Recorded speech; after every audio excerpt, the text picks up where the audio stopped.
how do we respond? When we go to school, prize giving day, they called all the students, or some students, for their awards. They didn't call your child, or they didn't call your children. How do you feel? How do you feel? We feel sad. Yes. Don't let us lie. We feel sad. But that sadness, whether I should call it sadness or whatever, it is just for the moment. Nonetheless, we must still be able to see the future of that boy, of that girl. I have 2 children. The girl is an A student.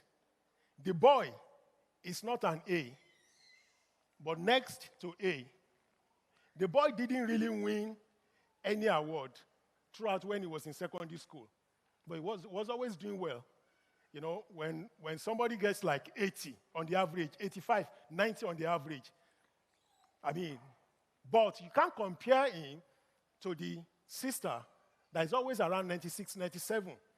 That does not mean I must now lose hope on the boy. And that is where we must be the architect of dreams for our children. And I'm going to show us a startling data. I work with data. Before I come out to speak, the book I wrote, it was as a result of empirical fact, empirical data. I don't go to speak. Anyway, we've been trained not to go to speak until you get your data right. And that is what will make what you want to share, translate it from being just an event to a process. Now let's see.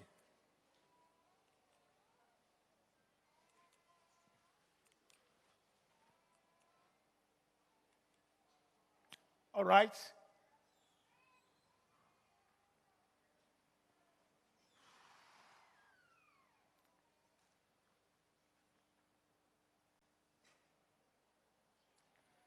Okay, this is the silent crisis we are all dealing with. If you want to take a picture of this, you can take a picture. And when we get home, we just think over it again. This is the battle we are all facing. 45% of Nigerian fathers experiencing parental alienation. Source, Nigerian Fatherhood Institute. 45% of Nigerian children lacking a consistently present father. 45% of Nigerian children lacking presently fathers. To God be the glory. 5 to 9 p.m., 5 to 10 p.m., fathers in the house, I salute you. It is not easy anywhere, not in Nigeria alone. Even across the world, you need to be out there just to bring the food to the table, to send the children to good school, to raise them as you want to raise them. But there is something that is missing. The presence is what I know that is missing. And being present in our children doesn't have to be like 24 hours. When I get there, I will share an experience, and you will agree with me. You only need to know when to plug in into the mind of our children. 30% of Nigerian households currently headed by women, with single mothers containing 9.5% of women with children. 30% of households in Nigeria currently headed by women. To the women in the house, thank you for doing the great job. We don't want to go into the detail of how we came about this. That we will not live here. But this is a figure that I want us to go home with and work with. It's like our report card.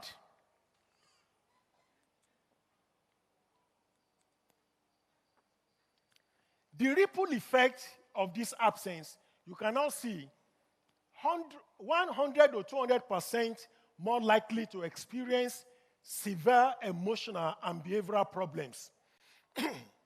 Twice, excuse me, twice are more likely to fall into substance abuse with drugs. Twice more likely to fall into substance abuse with drugs and alcohol. 3 times more are likely to commit a violent crime. The absent father. Who is causing this? The absent father is causing this. Those are the challenges, attributes of the challenges you will always see in absent fatherhood. Or even absent mothers, absent parents. Let me share an experience. In 2016, our daughter was just 12. Then we were struggling, like when she was 10, 11, we were struggling on how to connect. Because I started this ministry fully professionally in 2011. So 2016, we were struggling on how to connect with our children, especially our daughter, the elder. You know, you wanted to broach our sexuality and sexual education, but it was pretty difficult. The time we chose wasn't really working. I needed to run to my coach. Please now, I want to connect with you. It's been difficult. What is the problem? Each time I call this girl that, please let's talk, that this thing I want to talk to you, the next thing she will tell me is, Daddy, I'm not ready now. I'm busy. I'm doing something. Then came a day. It was around 12:30 a.m. I was in my study room. I was doing it, and I heard a knock. Pa, pa, pa. I didn't want to respond because I didn't want anyone to disturb me. My wife knew. But the Spirit gave me that nudge that open the door for your daughter and listen to whatever she wants to tell you. Then I opened the door. What is it again? I want to study because I need to be somewhere, and you too, in the morning, and you too, you need to go to school. He said, Daddy, no, now, please, there's something I want to run by you. And she was just talking, and this question is, why do I need to keep my virginity till I marry?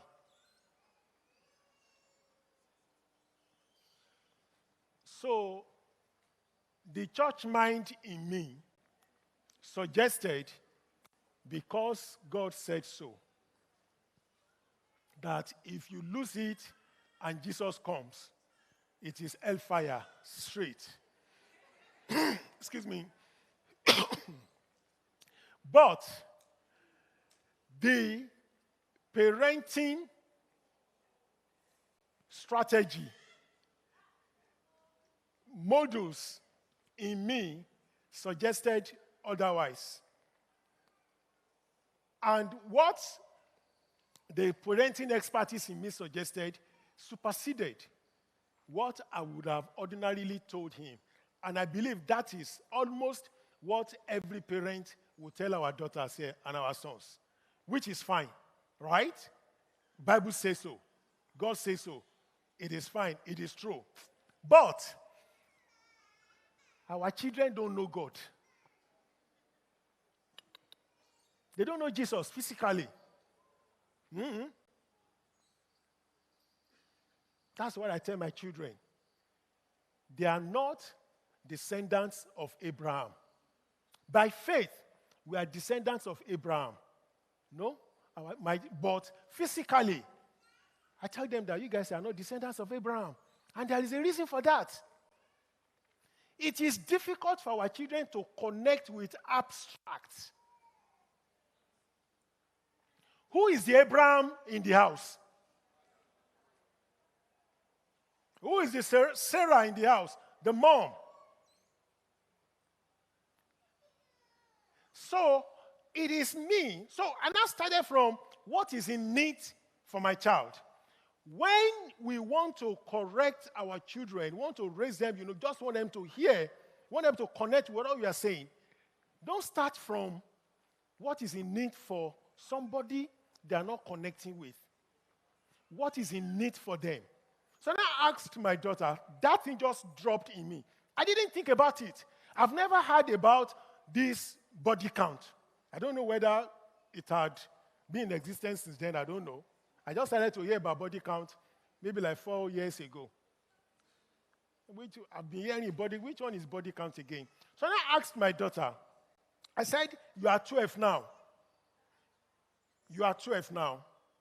When do you think that you want to get married?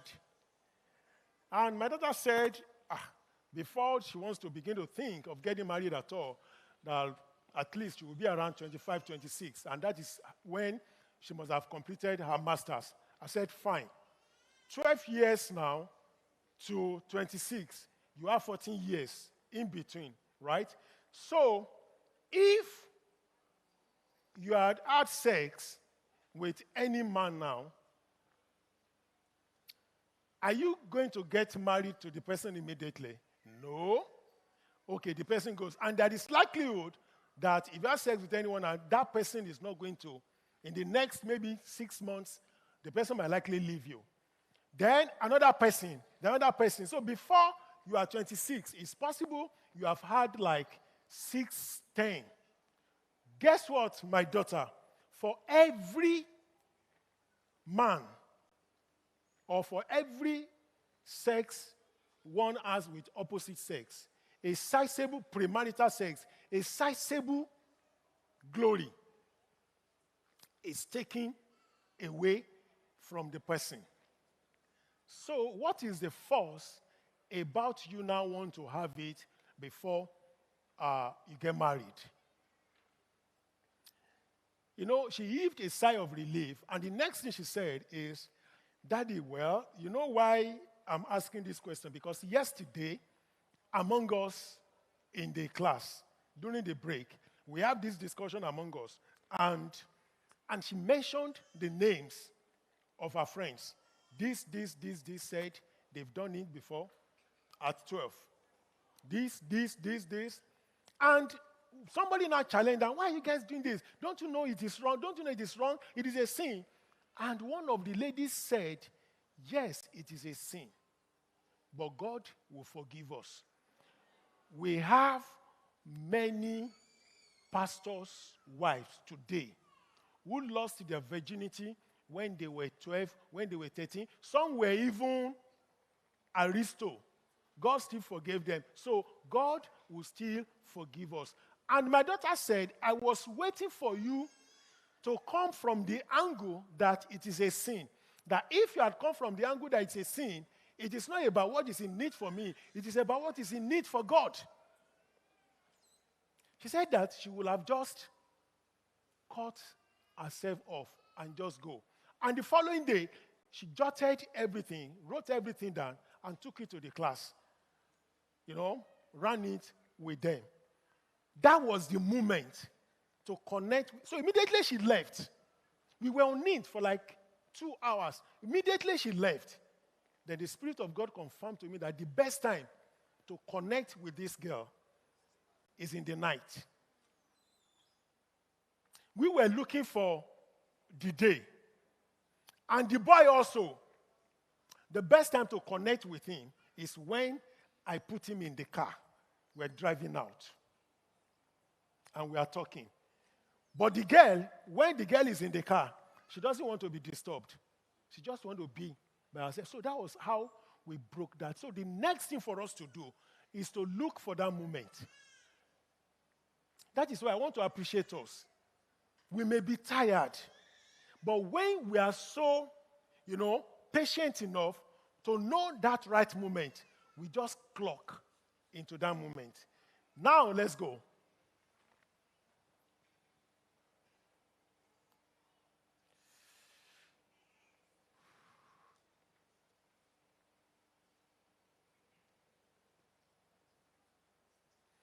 I think we can just leave it on the screen, the content there.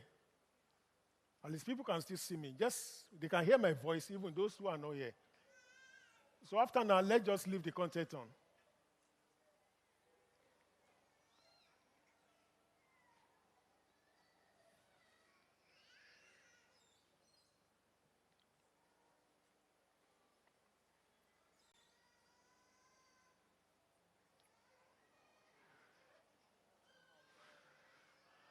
All right.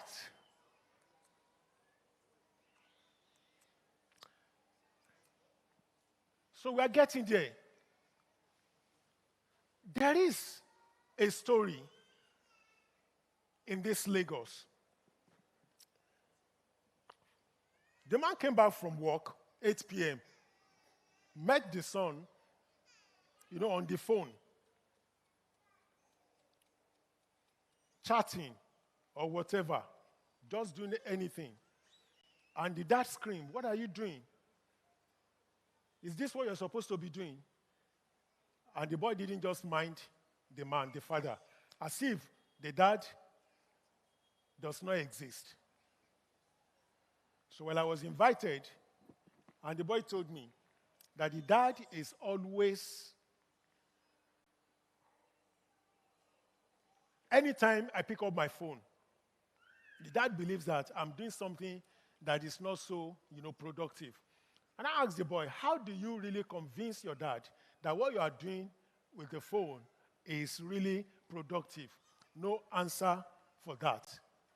And immediately that thing happened, what the dad did was just to get the phone, smash it on the floor. And we drew the phone from the boy for 2 years. And that now came to a point whereby I tell parents that it is not about the age, when is the required age to give our children smartphone.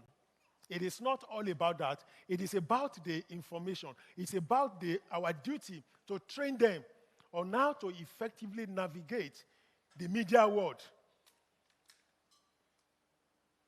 Devices are here to stay. There is nothing we can do about it. And that is why, and I told the man that what you have done is just to quench the forest fire with a cup of water.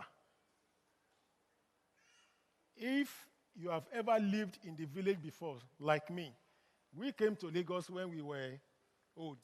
If you had lived in a village like me, you will know that it is suicidal just to want to use a cup of water to quench the fire. It's not even near to Pyrrhic victory. So what we need to do now is to move from being the provider to enabler. Being a provider is just the normal thing that every father must be able to do.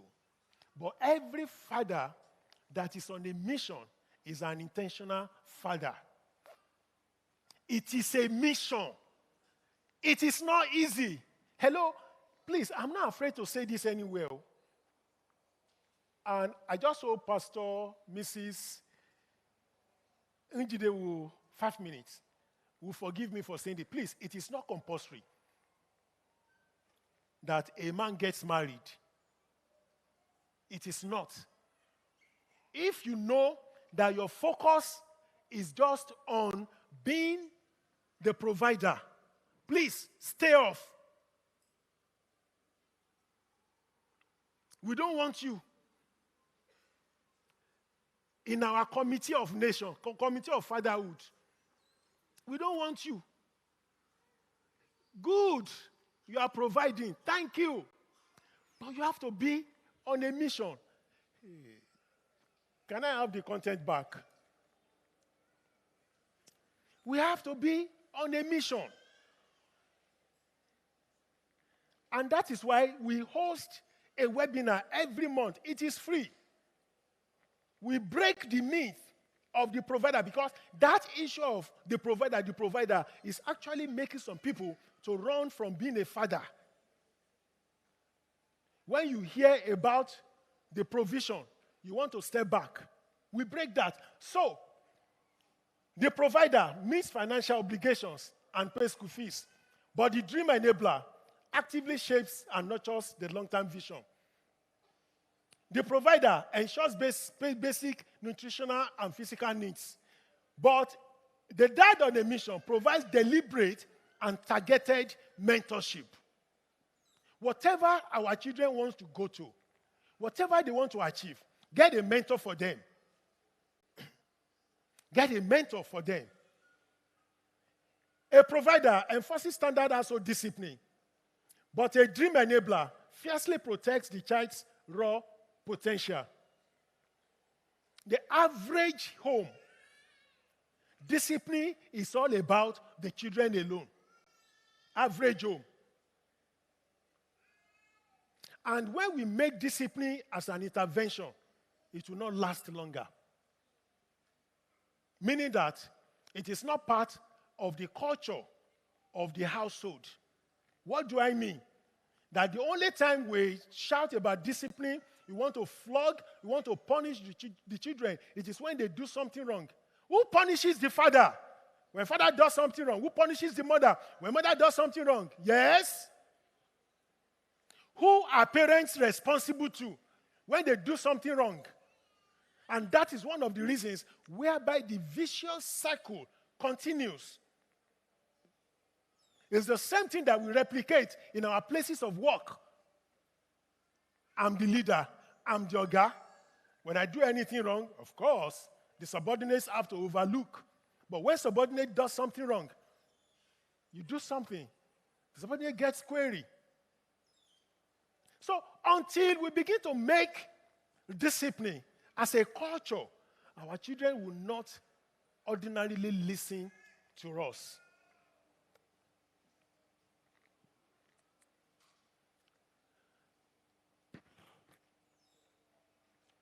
So let me quickly run through this. The first step on how to shape the dreams of our children, the first step is dream discovery. The first thing any parent, any father must do is to discover the children as early as possible. If we are spiritually clairvoyant enough, after the order of the book of Jeremiah chapter 5 verse 1, before you were formed in your mother's womb, I knew you, I consecrated you, and appointed you as a prophet unto nations. If we are that spiritually clairvoyant, so be it. If we are not, I'm not saying that we should not begin to take our children around spiritual centers. Please, let me check. What is this guy going to be? But guess what? This is what our ancestors handed over to us. If any one of us is used to the people in the village, they do it. In Yoruba land, Yoruba language, they call it akose, jaye. When a child is born, they take that child to Babalawo. They place the feet of that child on the Ifa corpus, that plate. They want to check what destiny has that guy brought to the world. This is a copycat of what is reflected in the Bible. Jeremiah 5:1. When we give birth to our children, we must be able to pray that and call the destiny out. We will see it in the dream. If you don't see it in the dream, even physically, from what that child begins to demonstrate, you will see it. It is going to be catastrophic when we have our children, we are not able to call forth their destiny.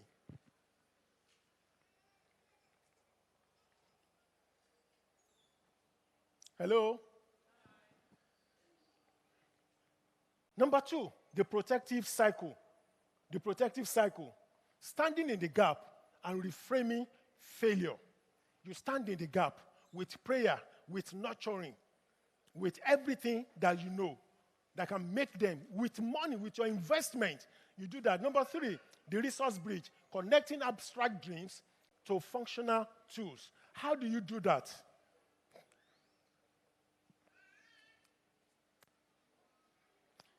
This is the step. What makes your heart beat fast? Those are the areas we can ask our children. From there, we will know what is exactly they are connected with. If you had all the money in the world, what will you do with your money? What problem in our community makes you angry? It's not enough for us to begin to tell them, what do you want to become? What do you want to become? No, ask them, what problem do you want to solve? Nigeria has a lot of problems, challenges, the same way the world has a lot of challenges. It is our responsibility to begin to ask our children. I went to a place in Abuja, some senators, every one of them, they were there. And I asked a question. Before any one of them became a senator, today, what were they teaching them 30, 40 years ago when they were 10 years old? With due respect to every one of them, none of them gave me any answer. They were just laughing. Now, they were the one who called me. They paid me. They were just laughing. No!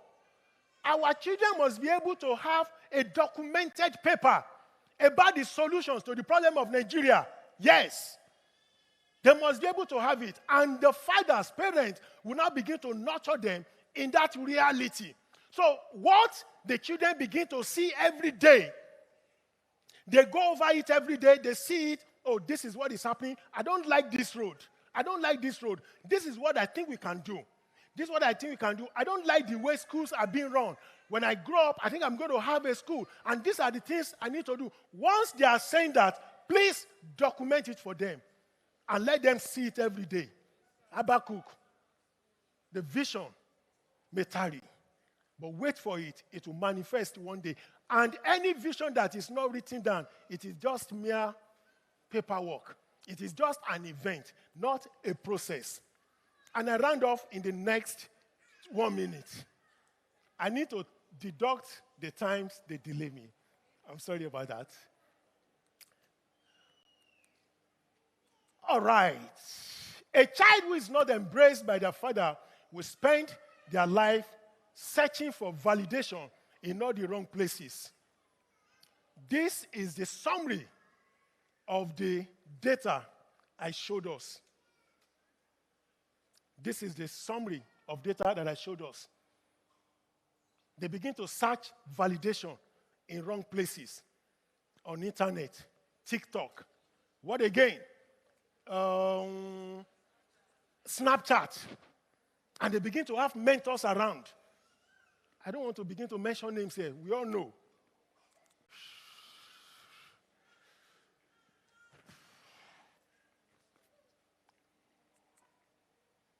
So, I round off in the next 40 minutes. Parents, I want to honor you. I want to appreciate you for being here today. It is an indication, a confirmation that you know that our children are the future of today and tomorrow.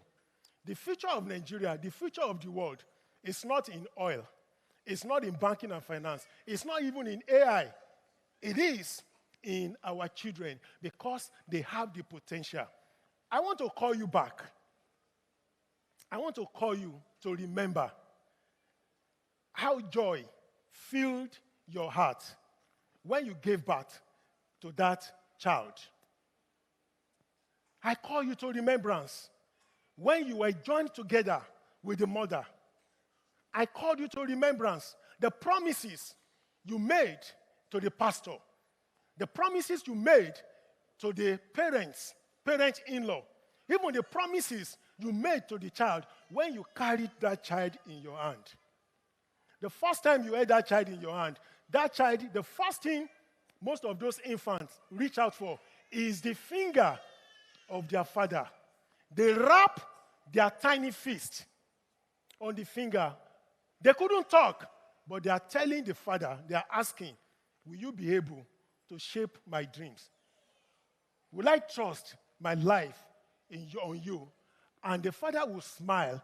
They handed over the child unto you. They call out the names.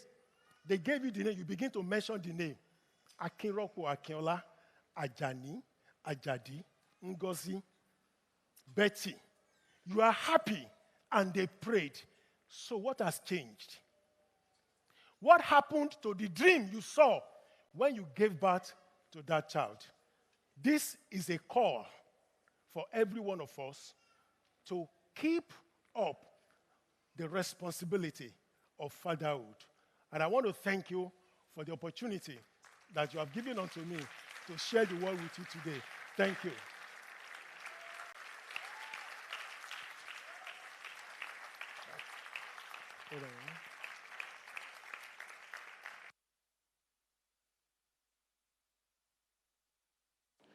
All right. Please, that address is befitting of another round of applause. Please, let's.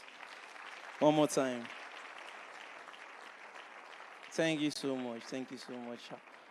I believe we are getting value so far. Correct? Yeah, thank you. Because today's event is going to be very interactive. Because if you see the team, it says, can what? We, not can I. Can we talk? Take that, please. All right. First of all, once again, I want to thank you all for coming. And once again, let's put our hands together for Mr. Akinropo Akinola.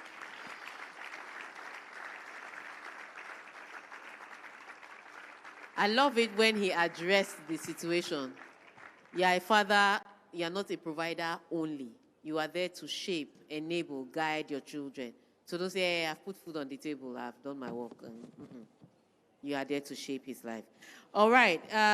Let's acknowledge the presence of Mrs. Nneka Ike Okafor. She's the founder of Feeway Initiatives. As one of our special guests, welcome. Welcome. We will be recognizing our special guests. You are all our special guests.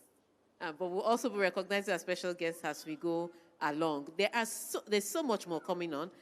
There's an interactive quiz, I think, that is going on. I think there was a Google form shared where you feel what you wish you can say to your children, what you wish your children can say to you.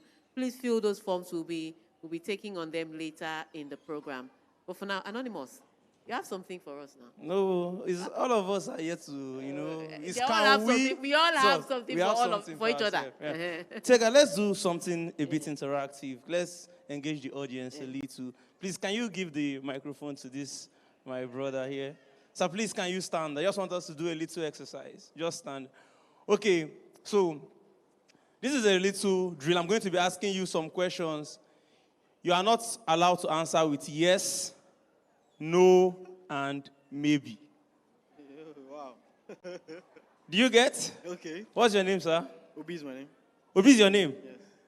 My name is Obi. So Obi is your name? Obi is my name. Are you happy to be here today? We've started. We've started, though. Okay. Are you happy to be here today? I'm happy to be here. Are you married? No, I'm not. Please collect my mic from me. Give me my microphone. Please, take a... Woman this time. Okay, Woman. a woman this time. No, she's a speaker. Come and speak. Hi. Hello. How are you doing? I'm good, and you? I'm fine. How are you? I'm fine. What's your name? My name is Bridget. Your name is Bridget? Of course. Are you happy to be here? I am. Single or married? Single. So single. I am single. Have you eaten this morning? Yes, I have. She tried. She too tried. Now. She tried. Hey, she tried now. Please, give to somebody else. Give to somebody else. No, let's go to this side. Okay, let's go this way. No, woman. Very simple questions. Very simple.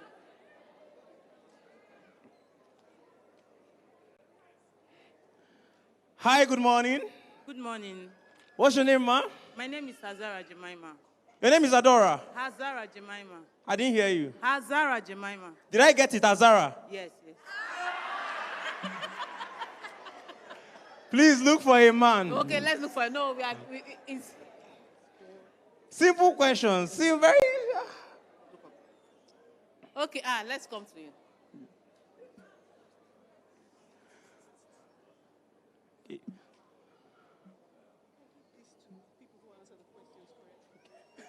Good morning, sir. Good morning. Are you happy? I'm happy. So I don't want us to waste time. Are you good? I'm good. How was your night, sir? Great, please. So you slept well? Yeah. At least he He didn't said say yap. yes. He has not failed. He said yap. He said yap. Please give him. Give him. Give him. He said yap. That does not mean another person should start using yap, nap. I'll change it for you. So do you watch football? I do watch football. Which team do you support? I support Chelsea. So you are a Blues. I'm a Blues. You are not a reggae. Okay. Are you a Christian? I'm a Christian. You love God. I love God. So this is not why we are here. Give him. Should we waste time? We shouldn't waste time. So if I give you the prize for winning, will you take it? I will take it. So you will take it gladly. I will. Yeah. Wait. Give him the mic. That being said, you are a winner, yes or no? I am a winner. Thank you very much, sir. I told you we have gifts. I told you. I told you. That's beautiful. We have a couple more to give out, but I'm feeling like men are more intelligent than women. Are you sure? Okay, let's do a quick exercise. To the men here. Wait, we are coming. To the men here. 2 plus 2. Men, 2 plus 2. 4 plus 2. 6 divided by 2. 3 plus 10. 13 plus 7. 20 plus 80. 100 divided by 5. Wow, put your hands together for the men. Women, very simple. 2x minus 4y.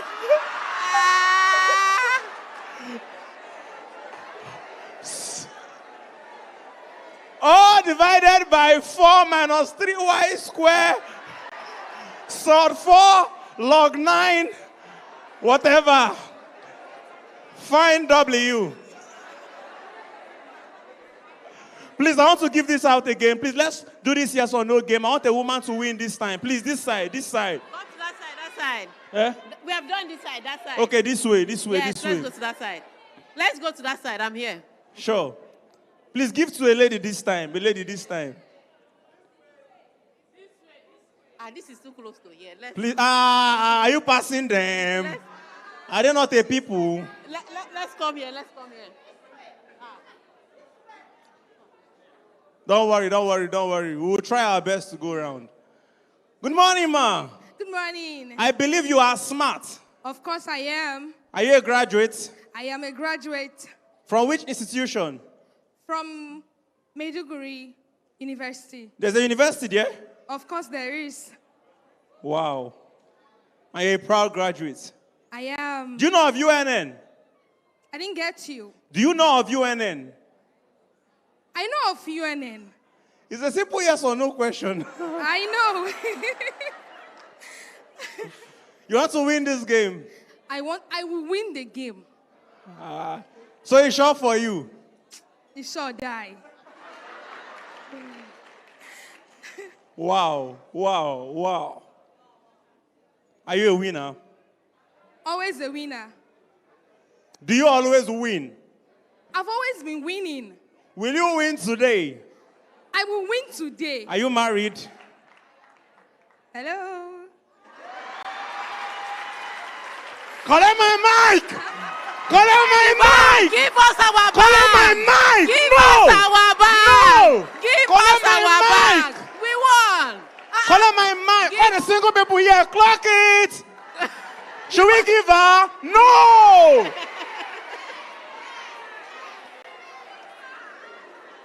We won! News getting to me is that online they are celebrating Happy New Month. All the singles, Happy New Month. That's what we'll celebrate today. Nothing else. Okay, we have one more. One more. There's one more. For now, we have a lot in store, but just one more. Okay. Let's go here. Give somebody from this side, please. This side, this side. No, please. Okay, at your discretion. Tumbon, tumbon, Let's do turo. tumbom, last. How they do it? You know what? Any, mini, money, mo. Mo. Wow. Don't worry, they will fail it now. I've given a lady before. Give a man now. Let's Are start there with no men there? Let's start with a man. Okay. Huh? You've answered before now?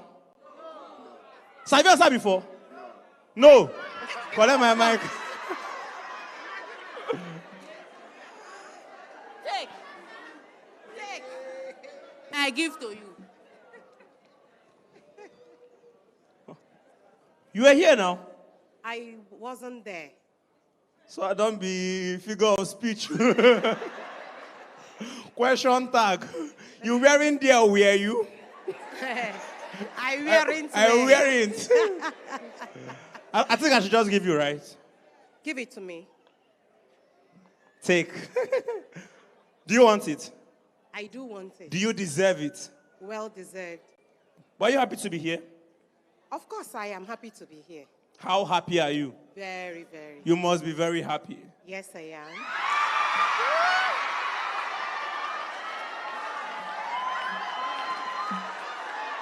That is so unfair. We were winning it. Why did you give penalty in the 90th minute? No. We were winning it. Let's try another person. Give that man in pink at the back. That man in pink at the back. She was close. She was very close. Very close. But she was so happy that she said, yes, I am.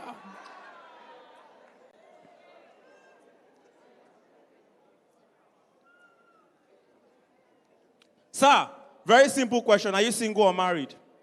I'm single. So you are single for now? Yes, I'm single.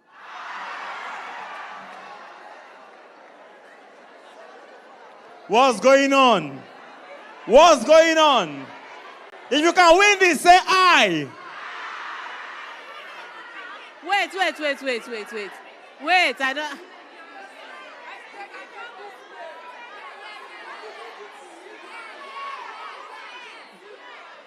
I should give him. Give it. So you set camera, we shot for you. Okay. I see you. You look like you are a scholar. Are you? I am a scholar. From which school? Are you a graduate, sir? I am a graduate. Which institution? IMSU. IMSU. So you're not a graduate, too. IMSU? IMSU, okay, in Imo State? Imo State University. Oh, in Owerri? Owerri.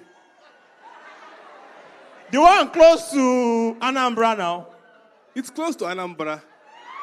That's in the east. In the east. Their governor is Hope Uzodinma, right? Now. Is he before? Now. So currently? Now. He's the governor? Now. So, what you mean is that Hope Uzodinma is at the helm of affairs in Imo State? He is the chairman there. I don't want you to win. Are you a Christian? I am a very, very good Christian. Believer? Believer. You believe in what? In God? God. So, do you deserve this? I deserve it. So you think you deserve it, right? I deserve it. Can you read what is written here? Golden Penny Foods, the home of good food. Have you heard of the brand before? I know Golden Penny. Put your hands together for him! Yes! That's more like it. Can we talk? Can we talk? You mean, my name is Anonymous CFR. I am a stand-up comedian, event host, and when I am not busy, I am a bouncer. I mean, you asked me how I lost weight. I am AA. We are having malaria this week. So, I grew up in a Christian home. My parents, core believers. And in my house, my father had a rule, never, I think it's popular in every Christian home, never eat in the dream. Right? Never take any food in the dream. It was so serious that in my house, my father would tell you that anything they offer you in the dream, reject it. When you wake up, he will buy it for you. That was like a regular practice, very common in our house. So one day, somebody say one day, my elder brother slept. Middle of sleep, started shouting, Mr. Biggs, I will not eat. Fried rice and chicken, I will not eat. My father told him, Chidera, wake up. What is it? Daddy, they gave me fried rice and chicken in the dream. Did you collect? No, sir. My father said, oh yeah, come. Let's go to Mr. Biggs. My papa buy him exactly the same thing. The next day was my turn. Somebody say my turn. Emilokon. I slept. Chicken Republic, jollof rice, turkey, ice cream. Cold Stone. My father woke me up. My Igbo name, Chinecherem. Neche. What is it? Daddy, they took me to Chicken Republic, they took me to Cold Stone. Did you collect? No, sir. My papa carry me, buy me the same thing. Then the mama, my mother spoiled the whole thing. The next day, my mother slept. 2 a.m., the whole compound was here. Uku George, Manchi. Uku George, Hollandis.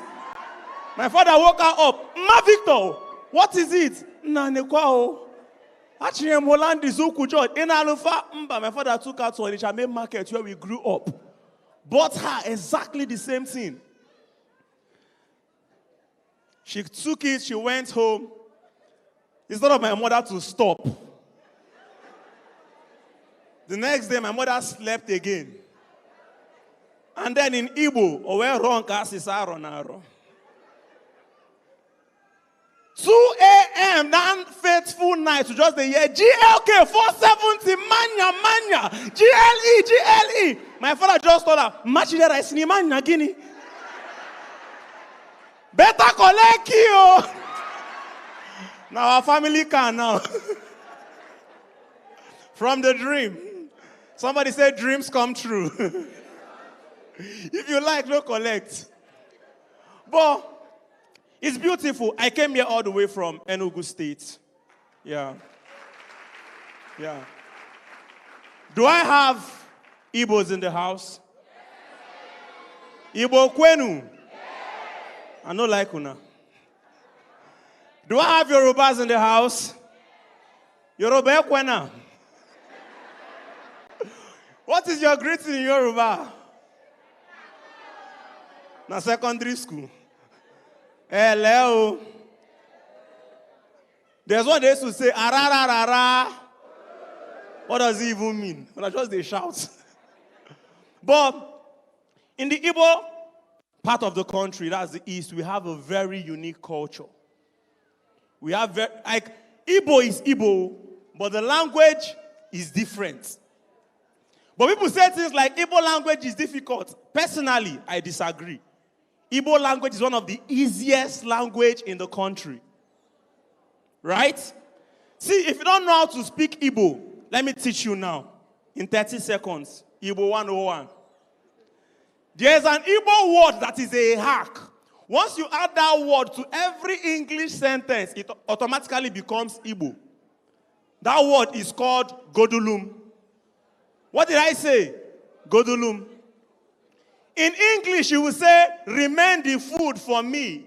You want to speak it in Igbo, just say, remain godulum, that food.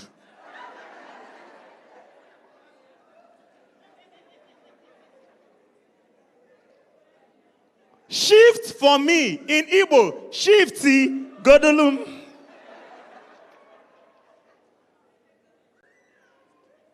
Stop that car for me. In Igbo, stop, godulum. Now you will think it ends here. In the place I come from, there's a part of Enugu called Nsukka. Have you ever heard of Nsukka? Nsukka is a very beautiful city, but they are Igbo, very confusing. In Nsukka, there is a word called te. Normal Igbo, elebe naga, as short as it is. In Nsukka, elete, ebete, inaga makwate. What are you telling us? One Nsukka man produced gun so we can combat bandits. We test the gun. Cracker! Bua! Te. We throw bomb, Nsukka bomb. Vua! Bua! Te. The one with vex sauce, we throw grenade, the thing sounds. Bua! I they tell you. Do you know Nsukka man has made an attempt to invent Google Map before? Very annoying Google Map. Oh. You know normal maps in English now? On 300 kilometers, turn right into Mobolaji Johnson Avenue, you go turn. Nsukka map, you don't go follow you talk. You go assume say you know road. As you come out for the road, you go just shout, Ijekowe. Lufuleka.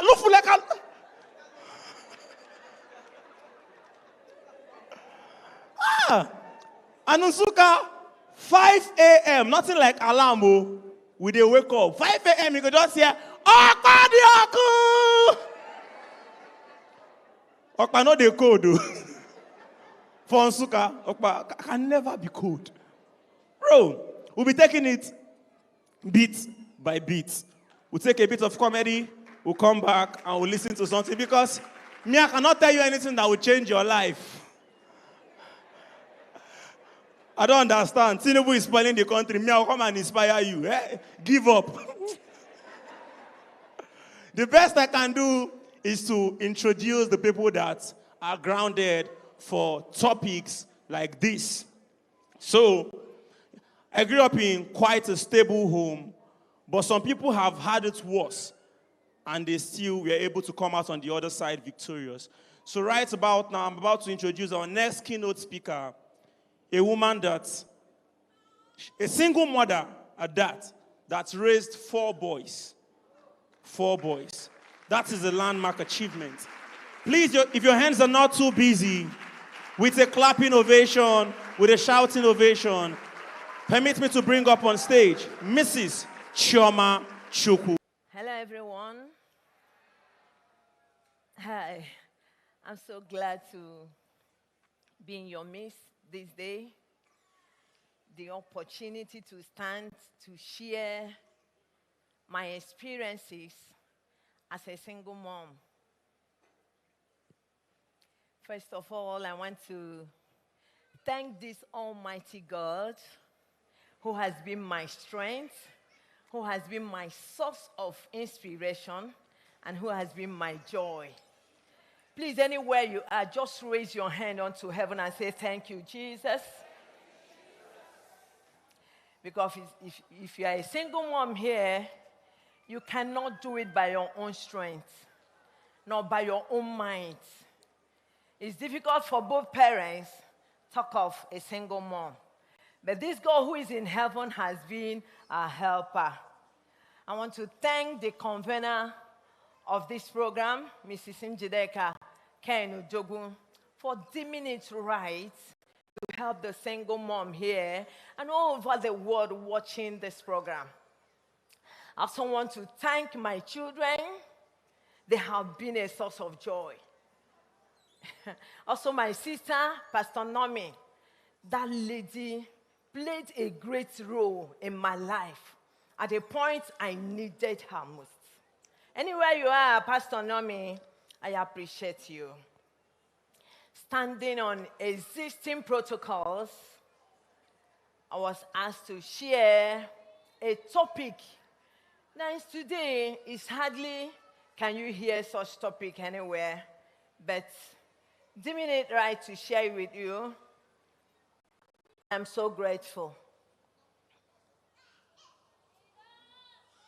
Okay? I want to look at the subject, raising resilience to kids as a single mom. Raising resilient seed as a single mom. We are talking about parenting. First of all, I will ask, what is parenting? Parenting, I may say, is raising your children, preparing them for tomorrow without you.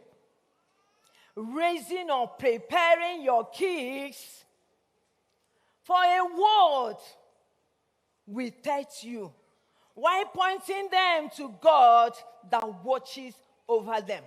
Parenting. Parenting is still worship. It's not ownership. God stationed us there to parent our children, our kids. Do we have single moms in the house? Do we have single moms in the house? God bless you. Who is a single mom? Single mom is a woman that raises her child. Mom is a woman that raises her children without a husband or a co-parent. The 90% of the burden of the children are all upon her shoulder. A single mom. I'm so glad that I'm not the only single mom. Even in the Bible, Moses was raised by her mom. Even though he has a dad. But the Bible just mentioned that the man, look at it, put it on. Exodus chapter 2. The man just pregnanted a woman, and that was all we heard about the father. But the mom parented, took care of Moses, told him whom he is and where he's going. We had another person, Timothy, okay? Exodus chapter 1. And the woman conceived and bare a son. And when she saw him that he was a godly child, she hid him. No other place will you hear about Moses' father. The mom took it from there, and that was all. Preparing him for tomorrow. That is what I said, parenting. You raise them, you prepare them for a world without you. Because where they will be tomorrow, you might not be there with them. But when you prepare them, anywhere they are, they will know that, look at whom I am. When you prepare a child very well, you don't need to worry. Anywhere he is, he knows whom he is and where he's coming from. God helping you.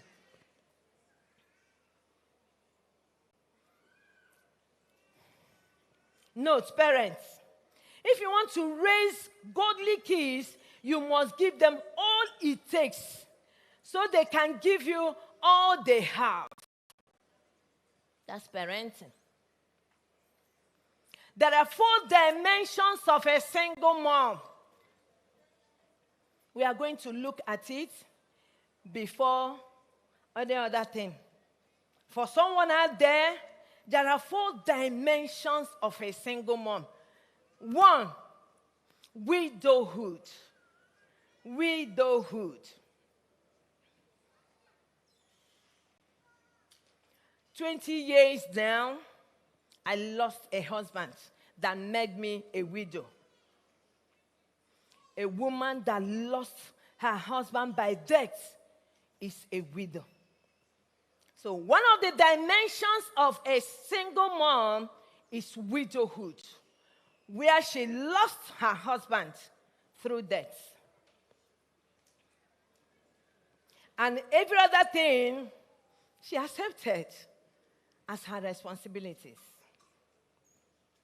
The second dimension of a single mom is divorce or separated. This is where both of them, they were legally married.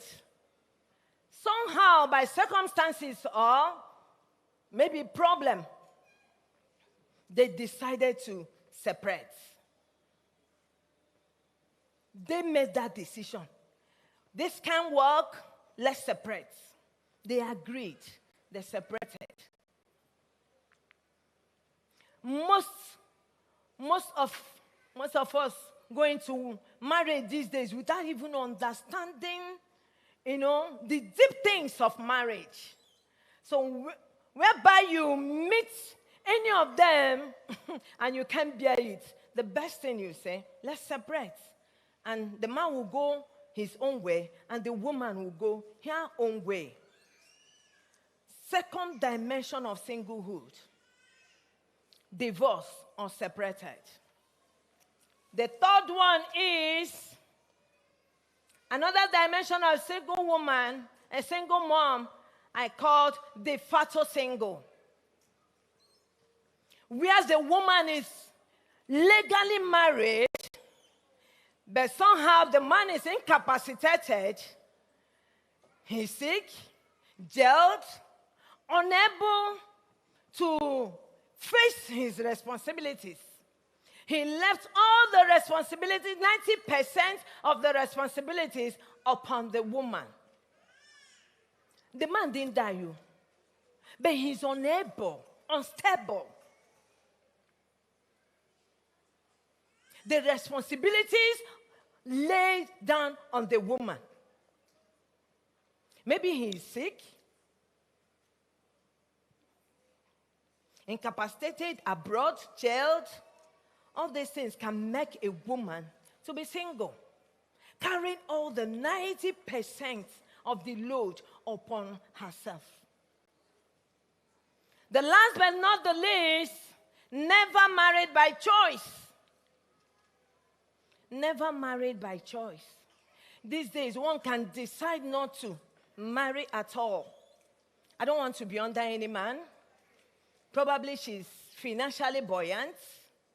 She died.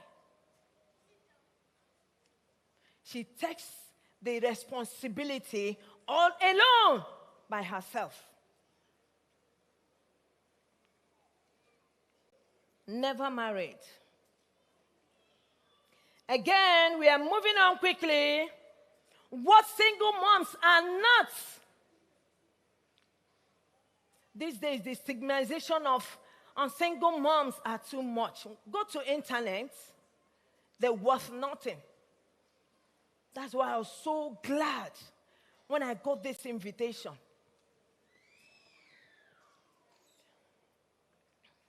Single moms, let me tell you, you're not a plan B in God's hands. Do you hear what I said? You are not. God knew you. Media, please put on Jeremiah chapter 1, verse 5. To let you know that you should be confident. The word, you are not alone. Say, before I formed thee in the belly, I knew thee.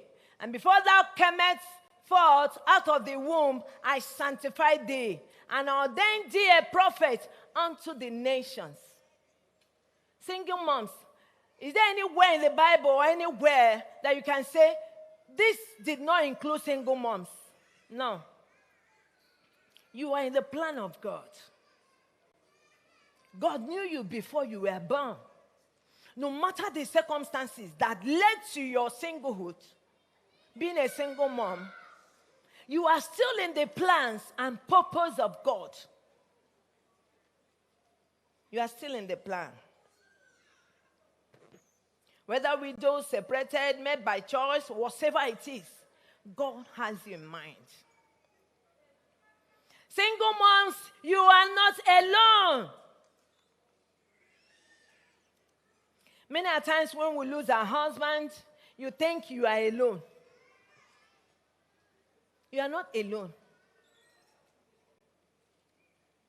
In raising these children, you are not alone. I'm here to tell you that God is committed unto you.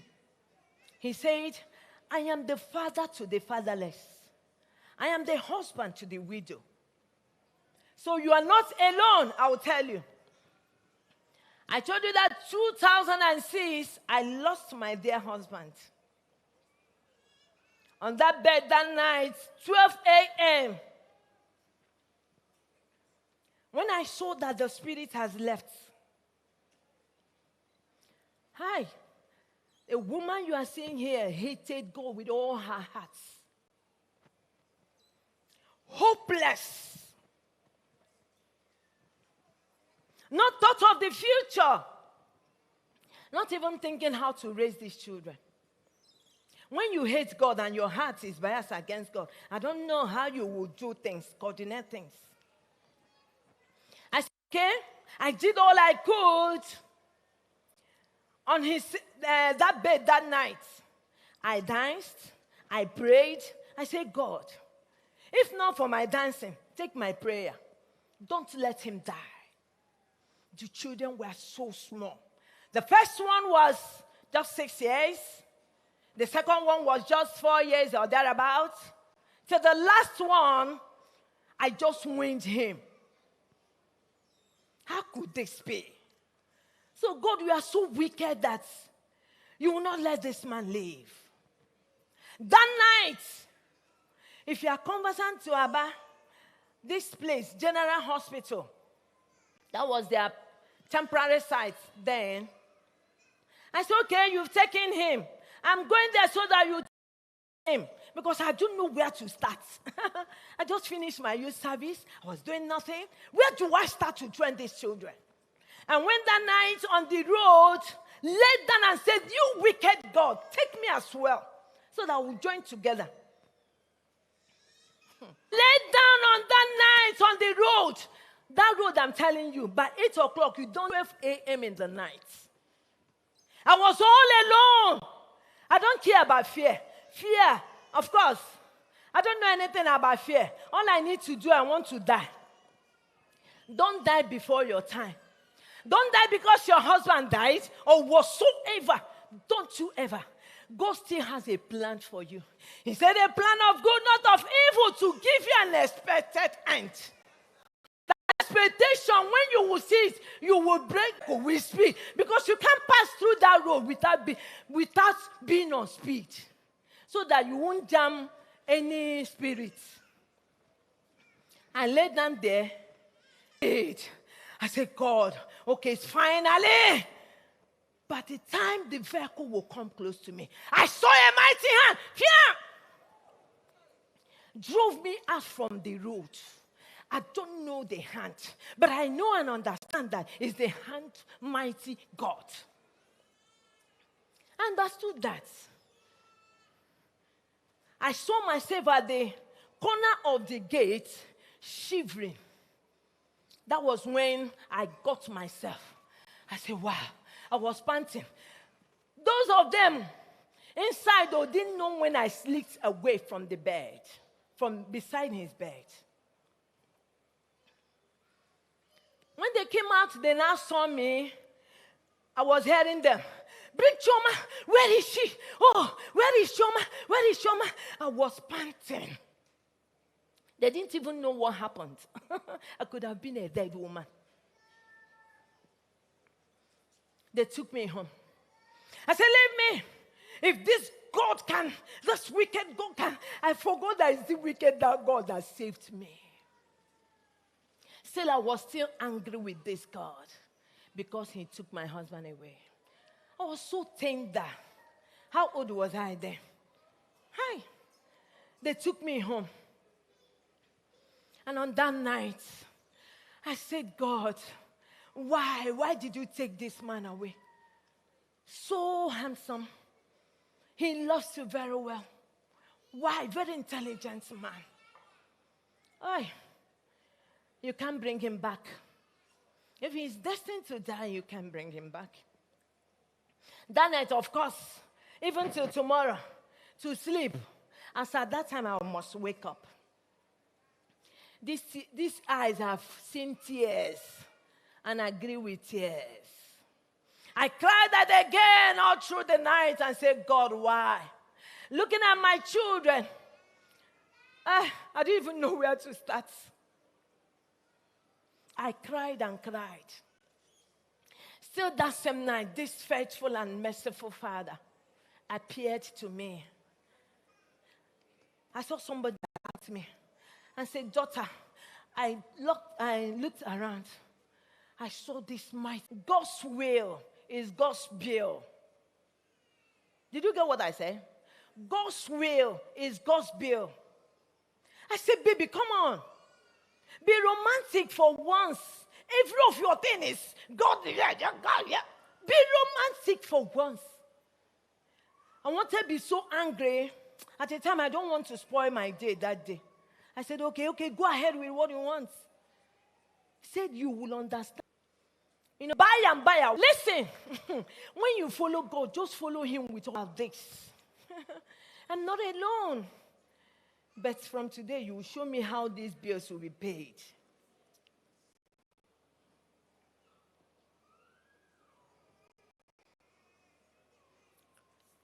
So know that you are not alone. If you are a single mom here, don't think the world has ended against you. No. God has a plan for you as individuals. Single mom, you are not a failure. At all, you are not a failure. It does not matter the stigmatization on the internet or anywhere. When they see single moms like this, of what use? Let's see. One woman told me, Chioma, do you think you can do this? Raising these children. You better join, oh. You better join, oh. You can't do it. I said, well, let's see how God will help us. No matter how this generation has placed you as a single mom, tell yourself, I am not a failure. Do you know that your worth as a human being is not attached? It's not attached to your worth. Your worth is not attached to your marital status. Are you aware? Hello? Your worth as a person, except you don't have a dream, or you don't have a plan. Your worth as a human being is not attached to your marital status. No. Therefore, you are not a failure. God knows how to help us. Like I told you, I have started doing nothing. I just finished my youth service before it all happened. That night, one night again, of course, night has become my day. My pillows has become everything I can hold on to. That night, I was crying. I went to one of our family friends. I said, please, can you just help me? I want to start up something so that let me know how far I will go. I didn't go behind the woman, no. I went to the family that I trusted well, who had been family friends. You know, when widowhood is not something you wish to your best friends. It's not, my dear. But when it comes, what do you do? I called them, I said, I'm coming. Please, I want to just share one or two things. They welcomed me. By the time I will ask them of one help or the other, the next day I called the woman to know how far, what I've told you. He said, hey, listen, don't come to this house again. I don't know your plan, oh. If you want to take my husband, if you go close to men, you are taking their husband. If you look good like I'm looking good, somebody is taking care of you. If you carry all your problems written over you, they'll say, this one, you don't know her now. She just lost her husband. There is nothing that you do that will please. So when this thing happened, I told myself, I read a lot of books that helps me. I said, no, I will not make myself a failure because of I lost a husband, no. After I'm a graduate. But what do? I have nothing. After his demise, my brother is a lawyer. I asked him to help me prepare letter of administration so that I can claim some of his money in the bank. He was a bank manager with NEPA. So I thought that would be, at least his last salary would be there. Hey. My God. When he prepared it and went to bank, the manager saw the letter of administration, confirmed it, now opened the system, and he said like this, and turned the system to me and said, Madam, I'm so sorry there's nothing in the bank. There's no money in his account. You know, civil servants now, they used to even collect in advance their salaries. He was building, so I guess before the salary will come, he has taken it in advance to go on with his plan. So I said, okay, no money anywhere. God, what do I do? That night I came back crying. You can get God by your cry. God can help you. And when again I was crying, I said, God, what shall I do? Yes, you said the bills will be paid by you, but you can't come down now to give me all the money that I need. God appeared again by his mercy and said, go to Enugu. I heard, go to Enugu. So I don't know anywhere in Enugu. Go to NEPA office Enugu. I will direct you. Go to your pastor. I got those information written down. I wake up. I was with my little sister then. I said, this morning, when God speaks to you, don't wait. If you are sure God is speaking to you, don't come and bring your sense. How will this happen? Don't. Allow him to take charge. I called my sister. I said, I'm going to Enugu now. Take care of the children. I dressed up and went to my pastor. Another thing, single moms, have a mentor. Have your pastor. Relate to them. Share with them what you want to do. Don't be alone. I went to my pastor according to the direction and said, Papa, look at what I got last night. I'm traveling to Enugu. He said, I don't know anybody, but I have someone who has pastored. I don't know whether she will be there by now, but go and try. May God be with you. He prayed for me. I went to Enugu. To cut the whole story short, that woman she gave me was still around. So that woman helped me to see the Oga Pata, because you can't go seeing the general manager without any direction, without his appointment. So I went there. A job was given to me in NEPA. That was the beginning of my success. I said, well, God, I'm not alone. I'm not a failure. I'm not a failure. Single moms, you are not a failure. Don't erase your words. Still, I started work immediately. I still asked God, look at what they said they will pay me. They contacted me. It was a contract staff, so it wasn't a full salary job. This salary, God, it won't help me pay their school fees. How do I go about it? He said, start Zobo business. This guy is a merciful fellow. I said, Zobo business. A young girl that just started working, not barely a month. He said, Zobo business. How will I carry Zobo? Ha. But I learned in a hard way to obey God. So one day I was coming from bank. I have my Zobo. You wouldn't know that is my Zobo. If I'm in the office, my cooler is under my table.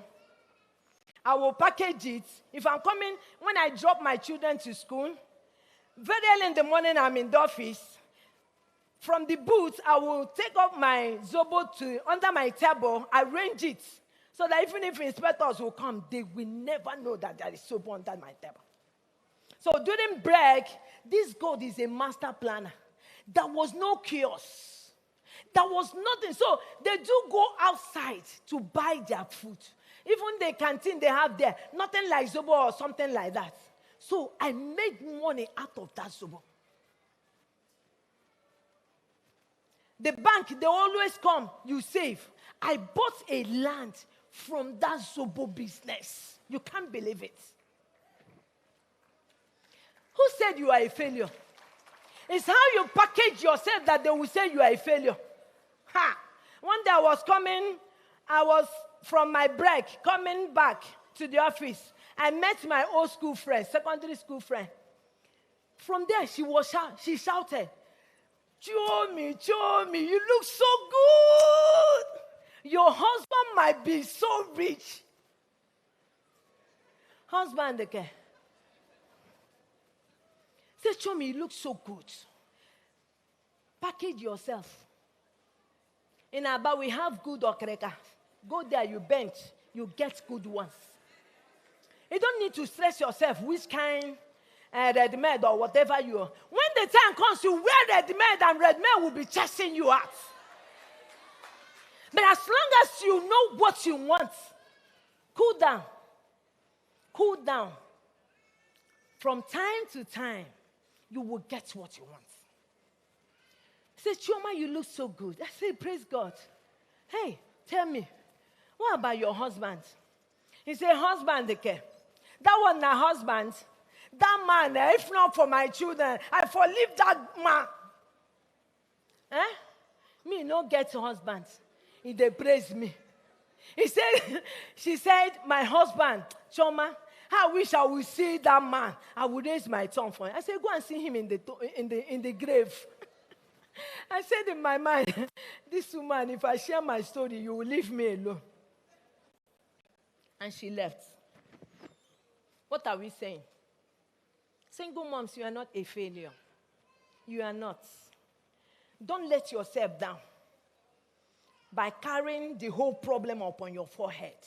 Who cares? Nobody cares. So whether you carry it or not, nobody cares. Single moms, you are not just a victim, no matter the circumstances. Have you not seen single moms that are bankers, CEOs, entrepreneurs, teachers? You are not a victim. Do you have a plan already for yourself? Me, I'm going back. This student has grown. Oh. My PhD, everything, I'll finish it. Single moms, you are not a damaged goose. Single moms, know your value is not tied in your marital status. I've said it. Except you don't have a vision. I was asked to share my experiences. Let me digress a bit. We all know Muhammad Ali, a world boxing heavyweight champion. He was asked in an interview how he was able to revolution in the boxing industry such that people flocked to see his fights. His reply, listen. You see, I learned a long way ago that being good was simply not good enough. You've got to have imagination. You've got to have a dream. Did you get it? You've got to have imagination. You've got to have a dream. Before I lost my husband, we have a dream. How we will want to train our children. Where they will go to. The university that will go.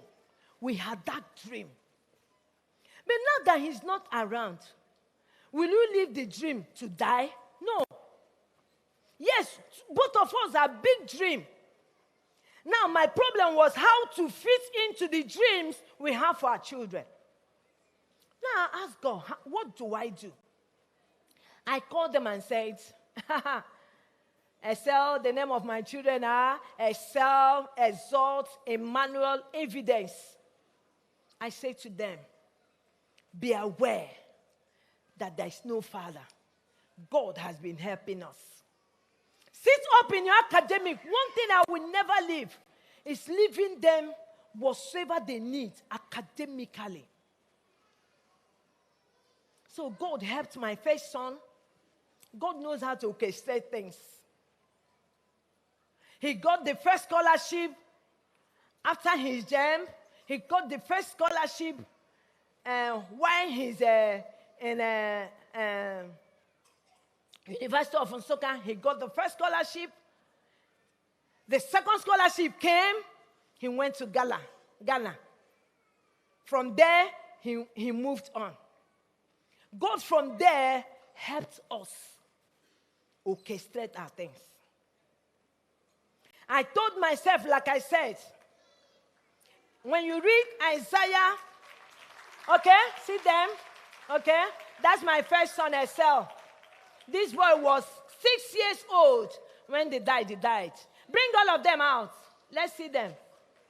This one, first son, Esau. This one when he was in Germany, the first son, Esau. Remove your own, That's Emmanuel and Evidence. That's the last one. That's us, Emmanuel and Evidence.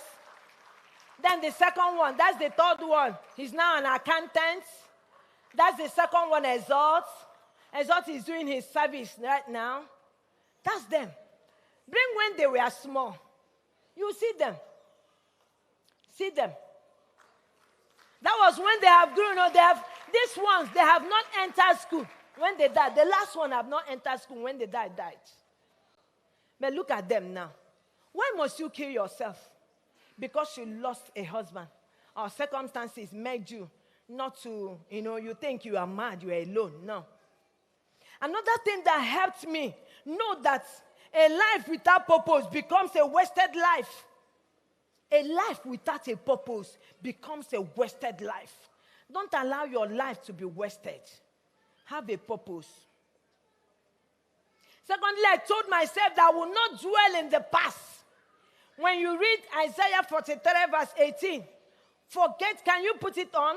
Isaiah 43. I'm rounding up. Isaiah 43, 18.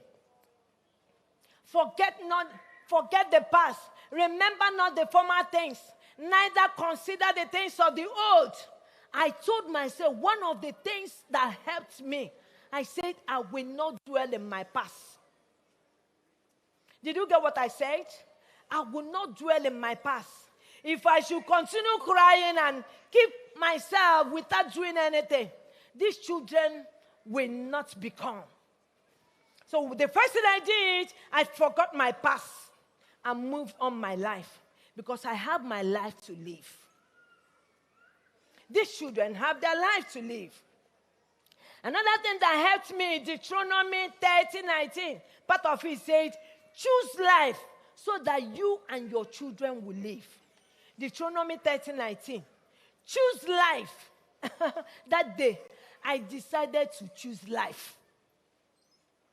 So that the Bible, the word of God will come true in my life. I call heaven and earth to record this day against you that I have set before you life and death, blessing and cursing. Therefore, choose life that both you and your children, your seed, may live.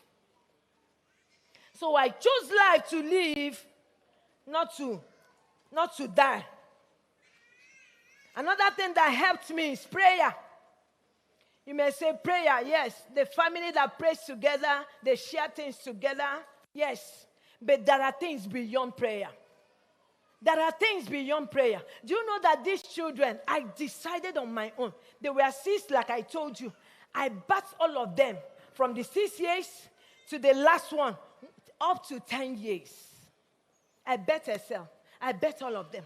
Why betting them? I am prophesying unto their lives. Why betting them? You will become. I use their name to pray over their lives. Your name is excel. You must excel above your mates. I pray over their lives until they became 10 years. Not that they will not bad themselves, but that was my decision. For all, each and every one of us, we have prayer days. I don't pray all alone. No, I involve them. Anything, single moms, involve your children. I tell you another story. One day, I normally every end of the month, Saturday, we'll go to pray at the altar, drop sacrifice and say, God, you know all that we have prayed, helped us.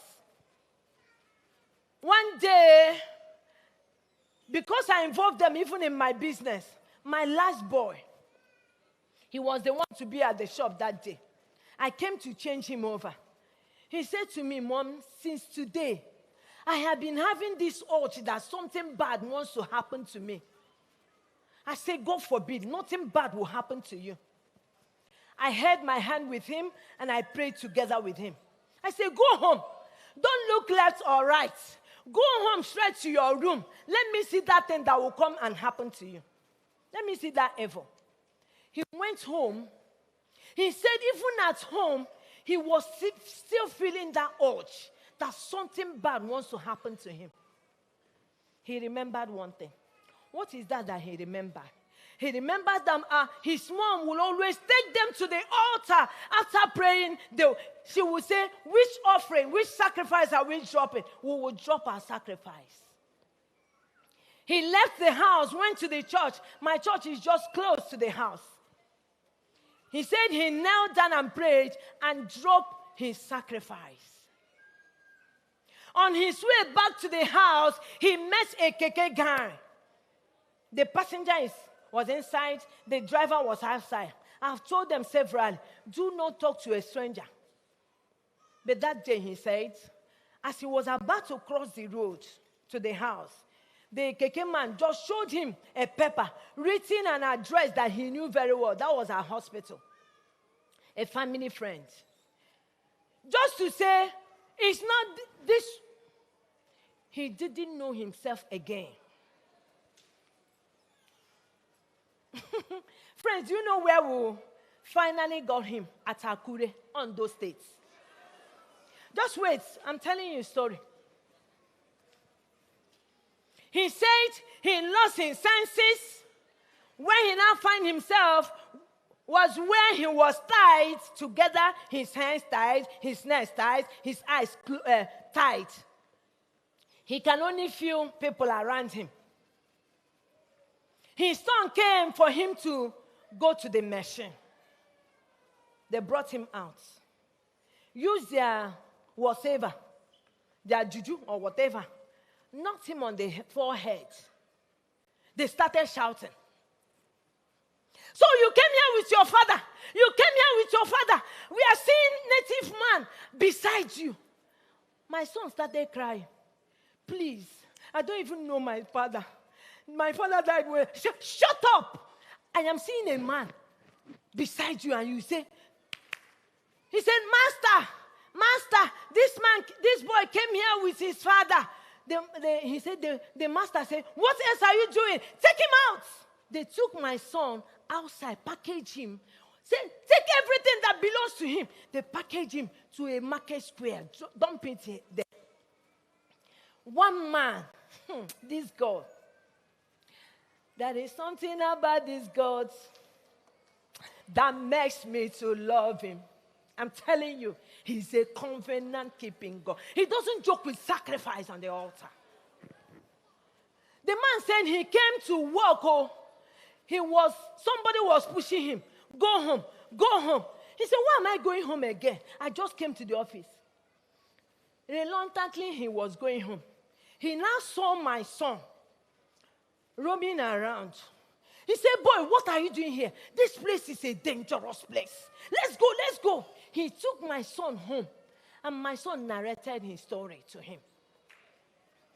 He said, do you want to go now? Yes, I want to see my mommy. What am I saying? For 3 days, I've not seen my son. You can imagine me. For 3 days, when I came back, the third one said, Mommy, evidence is not at home. I said, what? I called my mentor and said, Ma, evidence is not at home. I don't even know. That was around after 9.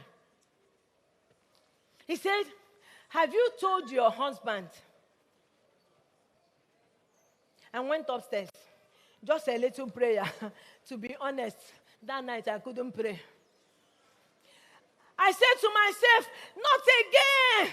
Nobody will gather here to say sorry in my life again. I didn't tell anybody. I didn't tell anybody. The next day, that was Sunday, I dressed up and went to church. I went to my pastor's office and said, they are living upstairs, parsonage. I said, Daddy, as I'm standing here, I'm looking for my son, evidence. He said, and you came to church? I said, yes. What else will I be doing in the house? He said, do I share it? I said, don't say anybody. Why I told you we have a policewoman who is our member. Please, can you call her so that we know what to do? He called the policewoman. He shared with the policewoman.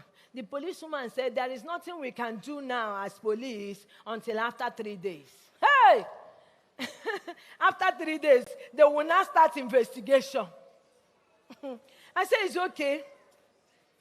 That day in the church, you think every worship unto heaven, you see women crying. Is it because, it's not because they love God. There are problems. A lot of problems that you can't share to anybody. You can only shed tears, and God understands your tears. I was crying. Every little thing. Sorry. Every little thing, I'll go to altar. I will cry, I'll cry. They think it's just I love God. Something is up head. I can't explain to anybody. That was exactly what I did the day went by, that Sunday. Monday, I didn't see. Sorry. Monday, I didn't hear from them again. By Wednesday, that man, I told you that met my son, called and said, Madam, are you so woman? I said, who are you? Madam, cool down. My name is Emmanuel. I dey pass. I see your son. They roll me about. I say, waiting there. He saying at the end, what, where? I said, where are you? He said, right now, I'm in Ondo State. And we want to go to Akure. By then, they have not come out to Akure. Ondo is the state now. That they want to go to Akure, where they will get a Bini bus. That if you want him to come, I say, what do you want? Say, Madam, transfer 10,000 so that I'll pay for transport bike. Before he couldn't finish, I said, what's the account number? I transferred. That night, I didn't see him. Because he has to stop at Bini. From Bini, he now joined a motor coming to Aba. That was how my son came back and narrated this story that I was telling you. For 3 days, madness wanted to take me. I will go to this room. Hey, God, it's good that you pray. It's good that you are committed to them through prayers. Don't say they can pray. Even now they have grown up.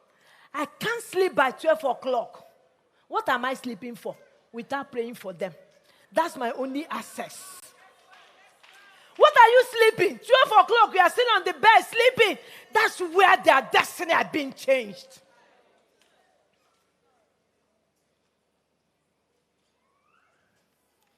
Prayer. Discipline. I'm rounding up. What's my time remaining? I have 0. Sorry. Discipline them. Don't spare the rod. Don't spare the rod. That's where I love my sister very well. Do nonsense. He will shout at you and discipline you rightly. By the time you hear her voice, you know that Auntie Norma is around. That's one thing my first son did. If it's to pepper them. You know, single moms, you now have the heart of a single mother and a heart of a man joined together. No mercy, you want to get the best out of them. Because who said a mother can train a child? Prove them wrong. Discipline them where you know you can discipline them. Make out time with them, particularly when they were small. Make out time with them. I grew up in a midst of men. So having them as 4 boys was easy. I play ball with them. Saturday, I wear my short. I play ball with them. We go out. Do things you know if they do it outside, you want to shout, do it with them. Do it with them. One day, my son came back and was doing somehow. I called the siblings and said, watch him. There's something that he's hiding. The first one caught him watching pornography. I said, Okologo, all this is my prayer. God, who am I going to share this one with? Hey! Inside my room, he came and told me. I said, Holy Spirit, what do I do?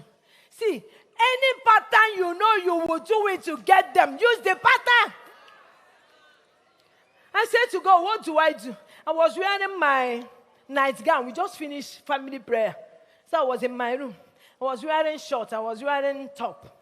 I came out and said, boy, hey, why are you here now? What are you doing? I said, Mommy, I'm doing nothing. He was hiding my phone. I said, I was doing nothing. I said, tell me, what were you watching? Not knowing that the brother had told me. What are you watching? Say, Mommy, I'm watching nothing. I said, you are watching pornography. Where? Here. I said, okay. I've already asked Holy Spirit, what do I do? I came to him and said, come, boy, come.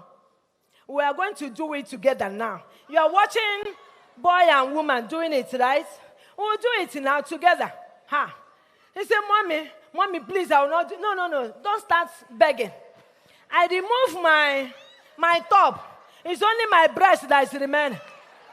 I said, oh yeah, let's do it together. I held his shot and said, oh yeah, come, let's do it together. You want to show me? That was how my boy.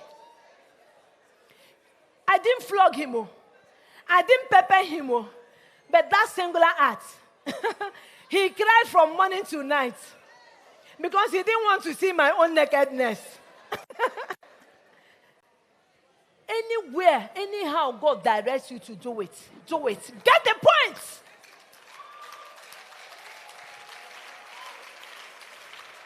Get it.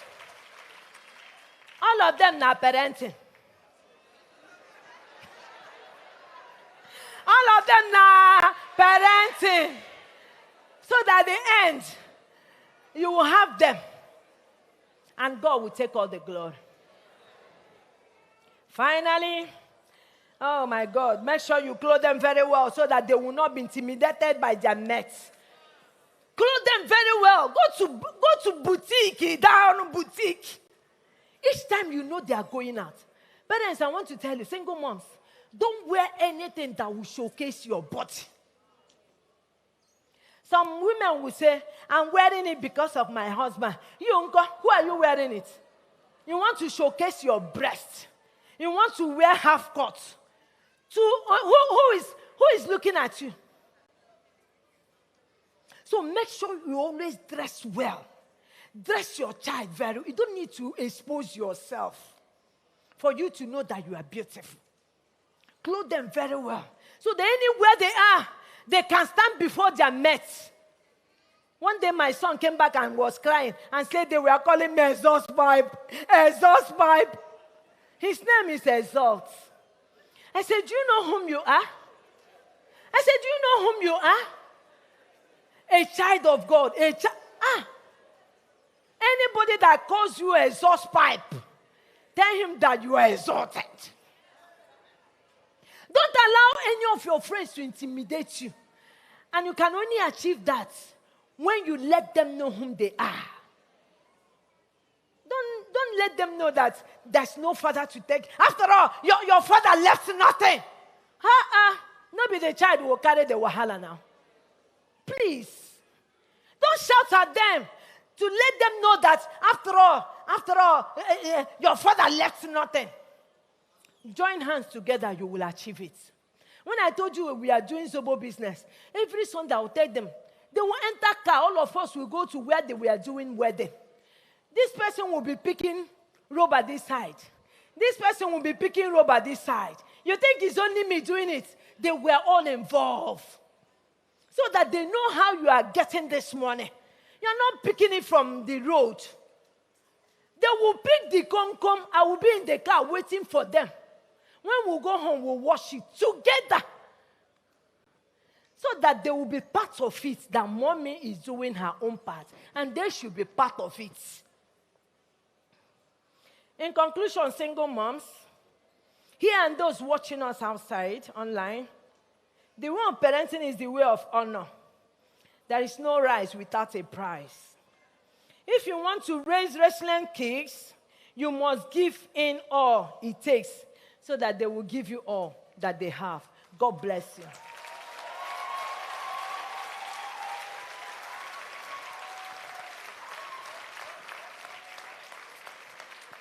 Standing ovation, please. That was a presentation and a half. Please, a standing ovation. Wow. Wow. Wow. Wow.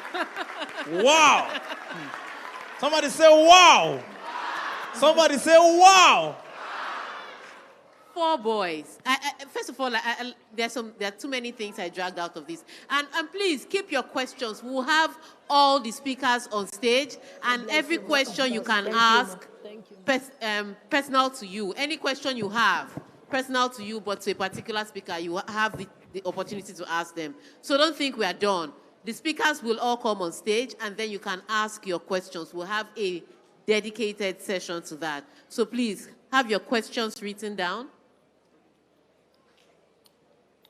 Have your questions written down, and then you can ask those questions. But like she said, sometimes you have to be dramatic.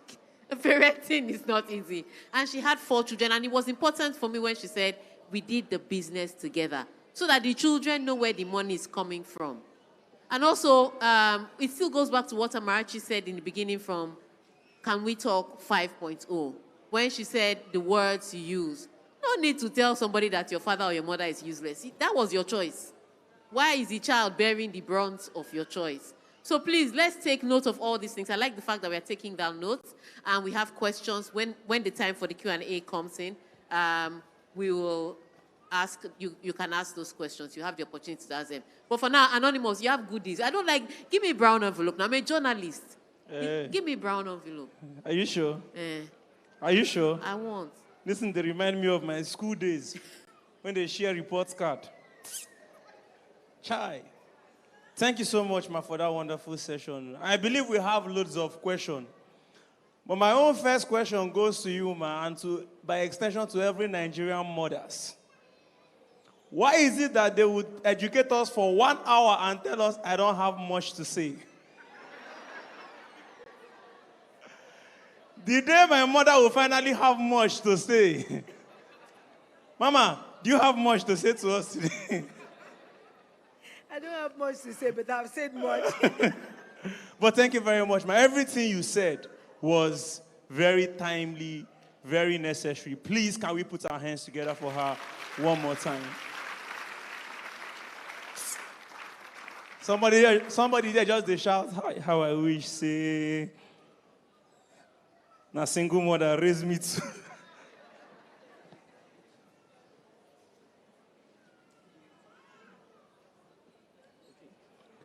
So, I have something powerful here. MTN users, are you active? MTN users, are you active? *606#. Borrow any amount where you need. Please, right about now, we are going to go on a short break for the drama presentation. And when we come back, we are going to take the airtime giveaways. All right.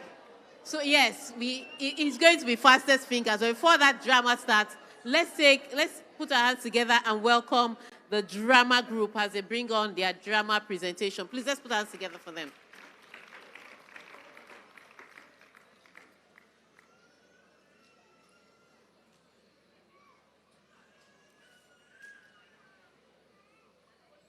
Okay. Maybe we should just do the giveaway. As the drama group is putting themselves together. Do you want the giveaway? Yes, sir. Do you want the giveaway? I give myself away. Oh, Okay. I think the drama team is here. They're still already. setting up. They're still setting up. Okay. Okay. Why they are setting up? Yeah.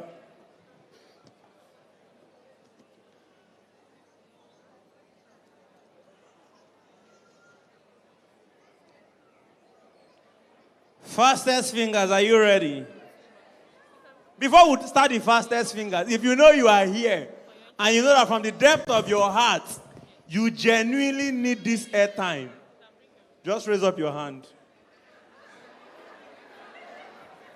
No. I mean genuinely, like genuinely. No, do you know what I mean genuinely? Like you cannot afford airtime. You are living in Ikorodu. Life is showing you shege. You are drinking gari. If you are here and you drink gari from time to time, make some noise.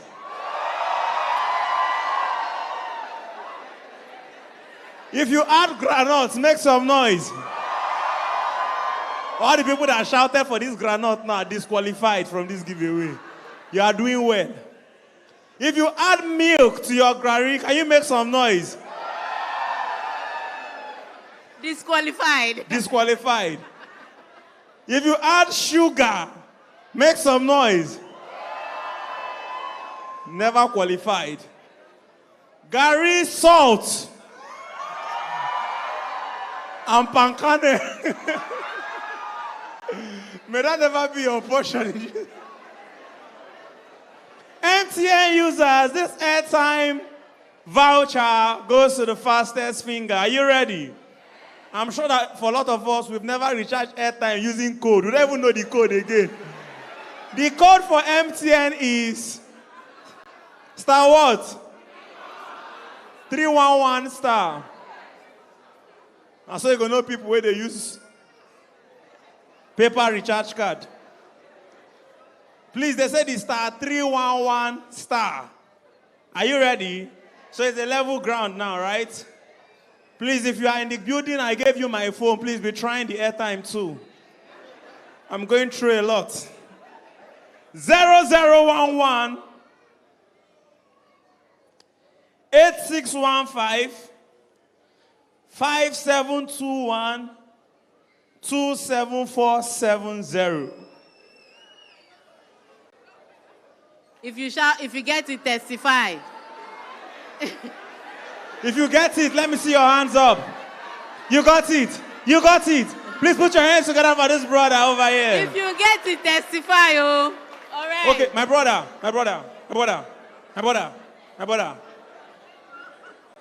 Don't try again. Baba, try again, Joe. Try again. Fast finger. Let me tell you the truth. You get one trick for this game. We never win and we'll go just shout, I got it, so everybody go give up. We're on the trial. Don't listen to anybody. You try till you get the prize. 6412 3417 1096 4092. The last number is 5 minus 5. They shout, ah, women in labor. Did you get it? You got it? Are you sure? Please put your hands together for her. What a man can do. Anyway.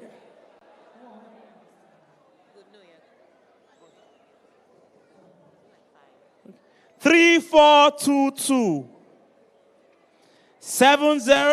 Sorry. I'm starting afresh.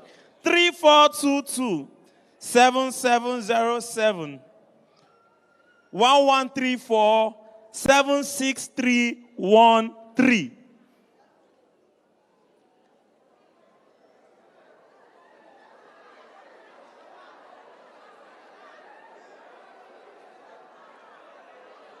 Did you get it? You got it? MTN. Sister, you look to me like you are doing well. Why are you dragging this with us? Leave us alone. This next one will not be fastest finger. I'll just give it to one of my colleagues. If you are here and you are owing Pampe, now wow, and I go raise them for everything, just for this simple recharge card. Should we take Airtel? MTN or Airtel? MTN. Somebody here is shouting Glow. Anyway. For 2026, Glow users, make some noise. Okay, all the Glow users just gather here after the meeting, so I'll just... 6618 MTN. 7248-2738-54445. Am I too fast for fastest finger? You got it. You got it. Please put your hands together for how we have a winner. I'll do one Airtel and one Glow. Any Etisalat user here? Put your hand on your forehead. Say, my father, my father.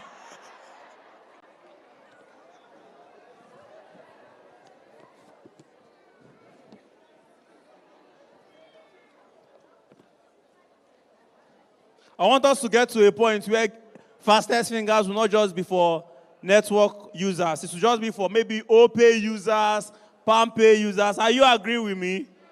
Yeah, I know, thief. Okay, Glow. Glow. Glow. Excuse me, sir, I use Glow. What is the slogan for Glow? You don't know it. What did you say? What did you say? Do you use Glow? Do you rule your word? Come and take. You at least rule your estate first. When na Glow be that check. They've used that one. Just. It's good, it's good, it's good.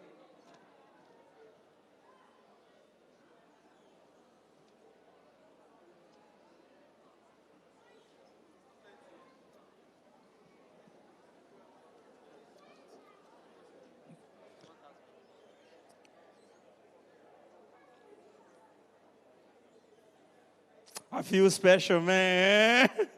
Airtel users, are you good? What's the Vault MD code?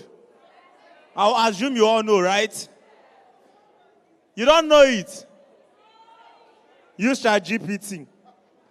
5909 2979 2652 9523.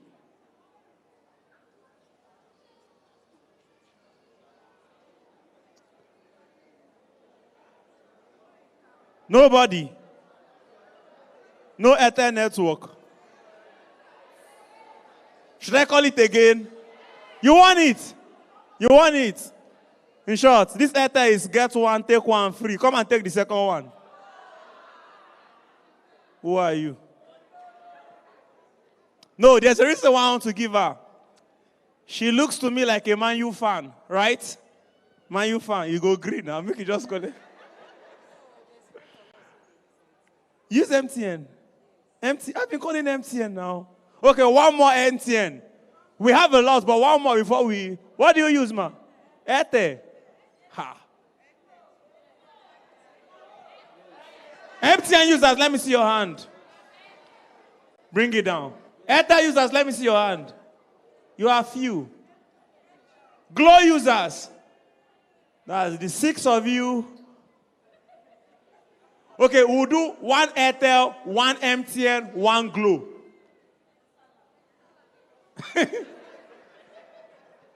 Please stop that. Stop. Just stop. Just stop. Just stop. Okay, if you use Etisalat, let me see your hand up. Will you take MTN recharge card? 581. Sorry. This net, no, any net. This Airtel.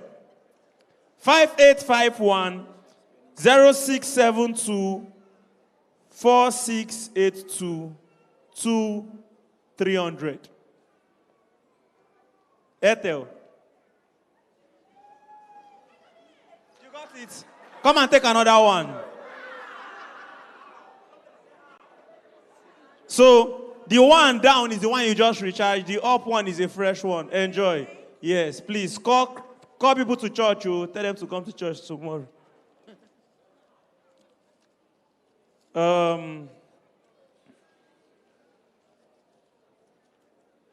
This one is Glow. They said today is Girlfriend's Day, right? You don't have a boyfriend to wish you Girlfriend's Day. Let me see your hand up. Come and take. Have you won before? Come and take. You don't use Glow. What do you use? MTN. You are single and you use Glow. You. Are you? You use Glow. So, are you Girlfriend's Day for you? Which network? MTN. We'll call MTN. Okay. Sure. Mama, Airtel. Anonymous, MTN. don't fall for that look. The way she's giving you girlfriend, you say if you're looking Wait, back. she wants to bribe me. Don't be bribed. There's why I want to give her. Which football team do you support? Your answer now can determine. You don't watch football. Better. Anonymous, come here. I think they are confusing you. Come. Sorry. If she has said anything, Chelsea, I'll walk out. Okay, finally, MTN, right? Yes. MTN. The last MTN for the day. For now, sorry. Are you ready, MTN users? Slowly. I don't understand. How am I slow in fastest speed? 0011 0314 6554 58243.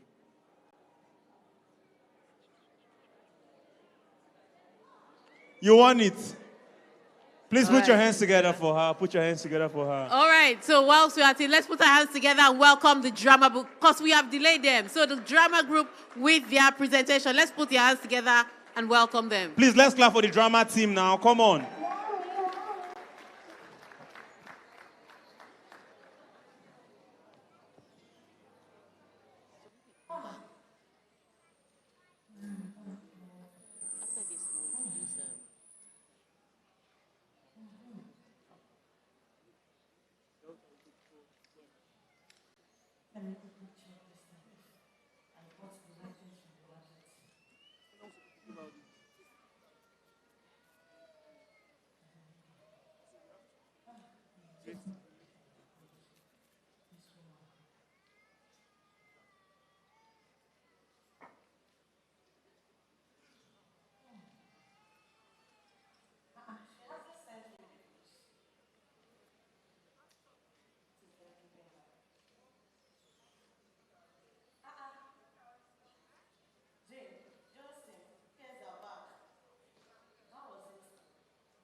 What is it? What is going on? I keep hearing people shouting. What are you giving me peppers for? My son. Hey, I know it. He's my son. Dr. Nwam. My son, my son. I've always known you make me proud. Eh? Pass everything. Eh? In medicine, you are passing. My son, my son. Eh? My wife. I told you this boy is going to make, he's going to take me to... I know.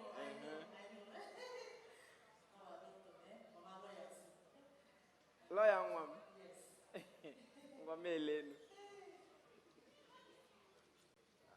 What's going on here?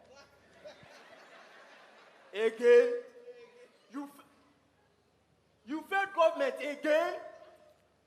After all the money I've invested in you, how are you going to do law when you keep failing government? Did I see right? I don't think you saw right. You are seeing left. Can't you see fee 9 in government and English? How can you keep failing in government again? Honey, calm down. It's not a matter of calm down. He didn't actually fail feeling now. She didn't actually fail. She look at, see, she even had 99 over 100. In fine arts, look at it now. Fine arts, yes. Fine arts for one there. What will I be doing with fine art? Look at my building. You keep throwing everywhere. Honey, calm down. Calm down. Eh? Calm down. Listen to me. It is fine art. It is law or nothing. I cannot keep sponsoring somebody that is doing fine. What will I do with fine art? I will pay somebody who will now come and be painting my house with fine art. It is law or nothing. I can She did well, though. She did They are very calling well. him already lawyer. You will be a lawyer. Lawyer or nothing. Talking that. He's taking me to Budo, and that is fine now. This one, you are doing law or nothing. And honey, Biko, no, calm down now. Let me go and treat you well, Biko. Treat you well. He's also my son, no, honey. Eh, calm down. Eh? Honey? We are coming. Jane, what happened? Eh? Why are you crying? It's okay. It's okay. Is it because of what your father said? Eh? He thinks I'm useless. No, you're not useless. None of my children is useless. Eh? None of my children will be a failure. But you have F9 in government and in literature. And you have the best in fine arts. Is this what you really want? Yes, Mommy, I've been telling Daddy, there's no way. There's no way I can do government. This is not entering my head. Every night I'll be burning candle because of government. Will I not kill myself? You know, your dad has been proposing you to be a lawyer. Eh? And people have been calling me Mama Law, Mama Law, Mama Law. Eh? But wait, since you want fine arts, you can as well study law. Eh? Go and study for law, to be a lawyer, and you can study this fine art as a second-hand subject. Bikono one, Bikono. Eh? It's not entering. I'm trying. It's not entering. I'll be reading. It's just entering and coming out from here. What should I do? Should I kill myself? Yeah. Oh, fine arts. What would you not be using this one to do, Bikono? Tell me. Mommy, fine art is good, though. To draw. Yes, now. You've been drawing ever since you were a child. Mommy, did you not like that painting I drew for you that time? Did you not like that one? The one you drew me that my head just came out like this. It's not fine. It's something now. It's Anyways, something. if this is what you want, I pray that God will endue you with spirit of wisdom and understanding and knowledge. You will be the first and not the last. You will be the head and not the tail. My daughter. You know what? I will talk to your father. Every resources that you need to study further for this fine art, I will talk to him. And I pray that God will favor you through this. So that you will come out and start drawing, because I hear people draw. They draw very well. You know those from my picture. And very soon, maybe after that, you can even, those big artists, those big great men and women will call you to come and draw them. Just like that, my woman king. That's my woman king. Omonioboli. Do you understand? It's okay. Let's go and meet your father. Let's go and join him for the treat. Carry this bag. Let's go. It's okay. Don't cry. Am I sure you're not biting me? No, he won't. He won't. Come on, let's go.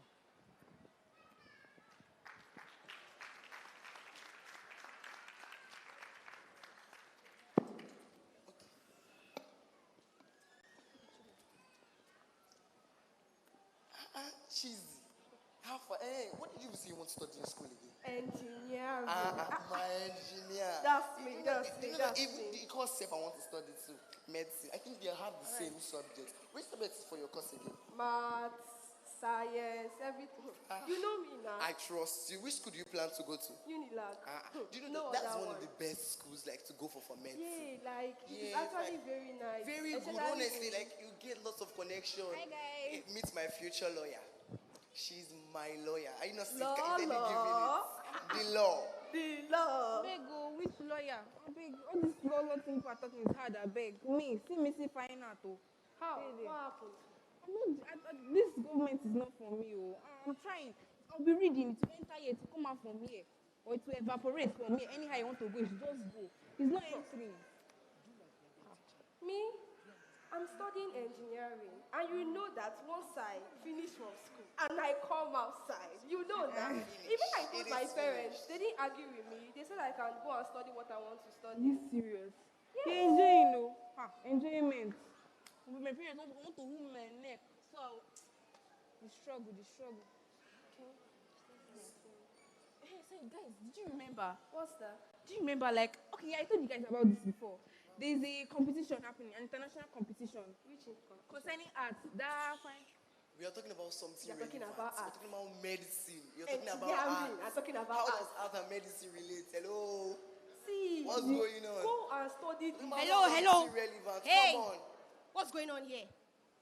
What's going on? Hi, good morning, ma. What are you talking about? Sorry, We're ma. talking about We are talking about future thing. ambition. Please have this. So anyways, I was saying that you should really think about doing law. Honestly, you don't want our father to catch you doing something else, do you? So it's best to go for what they want you to go for. Go for law. It's a good thing. Come out, study one of the big universities. I leave this All law these thing are you're talking about. profession you should take. What is fine art? Honestly. You are hearing medicine, engineering. I go soon blow. Make now wait. I go soon blow. People should not give up on me. I'll do this fine art, oh. I like this fine art. I cannot do that government. It's very hard. This competition, in fact, I'll do it. I'll get better at this. Let me go and draw that thing I want to draw safe. That thing. Maybe if I add this one style now, it go.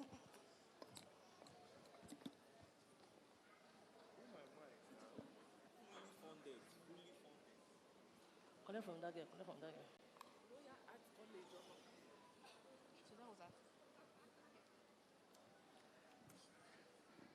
I've never been this shy, nervous in my life before.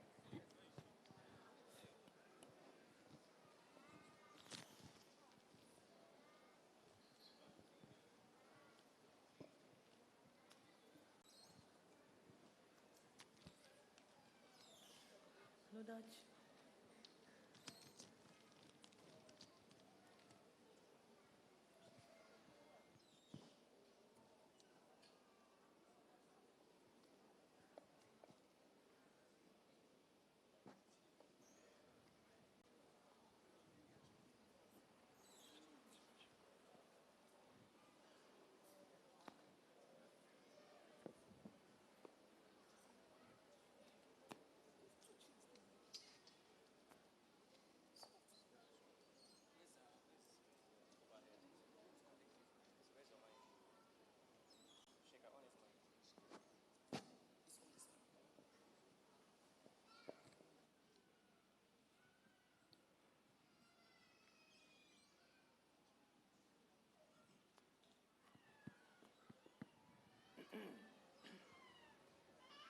But. Oh, Mr. and Mrs. Okafor, you're welcome. Mr. Principal. You're welcome, Good afternoon, Mr. Okafor. Please sit. And then? Yeah. Mr. And- Principal, we Mr. got your Okafor. invitation, so I hope there's no problem. No, there's no problem. I bring good news. But before I proceed, I would like to call on your children to come to my office. Please, just give me a minute. Hello? Yes, yes, Mrs. Grace. Please get me Jane and Johnson. Let them come to my office quick. Their parents is around. Okay, thank you, thank you.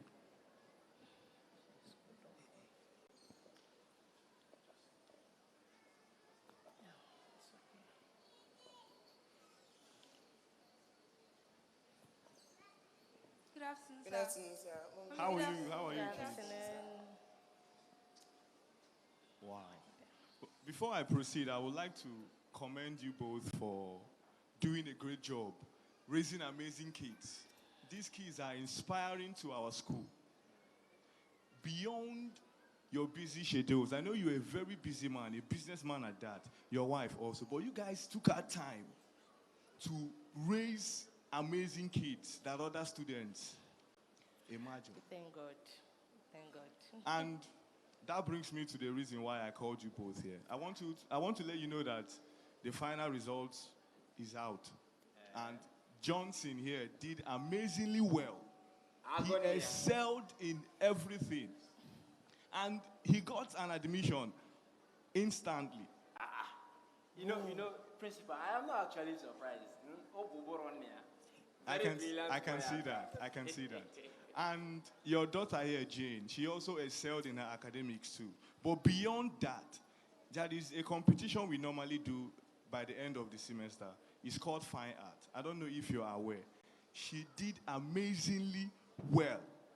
Amazingly well. Her masterpiece got the attention of our foreign investors. Biakwa. My wow. I hope I'm not sponsoring anybody to. No, Mr. Okafor, no. They offered an all-expense-paid scholarship to the Royal College Arts in the United Kingdom. Wow! Jesus! My daughter! My daughter! Honey! I need you! Oh, sit down now. Let me get it clear. Mr. Principal, what exactly did this girl draw that is taking her to United Kingdom? Please tell us. Kingdom of all kingdoms. Mr. Okafor, let me explain to you. She drew the Royal Palace in the United Kingdom. Without even seeing. And as I am speaking to you now, her masterpiece. You make me proud. Congratulations. What I told you. Congratulations. My children. My children. My children. Oh, I know I've not been a really good father to you. Yes, I know. I am very sorry. Can you imagine how I would have let my daughter miss a big opportunity like this? From today, my daughter, I repent from not supporting you. In fact, even if you cough, I will support you. That is my daughter. Mr. Principal, thank you very much. Congratulations once again. News. Congratulations. Wonderful news. Congratulations. Very, very wonderful. Congratulations. I am going to United Kingdom with all of us. No, only she. No, it has to be all of us. Let's go and prepare. Let me go there first, then I'll call you. Don't worry, let us go. When your time reach. Let's We go. are going to Thank you, prepare. sir. We are going to Congratulations. My very own daughter. Dad, I want ice cream. I want Wow, ice cream. such an amazing kids. Wow. What else do I have to do in this office? Okay, that's it for today. I'm running late.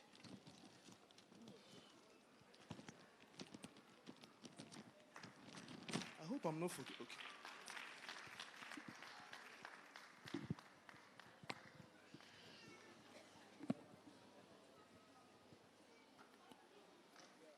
Okay. Yes, you know what to do. You know what to do. Just put your hands together for the team.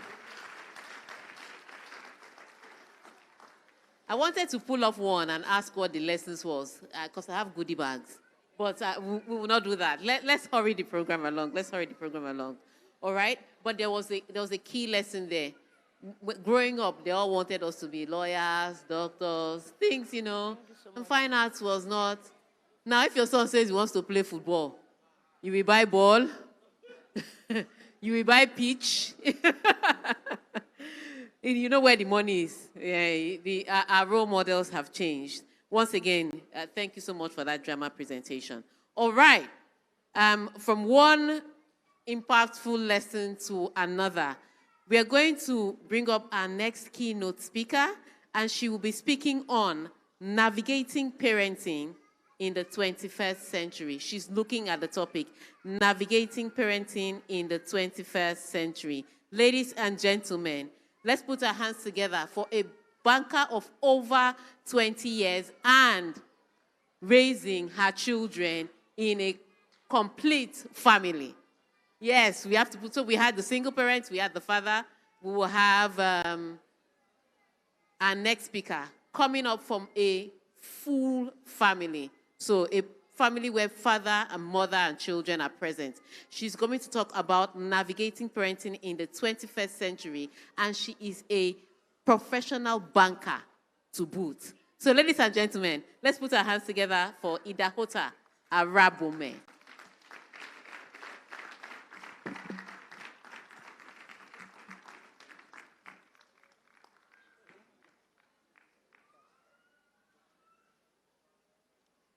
Hello. This place is too quiet. You guys have been laughing for quite a while. You've been having so much fun. And then I come up everywhere, everybody's quiet on me. I don't want people to be quiet on me. Before my slides come up, hello. Can we talk? 6.0. Can we talk? Can we really, really talk heart to heart? Can we open up ourselves and then express ourselves and talk about how you can be a successful parent in today's world, in the 21st century? How? We're going to talk about the how. We're going to talk about who a parent, what is a parent. We're going to talk about, when you're ready to mic me up, please let me know. We're going to talk about the types of parenting. We're going to talk about how you can be successful. What is the yardstick for success? The world as we know it is not the way it used to be. Times have changed. Do we agree that times have changed? Look, we're going to do this together. Okay? We're going to do this together. My name is Ida Hota.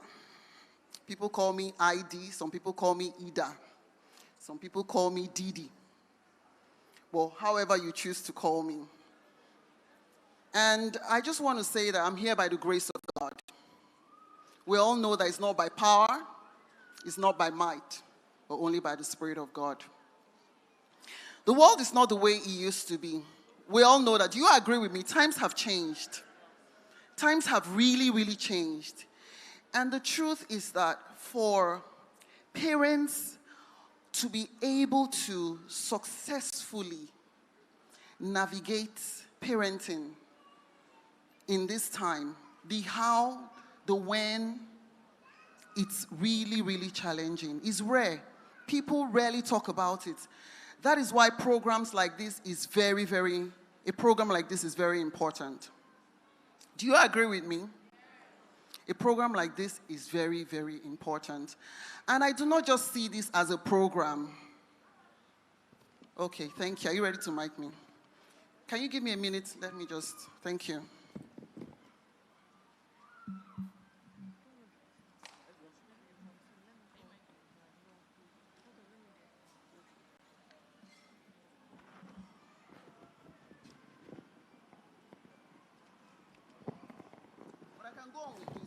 Can you guys hear me? Are we good? Can I go on with this?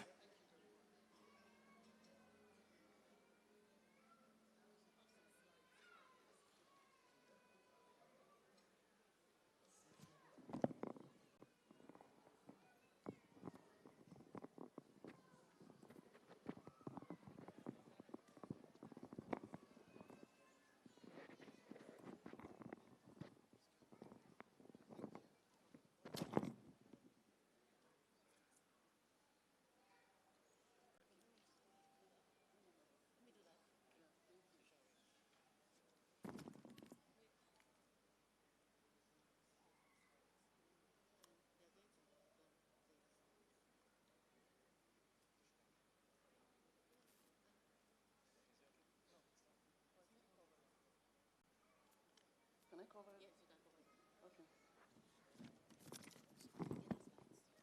cover it.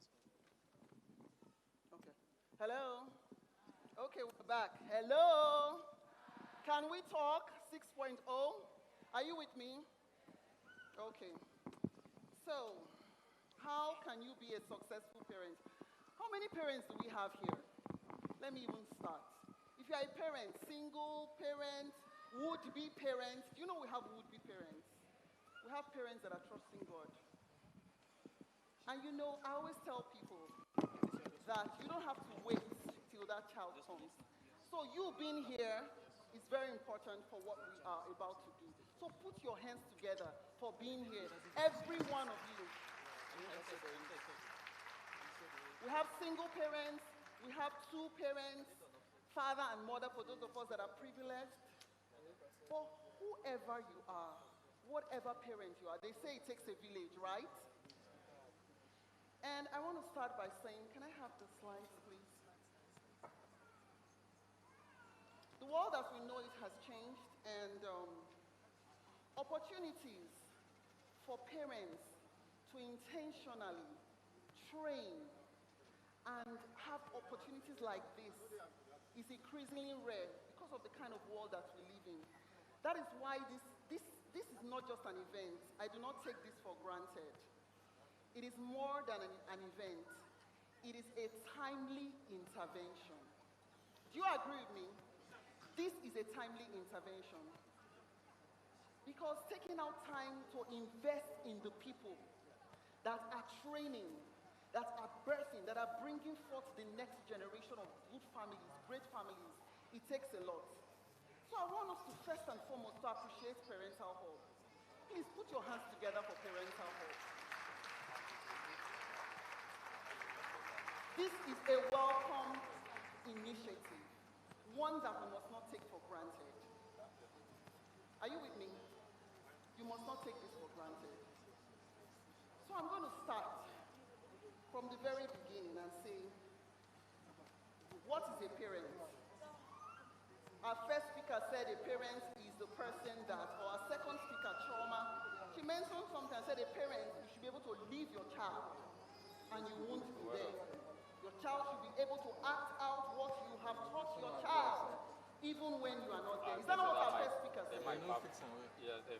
Before I tell you what a parent is, I'm going to read something from the dictionary, verbatim, and I will tell you why I chose it. I'm reading it verbatim. A parent is a biological, adoptive, legal caregiver who raises, nurtures, and supports a child. Beyond genetics, the term encompasses anyone who takes on the lifelong, can I hear lifelong? Say lifelong responsibility of guiding a child's physical, emotional, social, and I'm going to add something, spiritual development. That is the Webster Dictionary of what a parent is. While going forward, we are currently, like I said, in a world that is different from where we used to be. Times have changed. Today I'm going to be taking us on a journey. I'm going to be talking about the types of parenting. But before I talk about the types of parenting, I came up with an acronym. I want you to say this after me. I am an intentional parent. Please, can you say it? I am an intentional parent. If you don't learn anything today before you leave here, please, even if you're an aunt, they gave you a niece or a nephew to take care of, say, I'm an intentional parent. A man of God once said, every child is your child. If you see a child about to pick up glass and put in his mouth, are you the one that will walk away and say, it's not my child? Or are you the one that will say, stop it? When you do that, you're only exhibiting the fact that every child is what? Your child. So I'm going to give us an acronym. I'm going to start with an acronym before I talk about the types of parenting. I would like us to, I don't know if I can have if the slides are available, and if I can have to control the slides. That would be very good, because I would want you to, as I speak, I want you to be able to say those things so that it will leave a lasting impression in your heart. So please, I don't know if you guys can help me, please, with the slides and also to be able to move the slides. Thank you very much. So the DNA of an intentional parent, I'm going to be giving us an acronym. Who can spell parents here? I believe we all can, but I just want us to spell it out. Can we spell it out together? P. Thank you. Put your hands together. Clap now. Come on. Thank you. So, okay. Sorry. Okay. Okay. Good. We're here. So the DNA of an intentional parent. Every parent should be prepared. Remember we said P, right? Do you agree? Every parent should be prepared to adequately raise, educate, nurture, teach, and support children. Can we say together? Every parent should be prepared to adequately raise, educate, nurture, teach, and support children. Every parent. And if you go further to the acronym, we see that P stands for protective, P stands for patient, and P stands for prayerful. I tell you, you cannot do anything without prayers.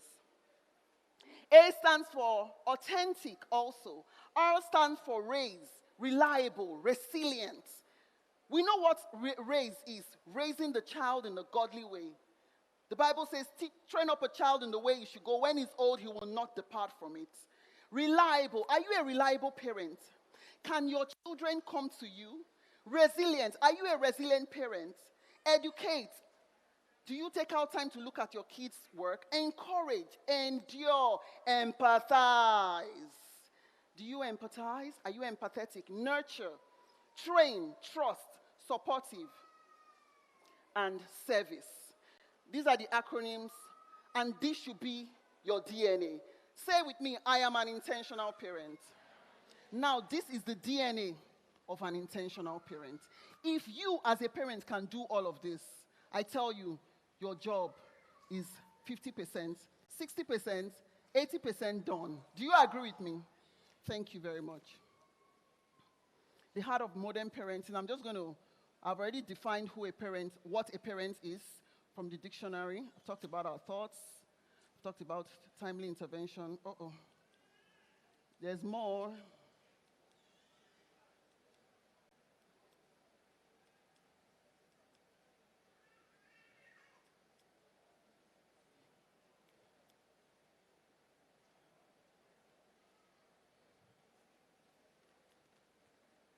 Very good. Are we together? Navigating the 4 classic styles of parenting. We have 7 types of parenting, but I'm going to put it in 2 different. I'm going to put it into 2. We have the classic and we have the modern. Under the classic type of parenting, what do we have? We have authoritative type of parenting. We have authoritarian type of parenting. We have permissive type of parenting, and then we have the uninvolved type of parenting. I'll go again. Under the classic type of parenting, we have the authoritative type of parenting. Are you with me? Say authoritative. I don't want anybody to sleep on me. I want everybody to listen. This is very important. Please. Say authoritative. Thank you. Authoritarian. Authoritarian. Thank you. We have permissive. We have uninvolved. You can see the way my voice is going with the types of parenting. It will give you an idea of what I'm talking about. Okay, let's start with the authoritative type of parenting. Under the authoritative type of parenting, you have high love, high care, nurturing, setting boundaries. Under the authoritative type of parenting, that parent knows how to create a balance. I want you guys to... Okay, that parent knows how to create a balance with rules and uses disciplinary methods as a supportive tool rather than punishment. Mind you, disciplinary method as a tool other than punishment. You know, when my daughter was really young and I smacked her at some point, and her dad would smack her. You know, sometimes children don't know why you smack them. Do you know? And she was like, what did I do? She couldn't understand. But you know what discipline would do? You take away some little things that you will ordinarily give them. You discipline them. You set boundaries. This falls under the authoritative kind of parenting. So before you start to punch your child or smack your child, I'm not saying you shouldn't smack, but please, let's do it with caution. Don't beat your child to stupor. Please, parents, do not. I'm not saying you shouldn't correct, but don't abuse your children. You know what the authoritative parenting does? It helps you. It uses disciplinary methods. Children are encouraged to have input in setting goals. Say, for example, your child is going to school, you know, and you want to have maybe lessons, after-school lessons, and then you want your child to also participate in sports. You want your child to be everything and do everything. And the child comes to you and says, Mommy, can we break it down? Can we slow down a bit? And you're like, no, you must do it. But you know what an authoritative parent will do? You say, okay, you know what? Step by step. Line upon line. We know that, right? Precept upon precept. Don't just load your children with everything. Gradually teach them, gradually train them, and listen to them. That's what the authoritative parenting does. Where is my slide? Under the authoritative type of parenting, researchers believe that this type, I'm not saying is the best, but they have said that this type of parenting is better because it creates a balance. The children can actually be bold, they can be courageous, they can speak up for themselves. Because while they are in the house, they are being listened to while they are home. Researchers believe that the children also do better in school because you have been able to negotiate, talk them through their academics, talk them through their education, talk them through everything that they're going through. So research believes that this type of parenting is actually better. And it also results in the healthiest outcome. Let's quickly go. Let's move on. Sorry, I'm still trying to get the hang of this. We're going to be talking about authoritarian. Authoritarian. Can we say authoritarian? Now, the reason I'm talking about these styles, I want you to search deep within yourself. Don't tell me. I'm not saying you should tell me. But ask yourself, by the time we're done, what type of parent am I? I'm taking you through this style so that you will understand and ask yourself, what kind of parent am I? How will I navigate today's world with technology, everything going on, pressure, social media? Now we're talking about the classic type of parenting. Under the authoritarian type of parenting, I'm sure that most of us those days, this is how our parents used to deal with us, especially my other ones. My dad didn't really deal with me like that. It was my mom that was really strict on me. Your child cannot express themselves before they talk, toza. Hello? You know, under the authoritarian type of parenting, high obedience, high discipline, strict punishment, every mistake is met with punishment. Haba. Is that how God treats you? Any little mistake, you have finished that child. And then you will use, parents are really strict. But you know what this does? And I can tell you for free. You know, I had a nanny once, and I discovered that she was so withdrawn. The kind of person I am, I don't really like the people that stay with me. I don't like them to feel like they're not a part of us. But I discovered that this nanny that I had, unlike the other ones, if I leave something on the table, maybe a snack that ordinarily you should eat within a day, don't sleep on me, sister. I'm talking about the authoritarian type of parenting. No, if I catch you, hello? So I discovered that this nanny would leave even things that will easily perish. She would leave it there, she won't touch it. And I would tell her, eat. She will not respond. I couldn't get over it. Until one day somebody now told me, don't waste your time. The way she was brought up is you cannot touch, you cannot talk, you cannot move. The way her mother brought her up is, unless I tell you to raise up your hand, before you will raise up your hand. If I say leave it there, that's how you will leave the hand. Until I say put it down. This falls under the authoritarian type of parenting. And what I discovered with that lady is that she could hardly talk. She's so timid. She's so shy. She couldn't express herself to the point that even when she's ill, you won't even know. I'm the one that will go, are you okay? Have you eaten? Come and eat. And when somebody came to my house one time, they said, man, you're really patient. If I'm the one that would have said this lady, I said, no. There's a reason God brought her to this place. Maybe, not maybe, I'm the one that will help her to come out of her shell. So what are we saying? The authoritarian type of parenting, it limits your children. They cannot speak. And they grow up, they become so timid, they become so shy, they cannot even express themselves. And let me tell you, parents, some of them might be going through some form of abuse. They won't be able to tell you. Come on, what are we doing? You are so strict to the point that your children cannot even speak up. Please, please and please. That's what you have under the authoritarian type of parenting. And then we have the permissive parenting. The permissive parenting is anything goes. I don't know if we have parents that do that. You might say no. Don't be too quick to say no. Your child will come, Mommy, I want this. Okay, that's my child. Mommy, that's my, especially, who is that person? Come on. Let me go to the uninvolved. Okay, so let me talk about something about the permissive parent. Typically, they have social ineptitude. That is, you cannot control them. They like to do anything. They can be selfish. Some, they struggle with self-regulation. They are demanding. They are impulsive.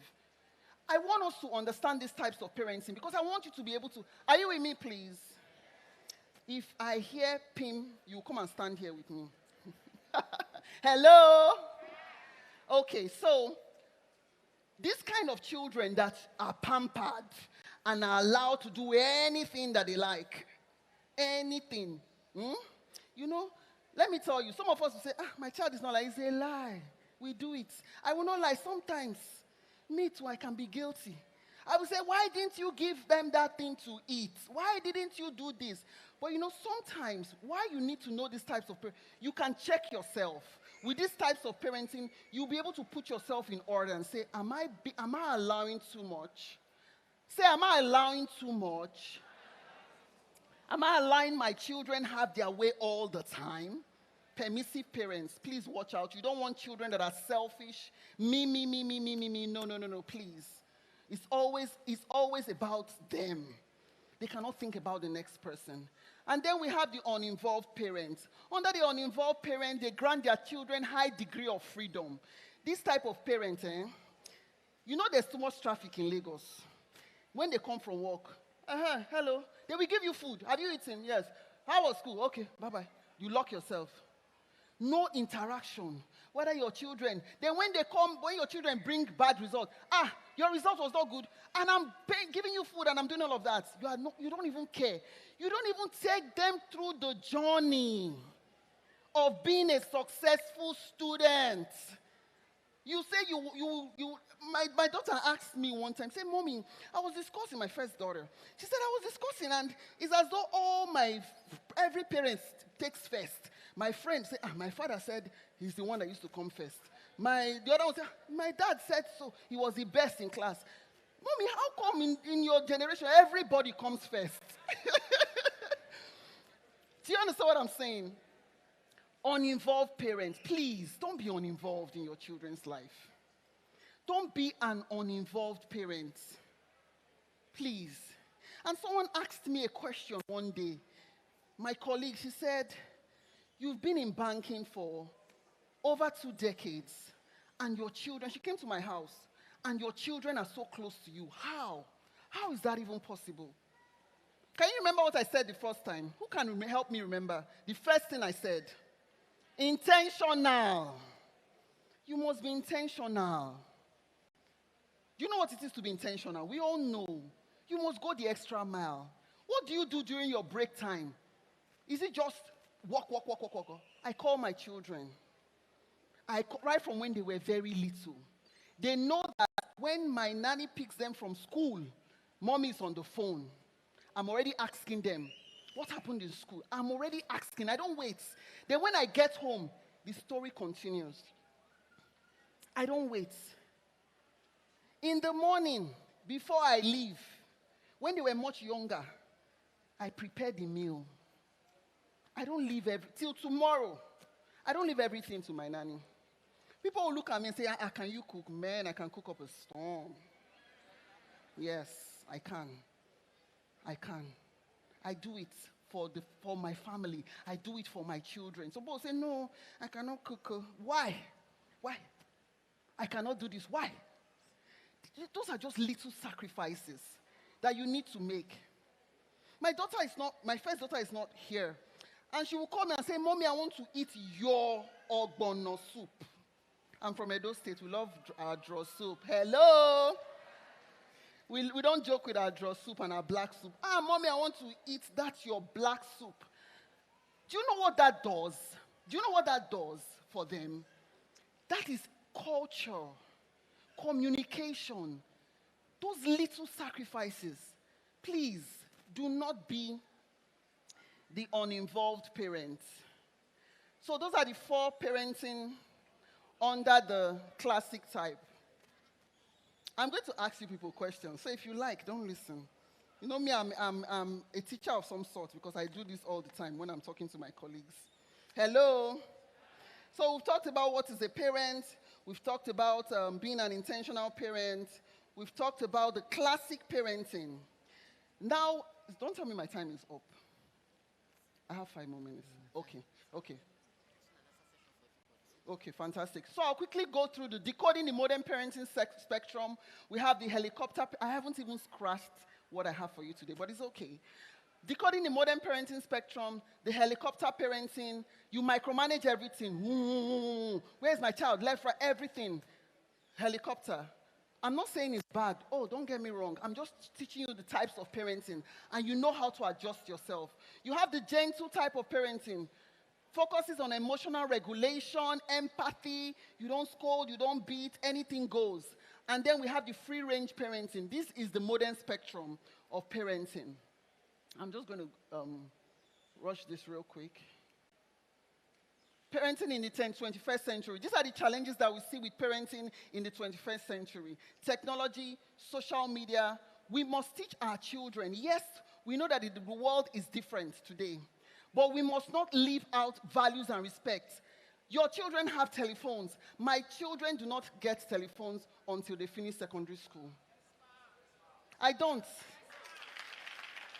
If you like, my daughter now, that one, she's 13, the baby. She's going to be 13 in September. That one, she will come, quail under my phone, carry, cry, turn, do this one. She took my work phone. She's with my work phone. I've told them, go and take my work phone from her. It's not time. Even if you give them phone, give them, what's that thing? What do they call that? Nokia 3310. Give them the one that, because how will you communicate? Give them the one that they cannot, because social media is dangerous in this world today. They shouldn't be. A 12-year-old has no business on social media. Please. Please. My second son just finished secondary school.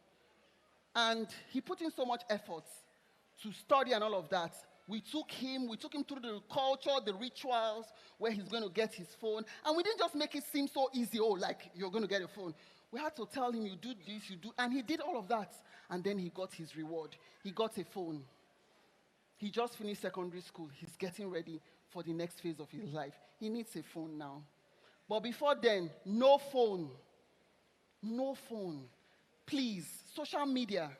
So what makes a successful parent? I'm going to browse through. How can you be a successful parent? First of all, you build strong relationships. How do you build strong relationships with your children? When I come from work, I have gist time. That's my girl. I talk to her. Do you understand? She will tell me how her collar did not stand well or everything. So before I get home, she's already telling me everything. Do you know the culture I'm trying to build? So that they don't hide anything. So that I'm aware. I can tell you, I'm not boasting, but by the grace of God, you cannot tell me about my children. I know. If you like, you want to come and report, oh, my child did. Somebody tried to do it with me recently. And she was like, did you know? I said, yes. She told me. She's like, wow. I said, yes. So create that culture. And it starts from when they are small. Remember what I said. Call them on their way from school. Check up on them. Make their lunch. Even if you cannot make their lunch, make sure the lunch is healthy and available. I'm not saying I make it every day. Don't get me wrong. Once in a while, let them feel your touch. Build strong relationships. That is one way to, the 10 pillars of being a successful parent. Build strong relationships. Speak positive words. Speak life. I'm stupid, you are crazy. Do you know the meaning of stupid? The day I read the meaning of, the first time I called my daughter or my son, I said stupid. They did like this because they know mommy doesn't use those words. And my son told me, Mommy, do you know the meaning of stupid? It's actually a very bad word. It means foolish, inept, all sorts of negative things. And then, do you know what I did? I said I resent that word. I take it back. So parents, even when you're angry and you speak the wrong word to your child, take it back. Say, I reject that word. You are not stupid. You are a success. You are great. You are strong. Every aspect of your child's life, you should be a part of it. I remember one time, I wanted to take my children, my first daughter and the second to a school. And I loved the school so much. I loved the ambience. I loved everything. Everything looked perfect on the outside. It was primary school.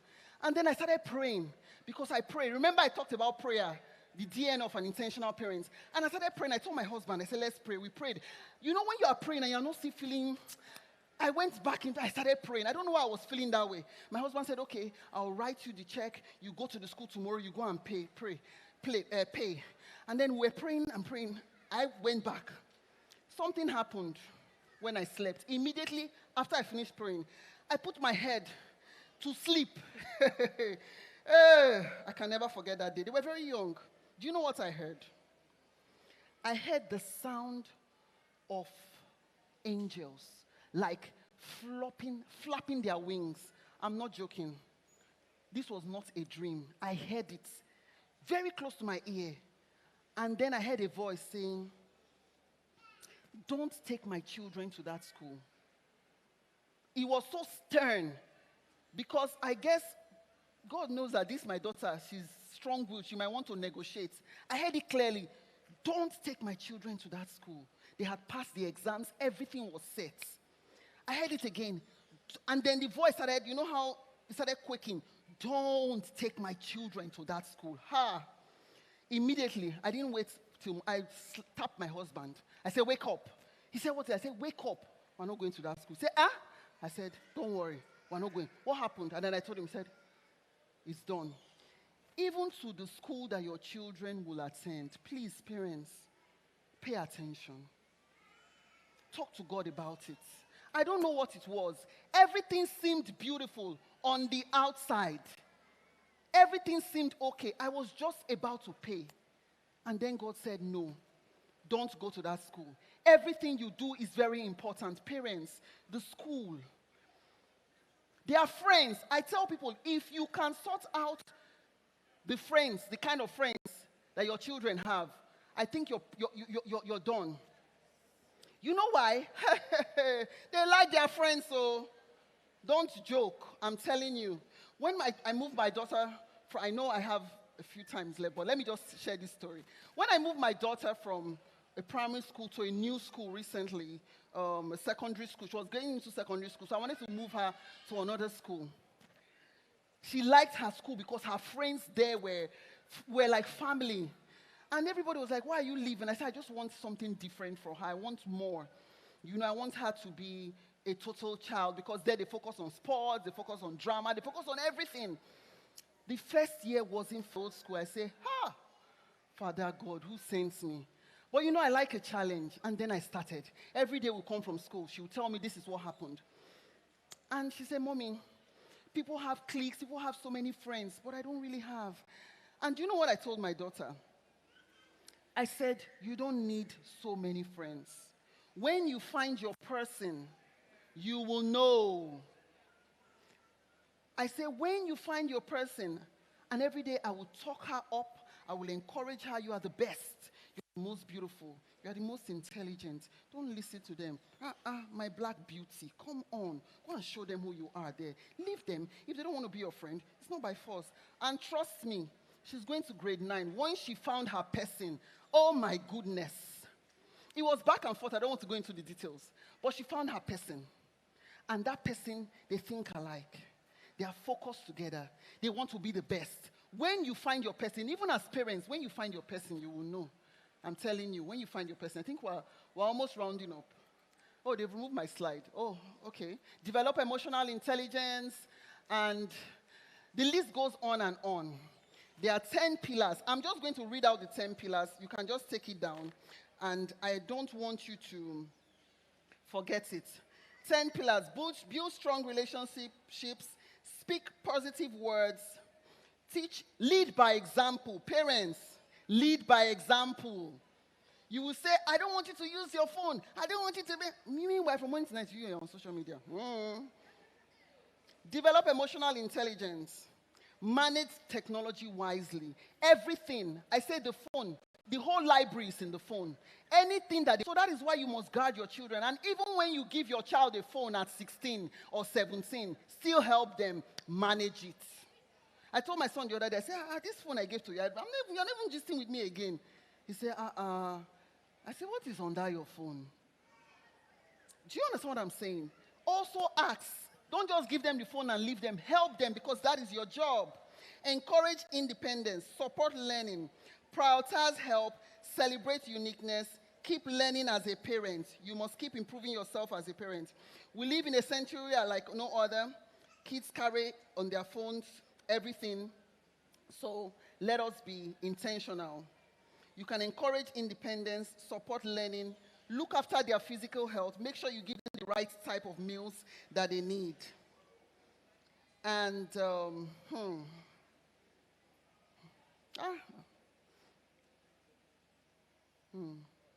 You know, our lifestyle is the loudest kind of sermon. Hello? Your lifestyle is the loudest kind of sermon. I heard a story a long time ago of two boys. Their father was a drunk, and he would come home, and he would do everything. He would have all the negative kinds of attitude. Please, let me tell them this last story.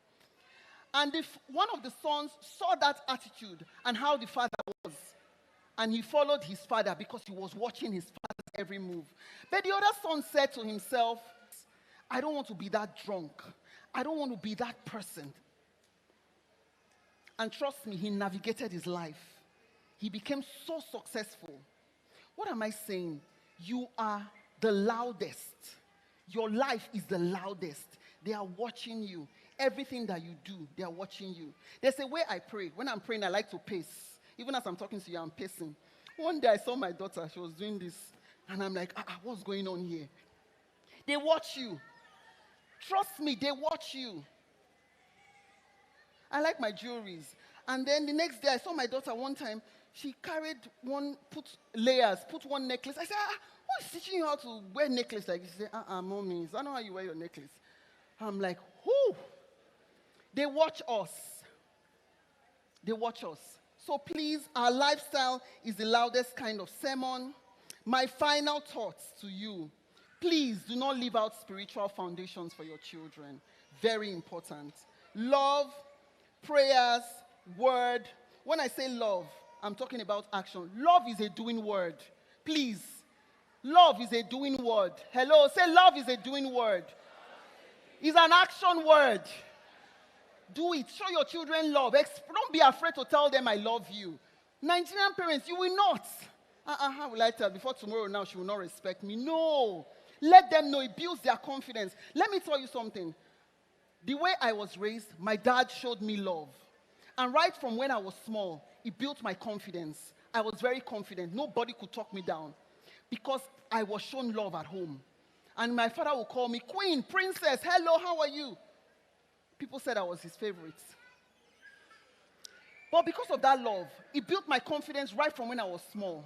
So fathers, please, show your daughters love. Because if you do not show them at home, someone else is going to be showing them out there. You don't want that. Hello? Prayers, very important. The word and faith. And finally, let us know that we must leave a legacy for our children. What legacy are you going to leave for your children? Outside the legacy of wealth, you must leave them love, prayers, hope, faith, and every other good thing. Thank you very much.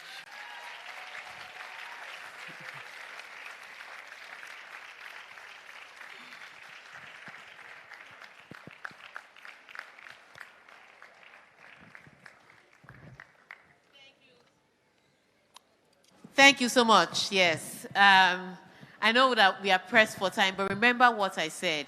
Have your questions ready because after our next speaker, we're going to have all the speakers back here. And every speaker you have a question for. For the fatherhood, with Mr. Akinropo Akinola, you can ask him. And the questions you have for Mrs. Shoma Chuku, she's here. You can ask her. And the questions we have for Mrs. Idahota Arabome, just have your questions done. We'll have the question and answer session next. But coming up now, ladies and gentlemen, you know her. You've seen her on your screens. And now you've seen her YouTube channel. It is thriving hard. Without any further navigations, introspections, introductions. Ladies and gentlemen, let's put our hands together for actor, producer, wife, mother, and now grandmother, Omoni Oboli.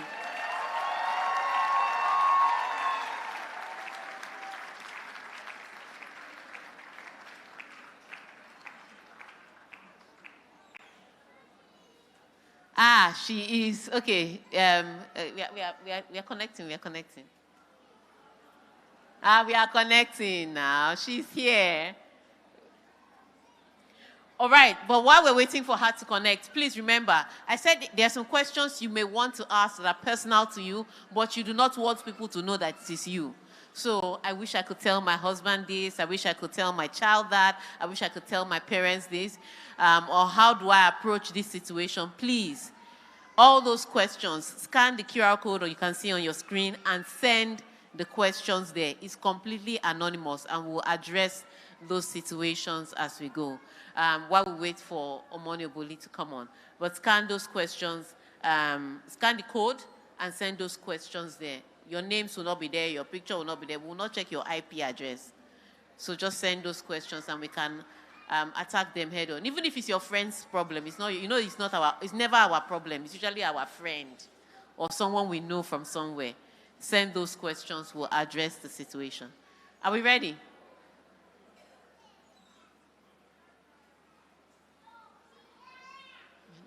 All right, so while we are waiting, let's do some giveaway. While we are connecting, let's do some giveaway. Are you ready for Anonymous? Are you, no, if you don't answer well, we are not calling Anonymous. Are you ready for Anonymous? I don't like this energy. Are you ready for Anonymous? Anonymous, what do you have for us? Bag or airtime? Depending on their energy.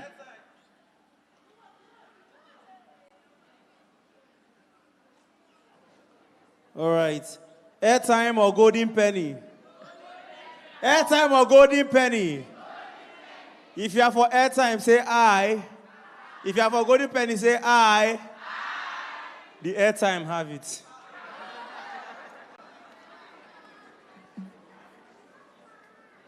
MTN users. We are waiting, we are waiting. MTN, fast fingers as usual. 2188 4680 4096 09276.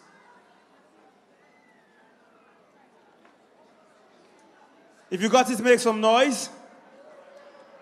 Somebody over there, somebody over there. MTN again, 3638. It's Fastest fingers. 2463 0973. Should I start afresh? Eh, boy. 26405. If you got it, make some noise.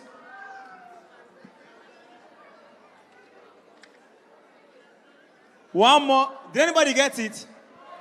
You got it. Have you won before? Come and take another one. Ah, she's coming, you know. Yeah, come. Hope you are not owing them before. 3705 0654 6363 26121.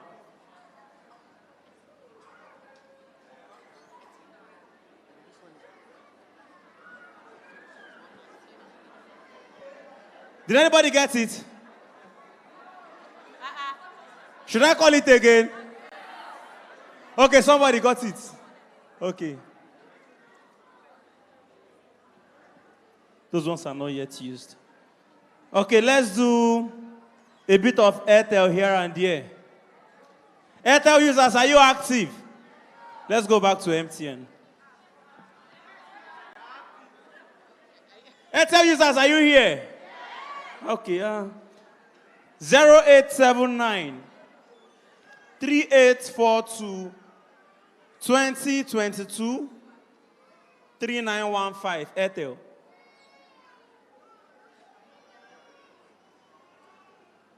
Okay. She again. Can she give me the third one?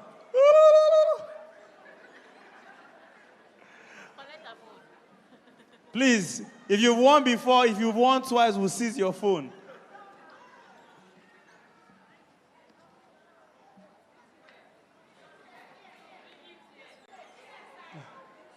See, I'll show you your true profession, conductor. Are you an usher? Okay, I'm about to give this away. How do we do this? How do we do this? Okay, I will use this to my advantage. Okay, are you ready? Please let me have more. Let me have. Okay, I think we're ready for the next one. Next speaker is active.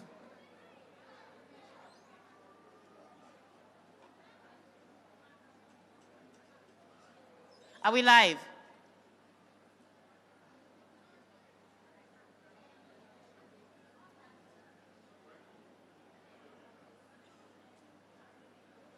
All right, we are live. Sure.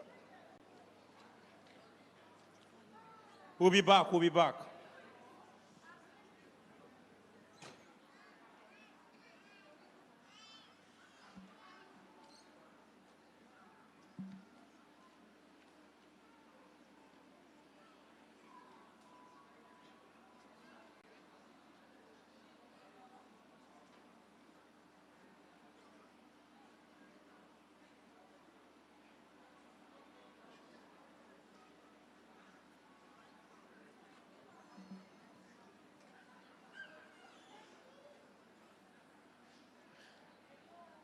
All right, I think we have our favorite actress and producer on now. Yes, all right. So,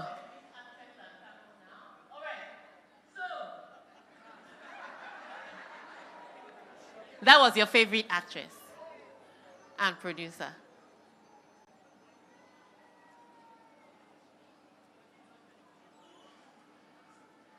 See, this digital age, this is a... Hi, can you guys hear me? Hello. Aha! Everybody, let's you know, Omoni was not here when we put our hands together for her before. Please, let's welcome once again Omoni Oboli to Can We Talk 6.0. Omoni, before we ask the questions about the parenting, I have one question. So, in that secret of the heart, why did Nosa not have wife? He not good now. All his friends found love. Only Nosa found BDSM. Why? So I can hear you. I don't know if you can hear me. Can everybody hear me? We can hear you. We can hear you. Can you hear us? Awesome. Was that? It's so amazing to be here with you. First of all, let me just start by saying I really hope you wanted to be in the room. We've been planning this for months, but then family engagements, the things I just couldn't get out of, and I'm not in the country at the moment. But well, thank God for the digital age. I'm still able to connect with you, and it's such an honor to be here with all of you. Unfortunately, I can't see the people in the room, so I don't really know, but that's fine. Let's just go. You didn't answer my first question. No? I had the first question. I said, secrets of the art. Why didn't Nosa have wife? All his friends found love. Why didn't he find love? It's not fair now. I know Nosa is our favorite character. She didn't hear me. Can you hear me? She can't hear me. So I don't know how we're taking this. I believe I'm going to get questions, so I'm sort of waiting for the questions. I think there's a bit of a lag, so I'm not sure you're hearing me in real time. So I believe we're going to have questions, and I'm just waiting to get those questions so that we can kickstart.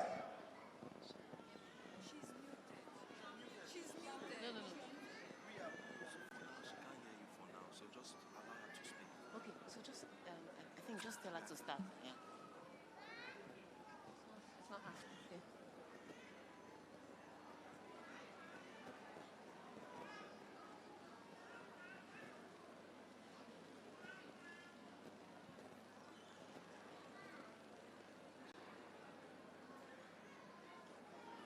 I really can't hear anybody. I don't know if I'm being spoken to, but I can't hear anyone at the moment. So if I'm being spoken to, the meeting admin is muted.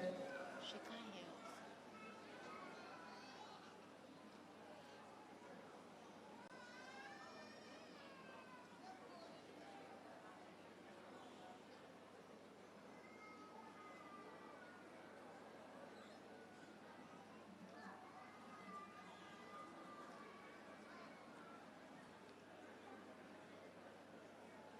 All right. Can you hear me now?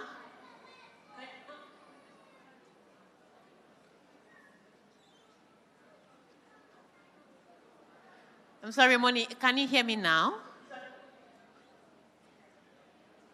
Yes, I can hear you. Can you hear me? Ah, perfect.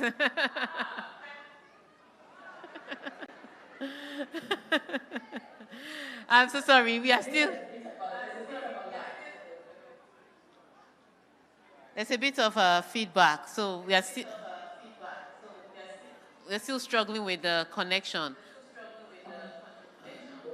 But that shouldn't hinder us. But let's go straight to your story. Let's start with your story. All right. So I know you've been listening or you've heard what has happened so far, but we've had the fatherhood talk and we have the single parent talk, and then we have a household with two parents. But you have an interesting situation where you were raised by a single parent and then you became a part of a two-parent home, and now you've raised your own children and you're even a grandmother. Can you talk us through your story from the single parenthood to when you got married, and especially just talking us through some of the things you learned growing up that you applied to evade some pitfalls in your own home? Okay, so it's going to be a very long story if I start, from the very beginning. But my parents got separated when I was a baby, so I technically did not grow up with my dad at all. I don't ever remember, living in the same home with my dad, because I was really, really little. I believe I was a baby when they got separated. And my mom raised us by herself. My mom had two kids, two daughters, she raised us by herself. And as you know, back then, and I'm sure even till now, teachers are not that well paid in Nigeria. So it was a struggle for my mom to raise two kids on her own. My dad did chip in, but it wasn't consistent. He came to visit as well, but it wasn't, again, there was no fixed visitation time or anything. He just came whenever he came. And that was it. And that was once in a while because he remarried and had another family. Right? So we were, the other family, if you know what I mean. So my mom raised us all by herself. But the one thing that I really took out of my mom raising us is you can co-parent in peace. My mom and my dad, they had their issues, obviously, which is why they separated. But my mom never let that affect our relationship with my father. Yeah. I remember my sister being, she didn't really like my dad much when we were growing up. I don't know why, but somehow every time my dad came to visit, she would literally just leave and get, and everyone would look for her and they would not find her. Very, very upset with her because she used to say to her, your dad loves you. Issues with your dad. Whatever issues I have with your dad, it's between the two of us. It doesn't have anything to do with you. So you cannot be this way. You have to be nice. You have to, when your dad is around, come around, love on him. He loves you. He has no issues with you. So because when I see couples or parents now that are separated and they're using the kids as a weapon, against the other party, it breaks my heart because you're literally you're doing things that will affect those children's lives later in life. They might not react to it now, but later it's going to affect them mentally, physiologically, because at the end of the day, you're both parents to that child. You're a father, you're a mother. A child needs both parents if they're still alive. There's certain things a mother cannot do that only a father can do. There's certain things a father cannot do that there is no, the other partner or the other party is not around, is not available, is not alive, or is not interested. That's different. You try to do everything you can to that child. But if both parents are alive and both parents want to be in the child's life, I don't see any reason why not, unless there's abuse involved. Yeah. Right? So when I see, men or women now using a child as a weapon against the other person, I'm wondering, why can't you just co-parent in peace? You can have your issues.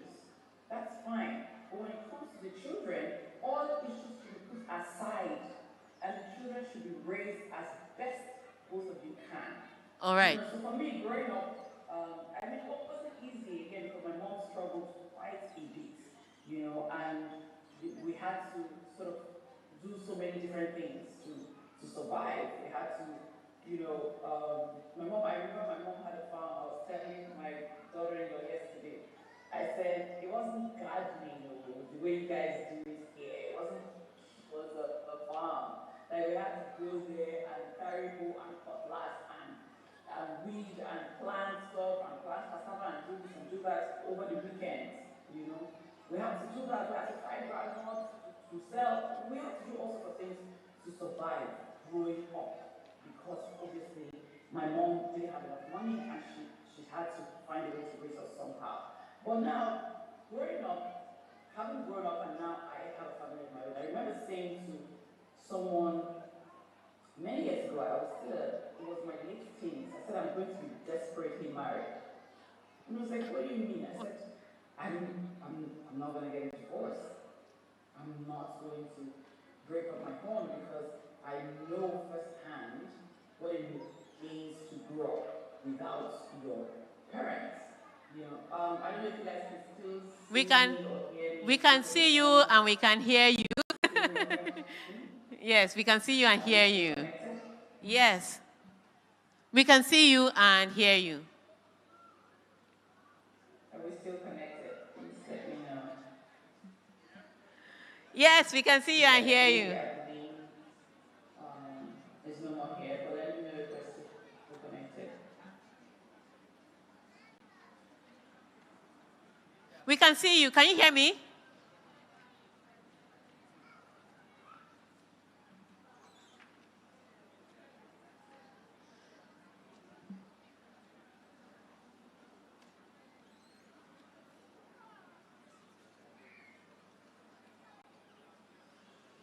Can you hear me now? Wow.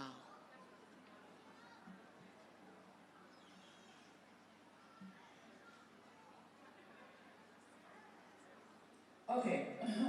I was wondering because the admin page or the admin screen wasn't on. Anyways, so yes. So now having my own home, I'm so sorry, technology is great and all, but sometimes you have issues with technology. But we're back on, which is great. So now having my own home, a lot of how I grew up has informed who I am today and how I am with my family. I don't want my children to go through what I went through. I always say that I have daddy issues because Then you I guys should just be really typing. wanted to have a I dad, can't speak a to her. present dad. So you guys I should worked just with be some typing. good girls who wanted a father to be there. I wanted my father to come home with gifts for me. I wanted my father to come home and just pick me up and talk to me and say, I love you. I wanted that. I don't know if every single child wants that. I think they do, but I really wanted that. And then not having it made me want it You can even hear me. more. Right? So I'm one of those girls that wanted a very present Because father, how but would I I do that? did not have a present father. I actually did not have a male figure in my life at all because my mother did not remarry. She did not date. So there was literally no man. And it was just us. It was just my mom and my sister and, relatives that would come and stay on and off. So I didn't want that for my own kids. And so I thought to myself, I'm going to marry once, and I'm going to stay married. Okay. And I'm going.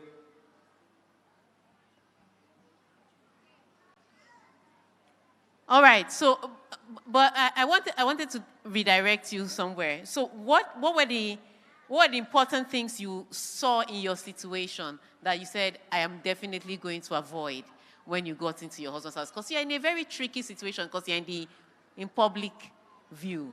You married in a public space. Let's put it that way. So what were the pitfalls that you saw growing up that you said you were going to avoid, or that helped you to avoid certain things that you were able to stay in your marriage and keep your home?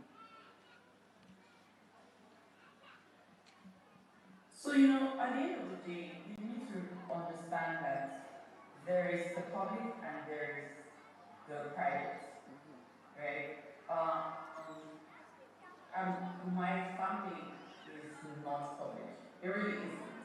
You know their faces, but you don't know them for real, right? People think they know you because of what you put out there. I have what I want you to know. That's it. You don't know the intricacies of my family. I was talking to someone the other day and I said, please make sure that you have a life outside of social media that you actually love. Because everything you see is a facade. Again, like I was saying, growing up, I didn't have my choice. I got married very early, so you could say that maybe I didn't see enough men to pick the right one from, but I knew when I met my husband that this person loves me almost more than I love myself. So if he can love me this much, he's going to love our children this much. And he's going to stay and he's going to protect them. Because at the end of the day, I felt like, I needed protection when I was a little girl. So I wanted a man that would stay to protect my children as well and to love them because I needed a father's love, but I didn't really get. My father and I became quite close, very close actually, later in life, but I was already grown, right? I craved that kind of relationship when I was a little girl, you know. So for me, all of those things, putting all of those things together, I'm gonna be with my husband, with my kids.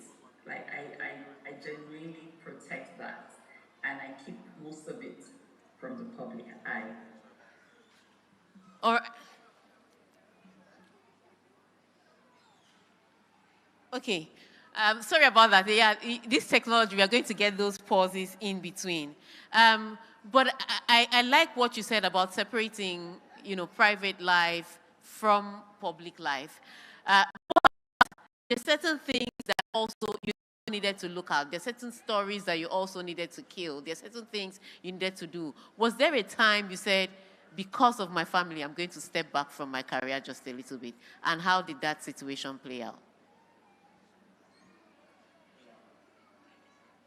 So it's, as a career woman, doesn't even matter if you're in the public eye or whatever.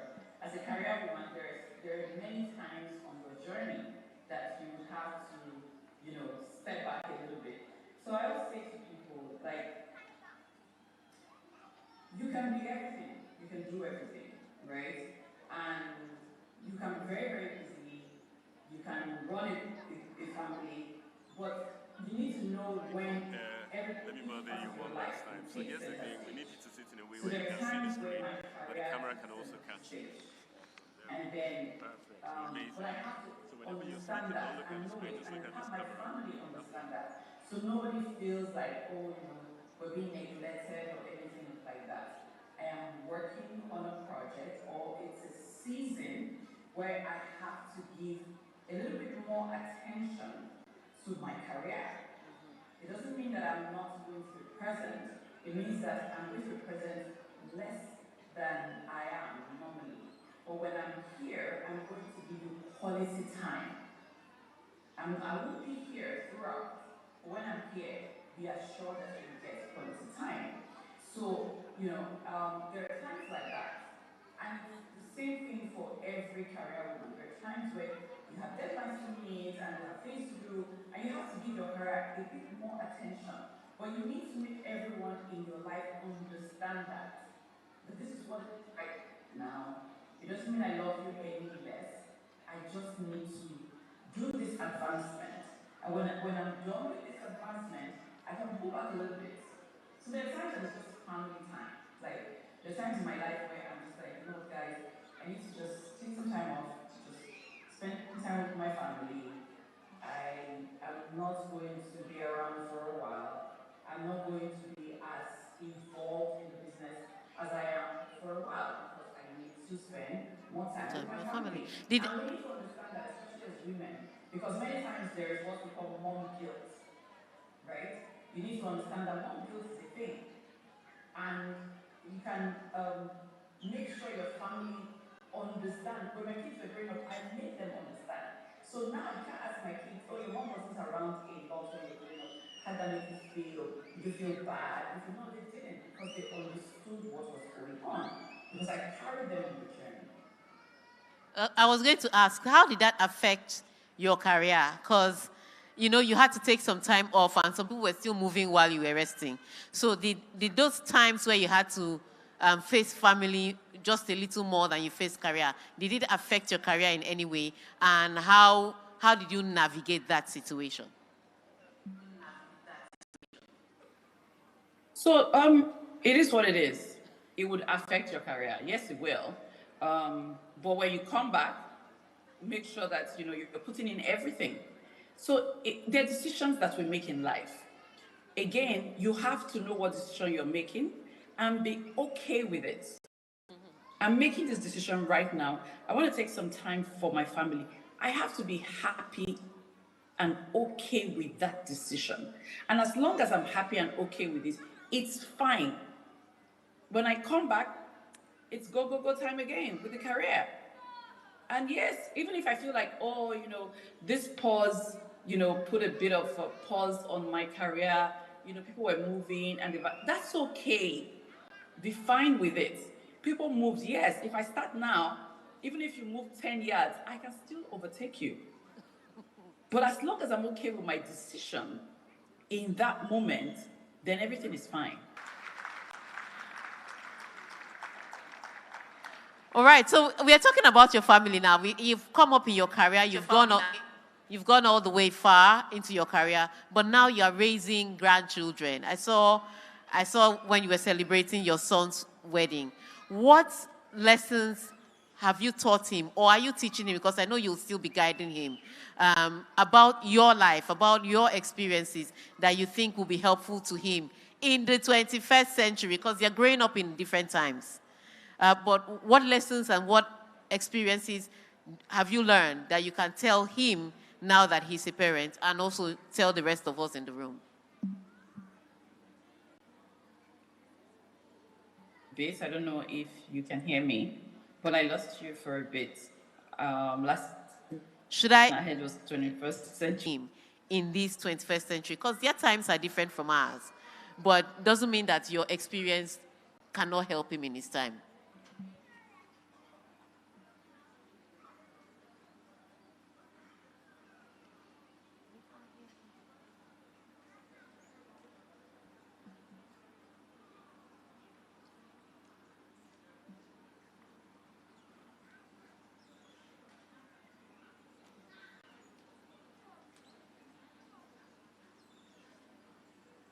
me, but I've been pleasantly surprised by, right?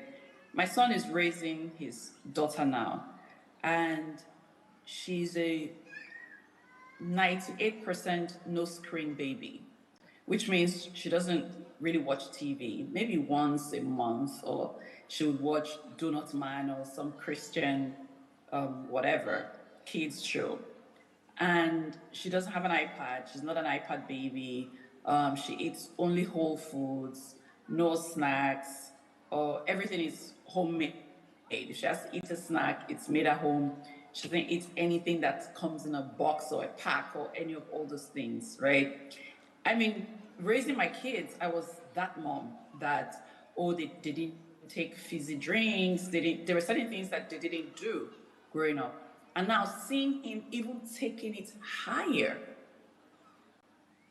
he's doing more than I did, right? At least I allowed my children to watch TV, It gave me a bit of time to do certain things. Just throw them in front of the TV and you can do certain things. Even though, yes, I monitored what they were watching and I made sure they were age appropriate and all of that. But then you see, again, life has changed. Life has changed. There is so much filth, so much junk out there right now. There's so much junk on the internet. There's so much filth on TV. Even the kids' shows have a lot of horrible things that are thrown in there. Because, of course, they're trying to catch them young as well. Just the way you're trying to catch them young by imbibing the right discipline and the right tools into your kids, the world and the devil are trying to catch them young as well. True.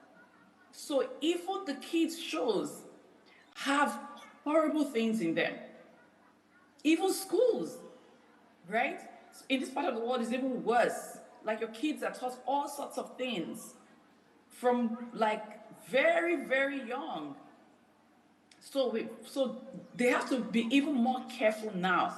So it makes me so glad to see that, my son is being careful with his child. He's being intentional with his child.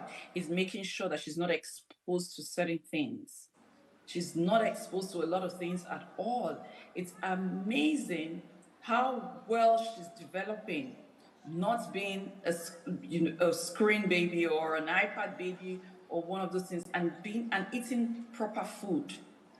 Everything she eats is actual food, like that is prepared at home, not something that is store-bought or something that they just got in a pack or something, So I'm so glad that there are a lot of things that we did growing up, even though then it wasn't cute. You know, parents would allow their kids to do anything they wanted to do. You know, it showed that, you know, you had a bit of affluence if your kids had iPads and, you know, they could eat anything they wanted to eat and drink anything they wanted to drink. It's because, you know, you had a bit of money. But now, seeing that my son imbibed a lot of those things and is even taking it a step further, just really makes me happy. You know, the discipline. I mean, in this part of the world, they don't really spank kids. They don't really do any of those things. But my son is not about that life. If she misbehaves, yeah, she gets a bit of a spank, you know, on her bum, and she gets told off. But you can't do this. This is wrong. You can't do that, right? Those are the things we did to them. Thank you. And now he's carrying on those things and even doing more than I did. that. And for me, that just makes me so happy. Oh, thank you so much. Thank you so much. If we have questions for Omoni before she leaves, because she really has to leave, if you have questions for her, quickly indicate by showing your hand, and then I will ask the questions. You can ask about the movie that she just released, though. Some of us have not watched it yet. But if you have any questions for Omoni Oboli, any questions? All right, so, they're telling me to round up. All right, so, Omoni, so thank you. We have to round up and we have to let you go. Thank you so much for being a part of the show. Please, let's put our hands together and thank her, because she took out time from a project to come and sit with us.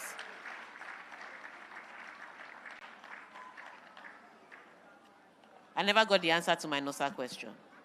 That's all I want to say. Okay, so right about now, we will soon take a break, and where you can go outside and get something to eat. But before we take that break, can we get all the speakers on stage, please? Because we want to do our Q&A session. Remember, I told you if you had questions for any speaker, you had to have them written down.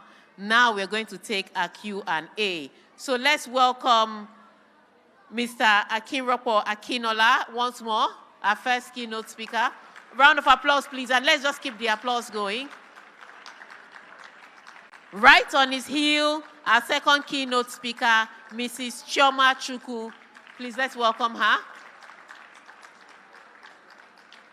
And as she takes the stage, let's also put our hands together and welcome Mrs. Idauta Arabome, our third keynote speaker.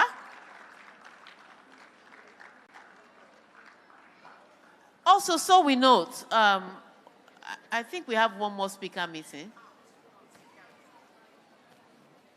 Okay, also so we note, we have a youth session going on upstairs, and we had a speaker there who we all know and are familiar with. He's going to be joining us. He's going to be joining us any moment from now. So this, maybe I wait till he comes before I introduce him. So these are speakers. Every single question you have, from fatherhood to single parenthood to navigating parenting in the 21st century, every single question you have from the three speakers, now is the time to ask it.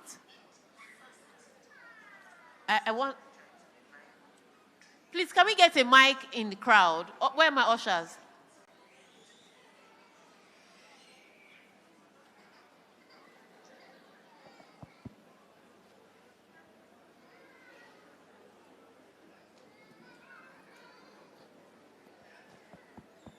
All right, your question, and do you want all the speakers to answer?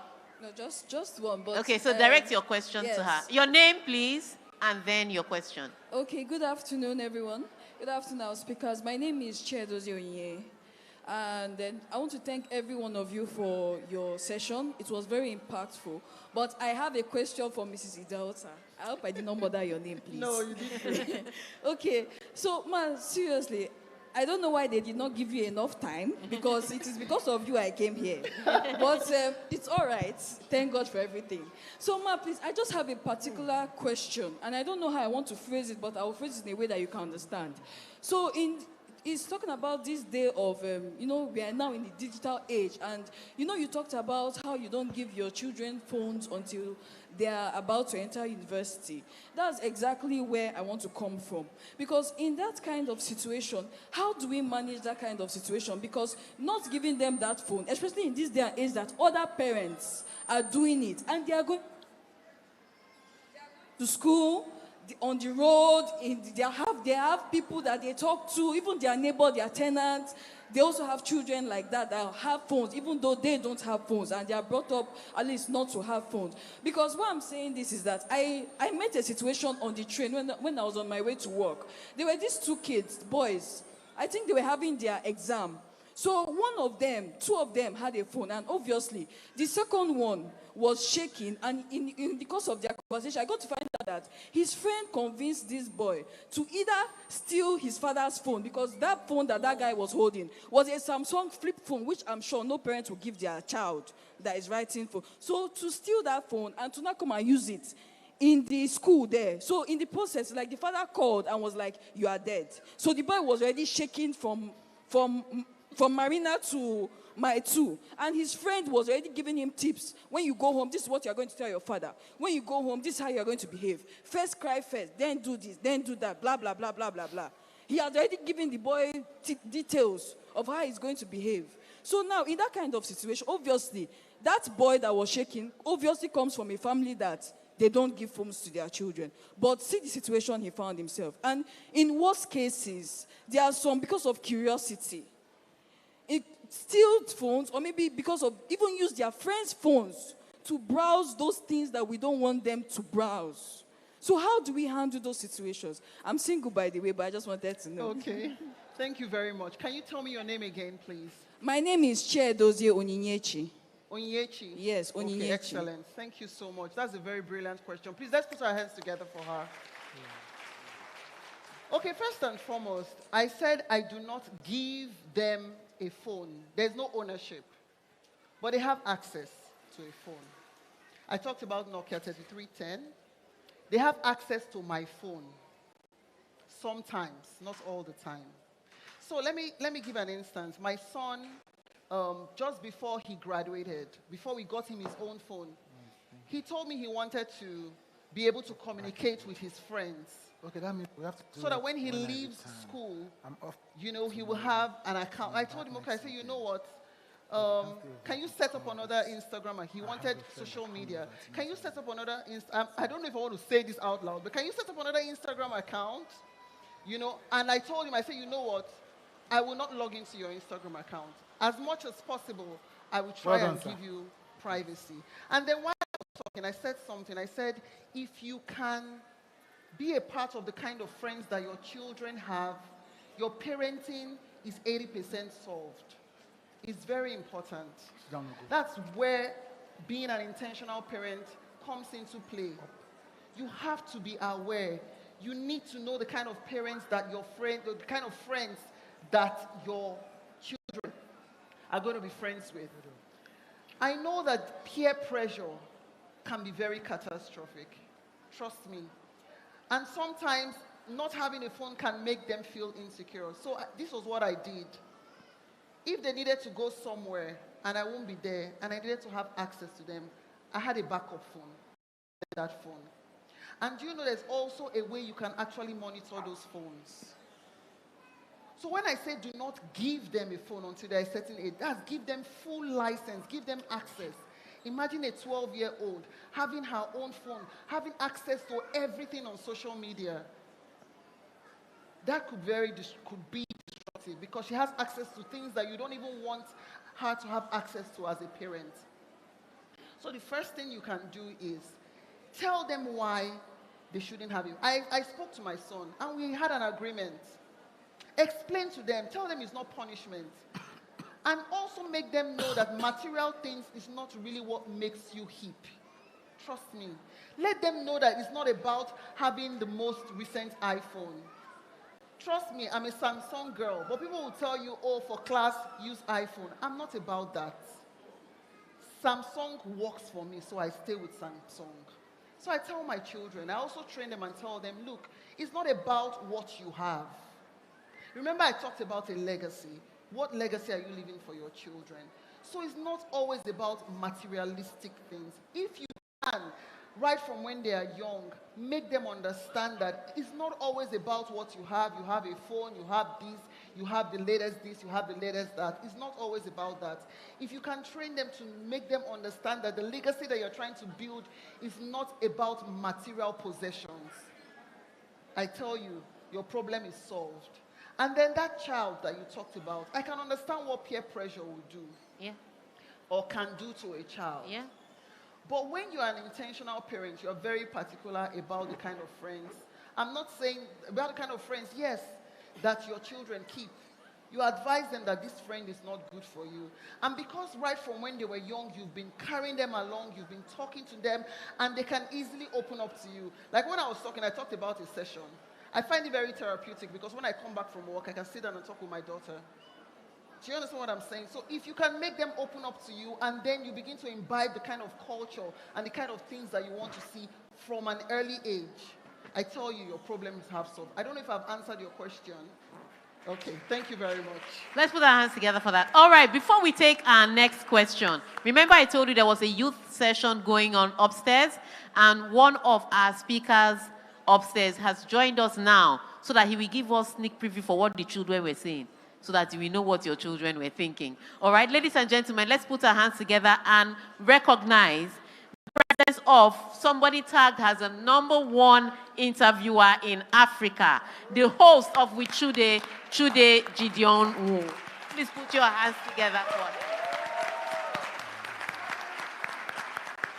Chude was with the children upstairs. Chude, can you give us a summary of what the children were telling you? Let's know what to ask. They said I should not share it with you. Can we talk? It's between me, them, and... Can we talk? All right. I think want to give us a brief presentation of maybe from your insights from what you saw upstairs. Can you share with us, and then we carry on with questions. Well, the first thing is that I'm alarmed. The children didn't know who RMD is. It's a big national crisis. So I told them to go and read up on who RMD is. But for more than that, I met there were just so many. I saw a 16-year-old upstairs who is already a food content creator. And he introduced himself as a food content creator. He didn't say, I'm trying to be. And he already has 30,000 followers, you know. And at 16, he's already dealing with serious adult issues. So what occurred to me from upstairs is that earlier and sooner, young people are having to answer questions that they might have had to answer in their early 20s. And they are dealing with an accelerated assault from society in terms of social media. So for instance, one of the guys was asking me, how do you handle negative comments? And I'm like, these are the questions we used to ask celebrities only 20 years ago, because they are the ones that would need to handle negative comments. But now, every young person is a brand if they have a social media account. So they have to start learning resilience skills much earlier than even they understand. But by and largely, they are all facing the same challenges. How much should I listen to my parents and how much should I listen to myself? So, for instance, if a young person wants to work in the media, but the father insists that she should be an engineer, how does she navigate that? So the difference is that the question has more urgency because it's not just the parent and the teacher involved, it's the parent, the teacher, VDM, Kim Kardashian, TD Jakes, and the creator in their community who just blew up last week. And so it's the same broad questions, but the urgency, the immediacy. And so the media literacy of parents, the mental capacity of parents, they ought to answer questions. So before, parents would get away with saying, oh, because I said so, or tell a lie before thinking about it. But now they can live check the information. And so the burden of parenthood is sharper, is bigger, it's more urgent. I think that's what I noticed from upstairs. Please, let's put our hands together for that. And you can bring in your questions, but I was going to say, because, and that's where I would say I will ask every single person, because all the questions they're asking is pointing towards communication. And they're communicating with people that you don't even have influence over. And some people that are even more exposed than their parents, or some people that they even look up to more than their parents. You know, some people think that Kim Kardashian is more important than her mother because Kim Kardashian has achieved more by her standard. So how do you, I want to direct this question at everybody. How do we navigate these outside influences? And yes, you have to put in mind the work-life balance of parents that are hustling. Some people don't have time. You know, you had time to be calling your parents. Some people don't see their parents till night. Some people don't even see their parents till weekend. Yeah, I have a neighbor who doesn't come home till Friday. He leaves on Monday, comes home on Friday. When he comes home on Friday, he wants to sleep. So how do we navigate those situations? So let me start with the banker, because you know your hours are longer. So let me start with you, and then we'll take it all round. So you add your own input, how you navigated your situation. Mrs. Chioma adds her own input, how she navigated her situation. Mr. Rocco adds his own issue, and then Trude adds his own. So let's go I on. was actually hoping that you would start with Trude. But it's okay. Thank you very much. It's tough. How do you, as a parent... Sorry, please. Can we have one house, please? One house. And then if you have your questions, just keep them on hold. We are coming to you. But let's have one house, please. Okay. All right. How do you navigate how do you create that work-life balance? I wake up every day by 5 a.m. It's not kids' play. And then sometimes you have to spend at least 1.5 to 2 hours in traffic, going and coming. But I said something about intentionality. I made up my mind from a very, when I started having my children, that my children were going to be close to me. I lost my mom at a very young age. My mom passed when I was 10 years old.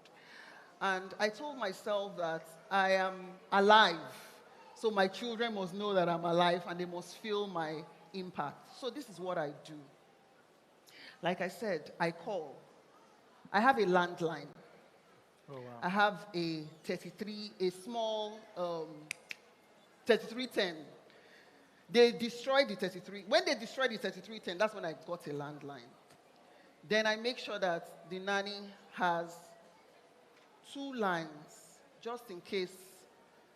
Do you understand? So if I cannot reach them on the landline, if they refuse to pick the line, because I have no phone, there's no phone. I don't give my children, when they were children, no phone. Even this iPad, I got them iPad at some point, but it was highly regulated. When my husband discovered that the iPad was doing other things, he was the one that took it himself, and they never saw it again. So you try to create that balance. So I call the nanny, I call them, and because there must be somebody with them when they were young. And I talk to them. Can I speak with my child? Can I speak with my daughter? I can tell her, go to your room. If you don't want anybody to hear what we talk, how are you? And I don't just ask her, how was your day? My questions are, I know that the day there must be something going on in her day. How did you navigate through your day? What happened today? What did you do differently? Did you remember what I told you? Did you execute it today? And I must tell you as parents, execution is very key. You can have all the strategies in the world, and if you do not execute what you have said you will do concerning your children, it will, in the long run, it won't pay off. So execution as a parent, you need to execute the strategies that you've put in place for you to have seamless communication. Like I said, I'm very, very close to my children. We're very close. My girls especially. Even my son. I'm close to them. I go out of my way. I'm the nosy parent. I talked about the authoritative type of parent. Yes, I'm that type to create a balance. I also talked about the helicopter type of parent. In this modern day, trust me, you need to be helicopterish. You need to know what your child is doing. So I go to their rooms. When I notice that they've locked themselves in for too long, I'm that parent over the weekend. By now, I'm knocking on the door.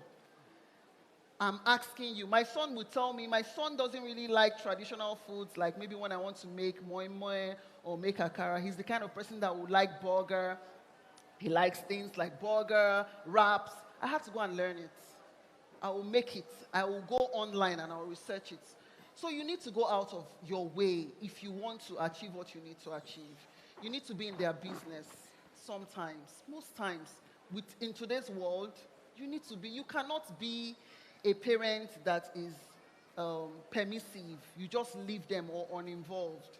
You said something about that father from Monday to Friday that has to be somewhere. I believe it's because of distance. If I were that kind of father, what I would do, I won't make it 5 days. I'm just telling you what I would do because I have the option of maybe staying closer to my office and then coming home. No, I'd rather go through that pain of staying in traffic. Sacrifice. What sacrifice are you willing to make as a parent? So I'd rather go through that pain. So I would advise that somebody like that, maybe you take 1 more day or 2 more days to come home and just be with your children. And if you cannot, when you are there, be present. When you are there over the weekend, you might be tired. Sleep for 1 or 2 hours. You won't sleep all through. And then spend time with the family. Thank you very much.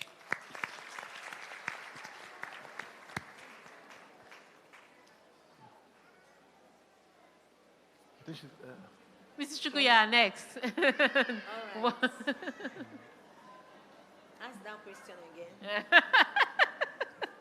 So, how do you advise parents with bonding with their children, with communicating with their children, opening that relationship that the children can also communicate with them? It's important. Very, very important. Like I said, she has already mentioned it. You make out time with your children. Like myself, I'm only with them. So even if I go to work, I know that I wake up very early in the morning. I asked you, parents, what will you be sleeping? 12 o'clock you're on the bed. 1 o'clock you're on the bed. 2 o'clock till 5 o'clock. No. Now, what they see you do is what they know and is what they practice. For you to bond it, they must see you doing what you want them to do. Wake up on time, prepare their food, settle them, come back on time to ask them questions. I must always, just like Mrs. Idaho said, I must ask them questions. How was your day? Did anybody bully you? What did you do to your teacher today? You know, some questions that you will ask, even if they don't want to open up, they will open up for you.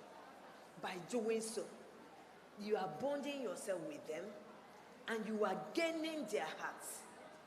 When you are distant enough, they will not know you well. Don't distance yourself from your children. Like I said, sometimes I play ball with them. Those things they like, I do it with them. They'll come back to school. Are you ready for ball today? I am ready.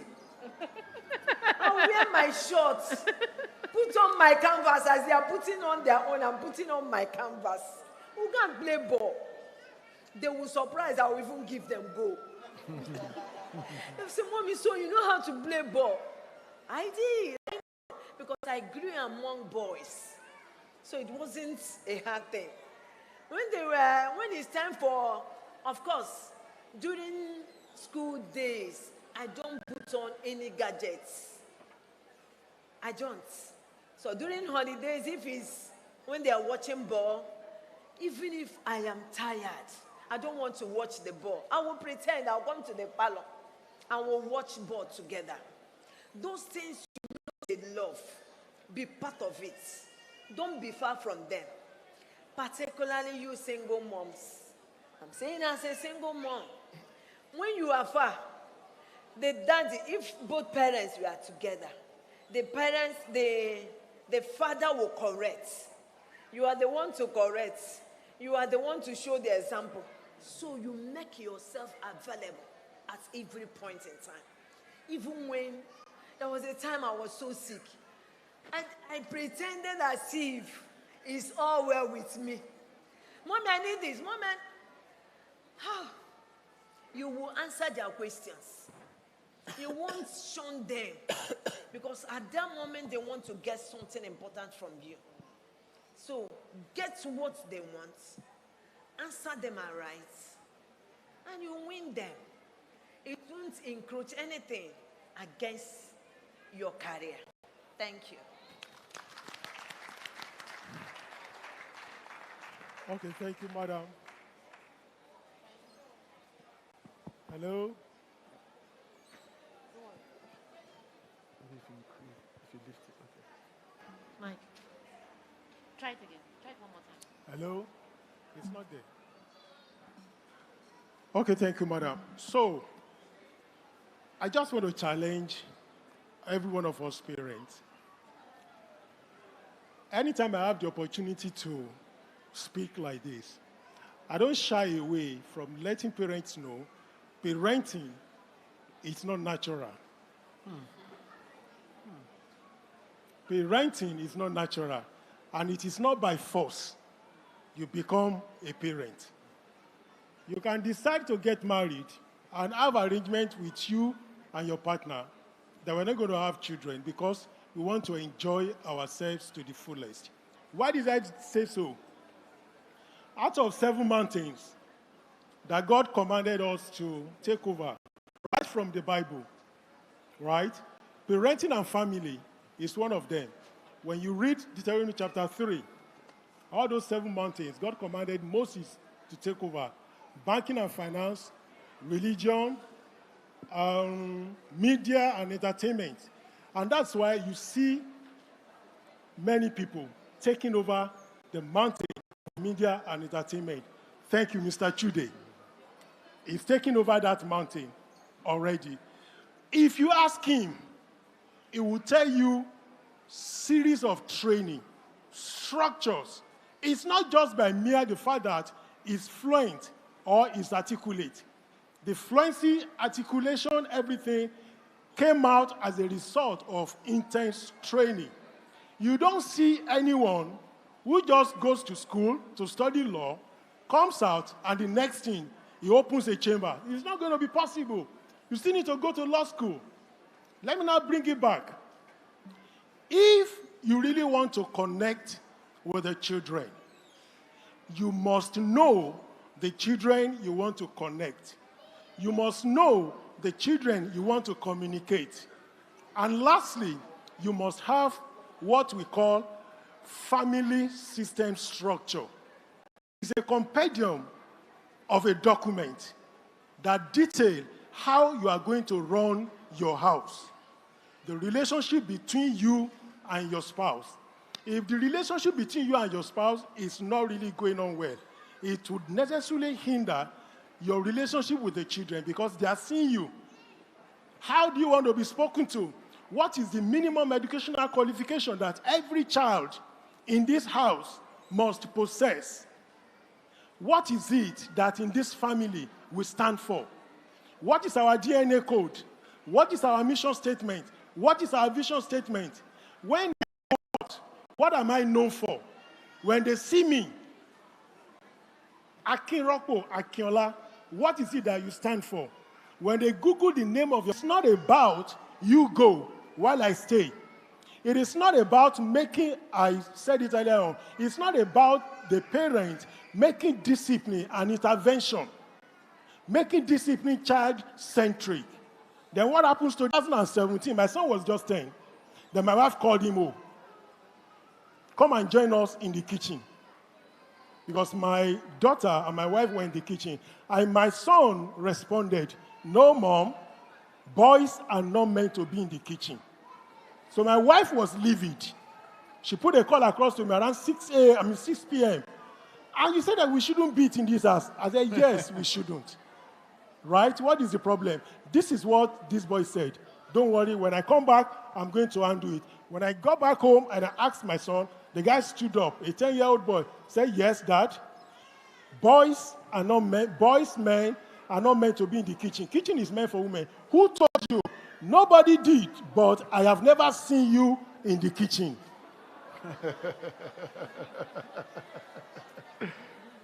I told him, I said, You are partially correct. I used to be in the kitchen, but work overtook me. Well, all I know is I'm not going to be in that kitchen. And I told my wife, I'm sorry for this thing that happened. And I faced the boy. Henceforth, you and I will be going to the market while my wife and your sister will be in the parlor watching TV. There we go. The guy thought I was joking. Fortunately for us, but unfortunately for him, it was during the rainy season. On Saturday, I took the boy to the market. We stay in Nogba. If you know Agege, Abattoir Market. So we waded through the murky water. The guy is intelligent. He was asking me that, Dad, can we stay in the car and just give the money to those people, Alabaru, to go and do it for us? I said, no. If I do that, I am not showing you experiential learning. You need to see me do it for you to connect. When we got to the place we're going to buy, the guy told me, can we buy everything we need for a whole month or 2 months so that we don't need to repeat this? I said, no. We will repeat it as long as you are still holding that backward culture that men are not supposed to be in the kitchen. Cut the story short. We repeated that for 6 weeks. And he never for once said that again. Said that thing again. That guy is a good cook now. Now, this is what could have happened. The way I was raised, the natural thing for me to do that day when I came back from work was to beat the boy, right? If I beat him, I have not shown him experiential learning. He will continue to be in the kitchen because he will not want me to beat him again. But guess what? When he grows up, he will become a terror to his wife. He's a type that will just sit in the kitchen, in the parlor, and order the wife to go and do whatever. And when the wife challenges, he will tell the wife that men are not supposed to be in the kitchen. The only time I was in the kitchen before was because my dad beat me. I never saw my dad in the kitchen. So they want something that is experiential. That is E. P, participatory. Participatory. No matter how young, little our children are, anytime they begin to speak, anytime we know they can communicate, let us take their opinions in what the structures that we have in the house. They need to know, if you do this, these are the consequences. If you do this, these are the rewards.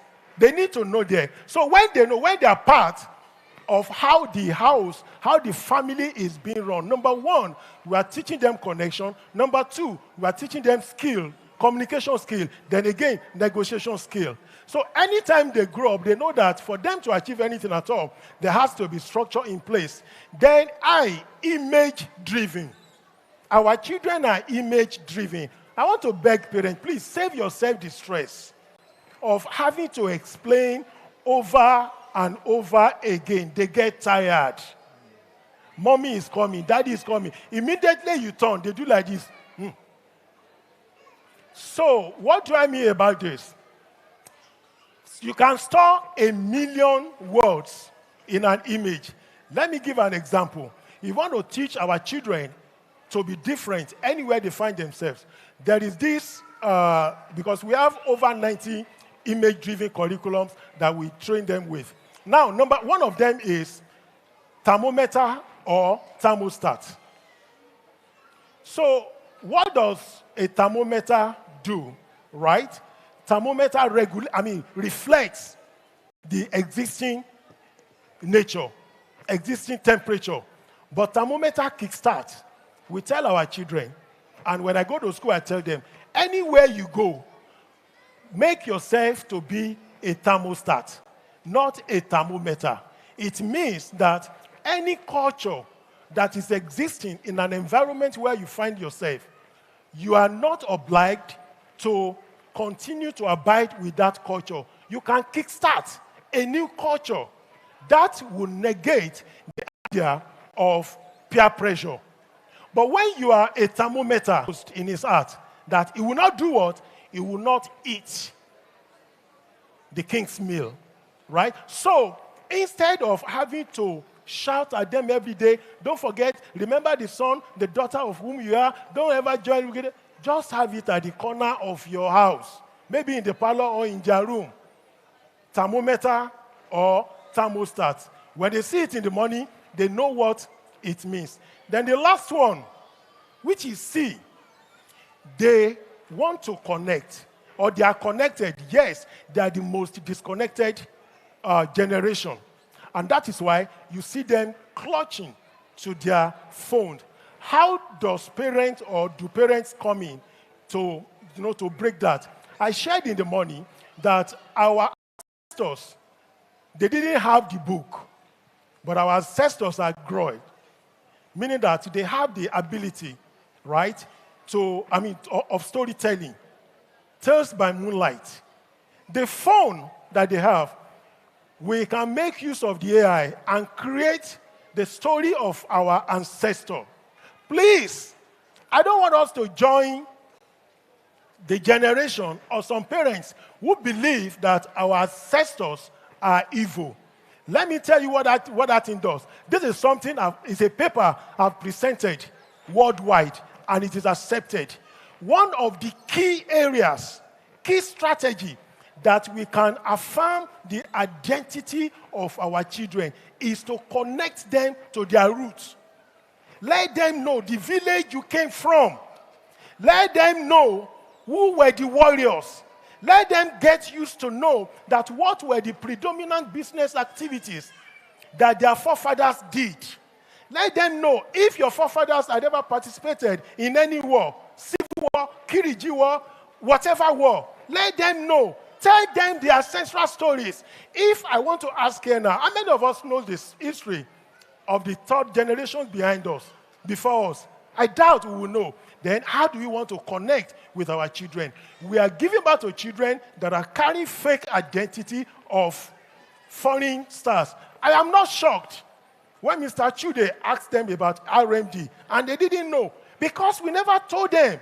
We never shared the story of rich African stories. We never told them that civilization started from Africa. All they begin to hear is about the United States of America, is about Canada. Those things will hinder any communication step or connection we want to give our children. If you've not learned anything at all yet today, don't forget EPIC. E, experiential. P, participatory. I, image-driven. Then the last one, connection. And for you to connect, you must connect them to their ancestry area. Identity. That is where it lies. Thank you.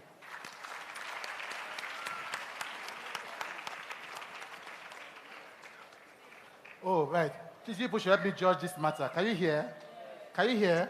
On the right hand, we have a mother that learns how to do burger and wraps because of her children. We have a mother that learned how to play football on the field because of her children. We have a father who went to Agege Abattoir to teach his son how to cook. I have nothing else to add. They have said it all. That's a perfect response. All right, but there are questions. Yes, so let's go with your question. Good afternoon, everyone. Yeah. Your name? Yeah. Obi is my name. Obiechina is my name. So, you guys have almost said everything, but I want to add this. There's something about value that I'm personally scared of. So I wasn't raised in a wonderful way. They did their best to the best of their ability, and they poured what they have to me. And I personally know that I don't have enough. So I'm not married, but I'm scared of, if I become a father, do I have enough to give them? So what I want to know is, how do we, young fathers, young parents, or parents already, how do we build those values? You said that after your kid asked you a question about sex at early age, and then, madam, you say that when they lock their door, you go and knock. How do you do it so that you don't feel like you're doing too much? Are you not encroaching in their... So how do you build the values of homes to be able to point to them that when they go out, the society does not rob them in? Because we are training, but when we get into society, they might steal everything from them and point them another thing that is altogether is not what we trained at home. All right. So who goes first? Go first. Okay, I want to go. Okay, thank you. This is working out. Okay, my brother, thank you. You asked a right question. So, with the permission of Pastor Mrs. Njide, I don't know, Pastor, I don't know whether I'm permitted to say this about the webinar, preparing the young fathers. Okay, don't worry, ma. Okay, so, this is what happens, right? Everybody entertains that fear. And one of those things, there is a message on my YouTube channel that you need to get over being a man. Being a youth, then you graduate to being a man. Then now, before you now want to be a father, there are some skill sets that you need. And I like the fact that you are taking your time. Don't let anybody pressurize you. World is not going anywhere, right? You are not alone. We have some guys in that category, right? So it is possible that you don't just want to fall into that trap that many of us fell into. My marriage will be 23 by November, but it took me almost 10 years before me and my wife got to connect with ourselves because I didn't understand her, she didn't understand me, right? I was unintentionally, right, going the way of my forefathers, right? I didn't shout at her, but the only thing I knew that they told me how to do was just about provision.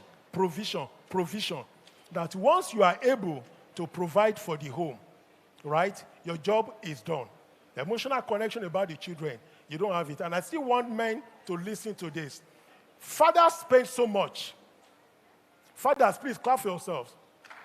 They spend so much. They transfer money into children's account, the school fees. But it is the mothers who does all those small stuff. It's the mother mostly that will go to school to deliver maybe provision of 10,000 naira, 20,000 naira. So they have that more connection, deeper connection with the mothers more than the father. So this is what we do in that area. We need to break the myth of being a provider to being a dream chaser. Dream changer. Why am I saying this?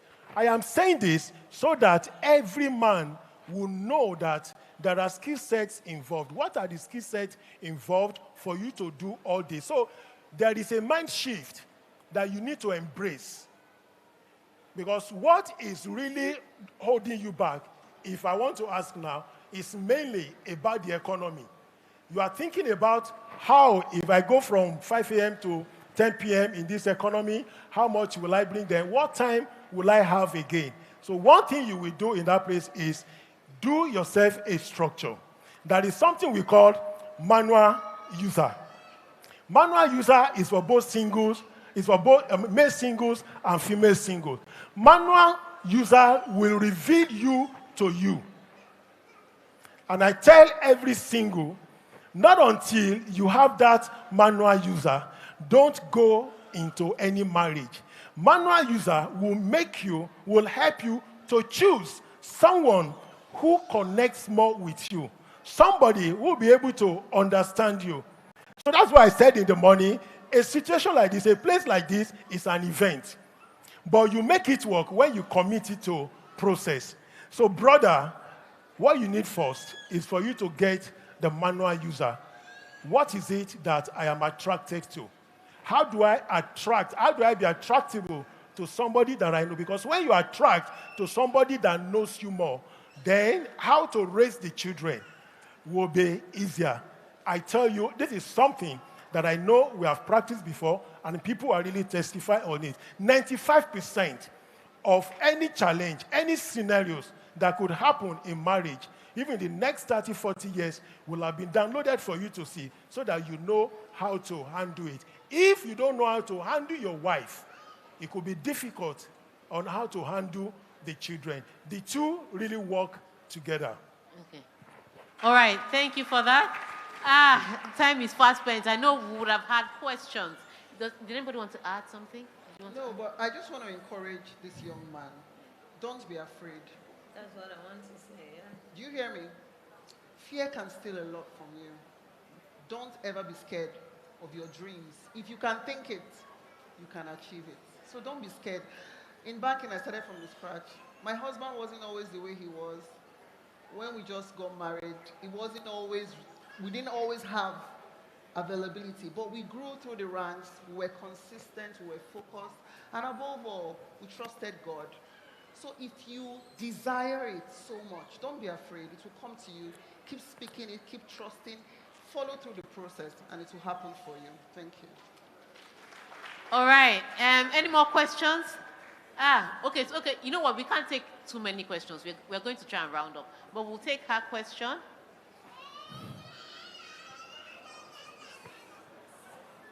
We'll take her question. We'll take her question. Okay, so just 2 questions. We'll take her question and her question.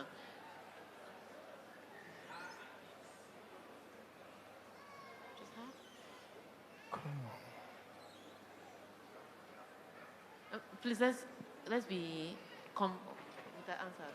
Wow. Let's be compact with the answers. Good day, everyone. My name is Oluchi, and this is my very first edition of the Can We Talk.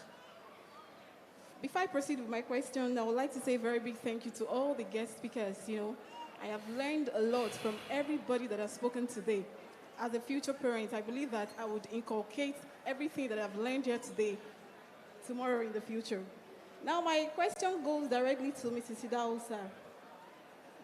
I want to ask, is it possible to combine the authoritative style of parenting with the authoritarian kind of style of parenting? Because, you mentioned that the authoritative kind of parenting comes with I love, I care, it's where you try to balance your parenting style with using the disciplinary method instead of punishment. But for authoritarian, you use I disciplinary measures. Back then in primary school, I was very dull. And when you attended a public school, every failure, whether classwork, whether assignment, attracts severe beating. And I witnessed that kind of beating a lot, where the bigger boys in the class gets to hold your hands and legs, and that beating kind of brought out the brilliance in me. And sometimes I look back and I appreciate it in a way. Now, my question again is it possible to combine both the authoritative style of parenting together with the authoritarian style of parenting? Plenty love, you attach it with small discipline. Is it possible, ma'am? Okay, you've already answered the question, because if you look at the authoritative type of parenting, it helps you create a balance. So the authoritarian type of parenting, after a while, you'll discover that when you apply too much aggression to a child, you don't want to break a child's spirit. Yes, you can say here that you became intelligent. I can tell you it's not even that beating that made you intelligent. Thank you. Me, it's not. It's not the beating. It was just time for your brain to begin to receive. We don't know that you are sending your 5-year-old or your 4-year-old to school. Doesn't mean that they're not responding the way they should. There's a time for a child to really for the brain to really attract and receive everything that they need. So please, don't go about stretching your child with barbed wires and all of that. You don't need that. That is abuse. You can actually discipline your child. You can smack your child, but don't use those heavy whips on a child, because the truth is that they cannot fight back. You are their parents. So create a balance, please. Discipline, high love, high discipline, no excessive aggression, because that child is going to be aggressive. Trust me. That child will be aggressive eventually. You don't want to break a child's spirit. Thank you. Let's quickly take your question. Thank you. Your name and your question. Okay, my name is Omolola, and I want to say well done to all the speakers. But there's still one, important thing that I would like to clarify in form of a question. So, whether you like it or not, the reality of raising kids back then is not the same. Because during my time, there was nothing like technology. But now, I'm a parent, and now I have to raise kids, in this digital age. And then I remember back then, I was, not like I wasn't bright, but I was timid. And that was basically because of culture, all these other things. It kind of affected me. So now, we're in a generation, they call them Gen Z, Gen Alpha, Gen this. But the truth is, you cannot take the fact that they have their own strong opinions, which we were shut down while we were growing up. So my question is, how do we, raise kids that are vocal, not in a disrespectful way though, because we talk about discipline, respect and all of those things. How do we raise, because I find out that my 4-year-old daughter can sometimes even be smarter than you. The things that they know now, thanks to technology, because everything that has advantage has its own disadvantage. How do you now, balance this thing, making sure that you're raising disciplined children who are not timid and at the same time can stand up for themselves? Thank you. Okay. So who is taking it? Compact. Let me go. You want to go? No, I'm saying. Okay, thank you, madam. So you are very, very correct that the children that we raise now, they're actually different because the way we were disciplined back in the day, really worked for us and for our parents because of the generation we belong to. But this generation of the children that we have nowadays now is quite different, the way we're going to do it. So this is what I tell people. The purpose of raising parenting is the same. The purpose is the same. It is what? As God has given it unto us, is to bequest righteous generation, descendants to the world, to continue what God has given unto us here, right? So, but the purpose is the same, but the method may not be the same. But the method is still to achieve the same thing. Everything boils down to structure. Please, I want to let you know, madam, we can't possibly achieve a lot if we don't have documents on how to raise our children, how to set up our home. You will not see anyone who just want to employ, no matter how qualified you are, you will still go through the training of the organization. Why are they doing that? So that you are acquainted with the policy of the organization. So this is just a wake-up call to everybody that please, let us make parenting a serious business. Parenting is serious. Fatherhood is serious. Generation Alpha, they will ask questions. And the only strategy you need to use there to raise highly opinionated children is you have what we call shift mind model. Shift mind model is a form of parenting whereby you go into the reality, you go into the world of that child. Meaning what? The environment is different, perspective different, then also experiences different. You didn't have technology. If you are too harsh on them, they will boycott you and they will stick to a series. They will only obey you pending the time they will get to university. And once they get to university, they are gone. So you think that because you are high-handed against them, oh, they were listening to you, oh, they won't say anything, But when they go out there, they leave you. So while you teach them on that model, you teach them assertiveness. Assertiveness is different from aggressiveness. Any child that is aggressive prone, you have a way to let him know, speak out your mind. And again, don't engage all these highly opinionated children in argument. You will never win. Especially they are intelligent. When you say something, they double it for you. And once you run out of gas, they won. And they know that mommy doesn't even know anything. So it's not about argument. Don't argue with them. Just teach them assertiveness as against aggressiveness. Thank you. Thank you. All right. So the speakers are here. And I know that some of you have questions that you want to ask them personally. So the speakers are here. When we go out to maybe network and eat, you can ask your questions and get your answers directly. Somebody sent me this question, but we have to round up. But he was saying something, and I think it alluded to you. Was it you or you? He said, I took responsibility for a girl whose mother had her out of wedlock and was mostly absent. And she wants to be a musician because she loves singing. But he's concerned, or she's concerned, because she would like to guide her towards other career options without discouraging her passion for music. Okay. I was going to escape it and say it's hard, but I think I referred to it. I mean, so it's a big question. The person can meet me after an answer. But I just want to say this. I'm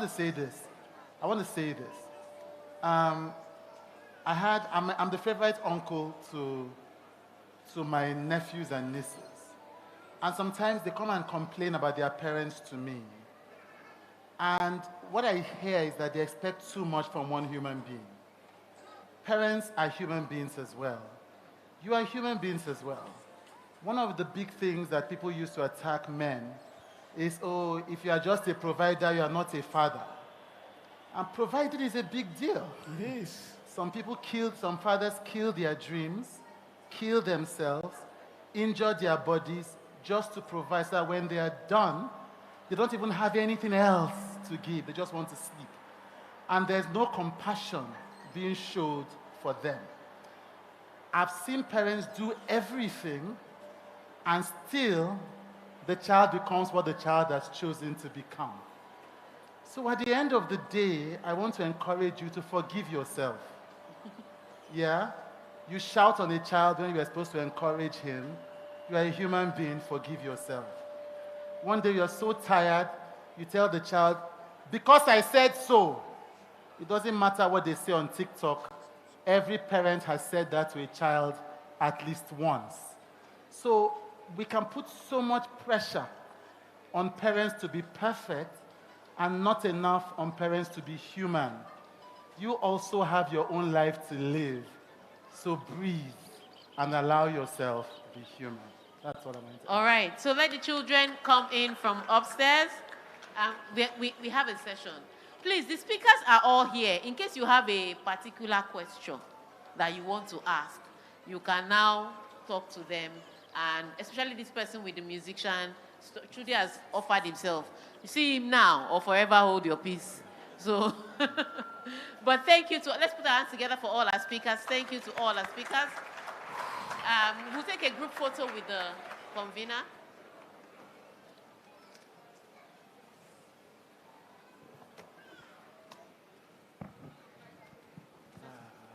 This light cooked me.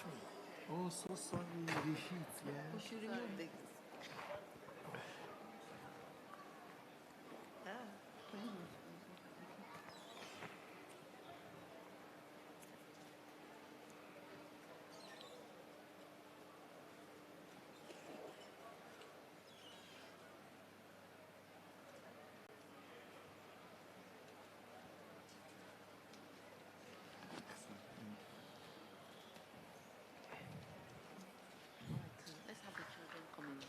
All right, let's put our hands together one more time for them. Like I said, if you have a question, you know, you meet the speaker that you know can answer your question. Today.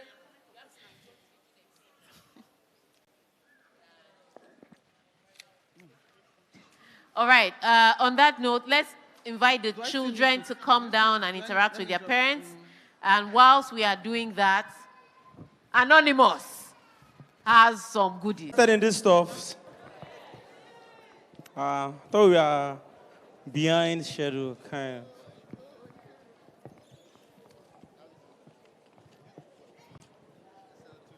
of. We have too many airtime to give away. Should we give it away? MTN, are you active?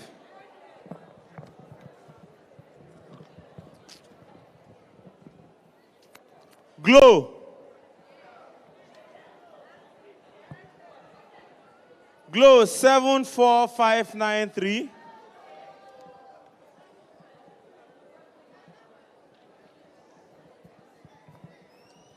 Five 7048 96323. Did somebody get that? I start again. Glow users, are you ready? 74593 57048 96323. Did somebody get that? No fast Glow user.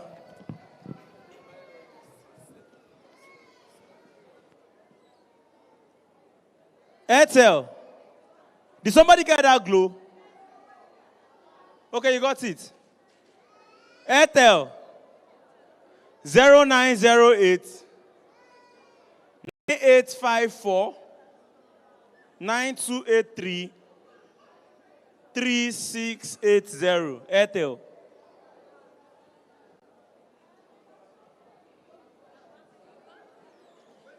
You got it? Person on the para, waiting happen. Oh, sorry. MTN users. No MTN again.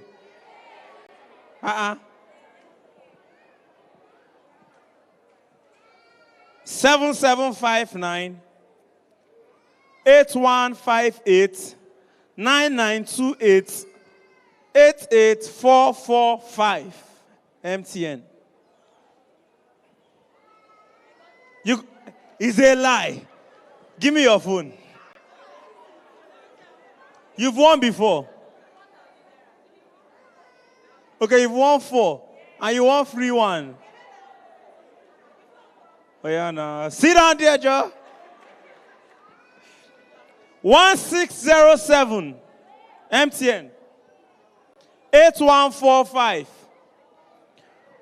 4098 71 531. Are you ready? Anybody? You got it. Congrats, man. Please put your hands together for her. Put your hands together for her. See, I've been doing a lot, and right now I want us to give this away. Right?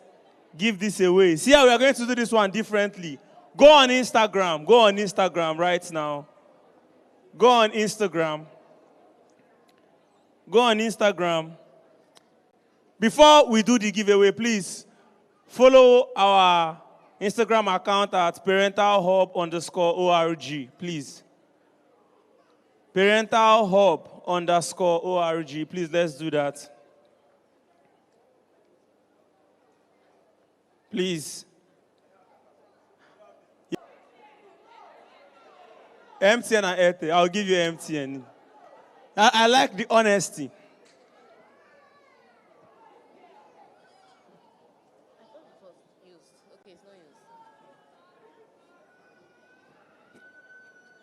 Take, sir. Please get data so you go follow. Okay, now you talk. Which network, sir? Glow. I owe you 1 Glow airtime. Airtel. I owe you 1 Airtel. I still owe you 1 MTN. Mama, thank God say no view day heaven's gate. You go call agent fee. All right, please. I want you all to go on Instagram. Follow my Instagram at anonymous_CFR. Anonymous_CFR. The spelling is ANONEEMOUS. Even if you don't want to do it because of the giveaway, just do it as a support. At least I've been making you all laugh. Please.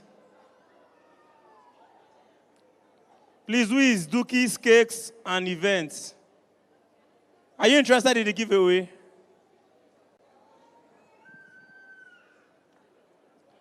Please, let's put our hands together for Dookie's Cake. Thank you so much for following me. That means a lot to my brand. See, all the way from Enugu, this is just, I want to give out to another person.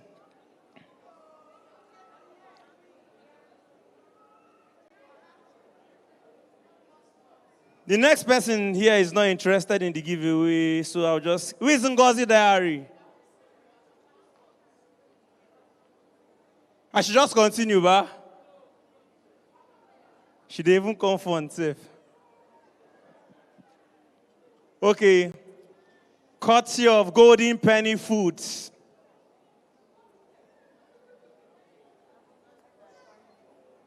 Are you Ngozi Diary? Who is Ngozi Diary?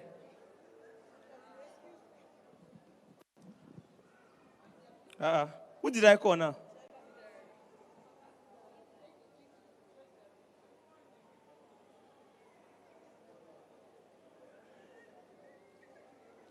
I think it's our own diary. Is this your own? Okay, it's our own. Please put your hands together for Ngozi Diary. You're not seeing my page. ANONEEMOUS underscore. Do you know what is underscore? Yeah. CFR. Ha. Second, please come and call your account. May they follow you as they don't see my own. Have you seen it now? Have you seen it now? Okay, I'll just pick one other person and then we'll just.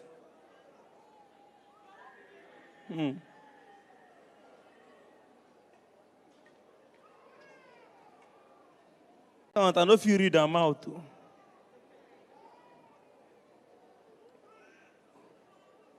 Please, please, cook with Dubem.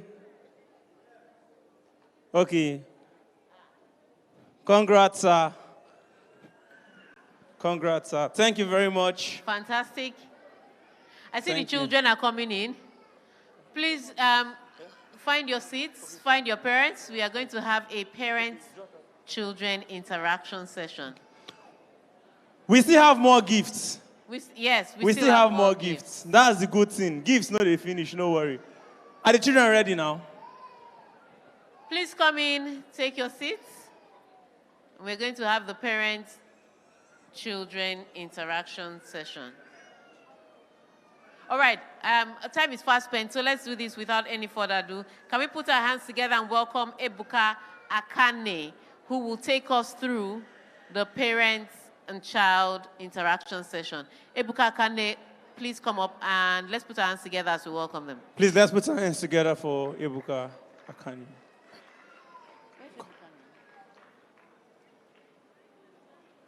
Is that sir? Where is Ebuka? Is he here?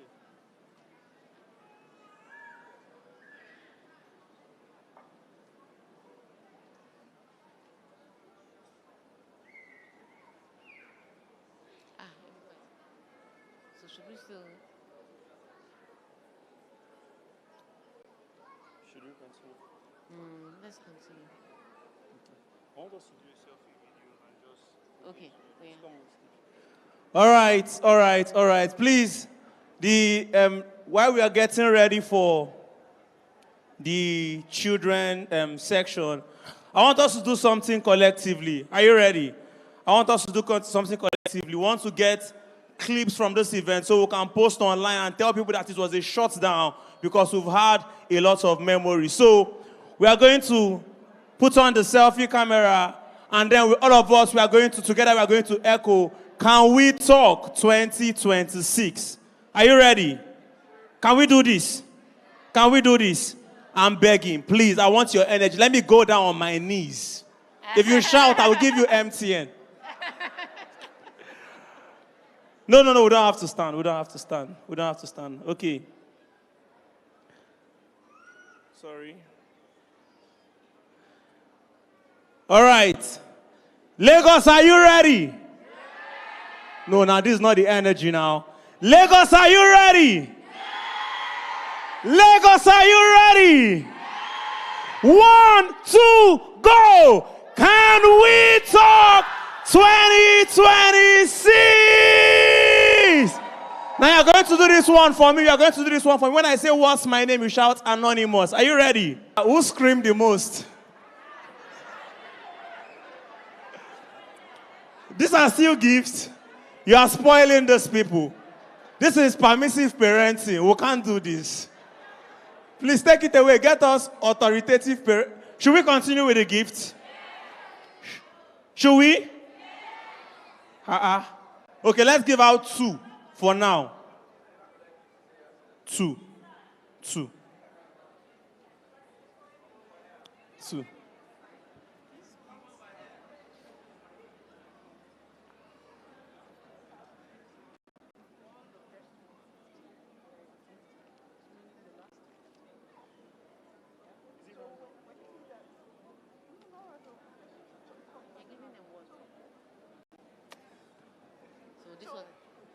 We're thinking that we should use this time that...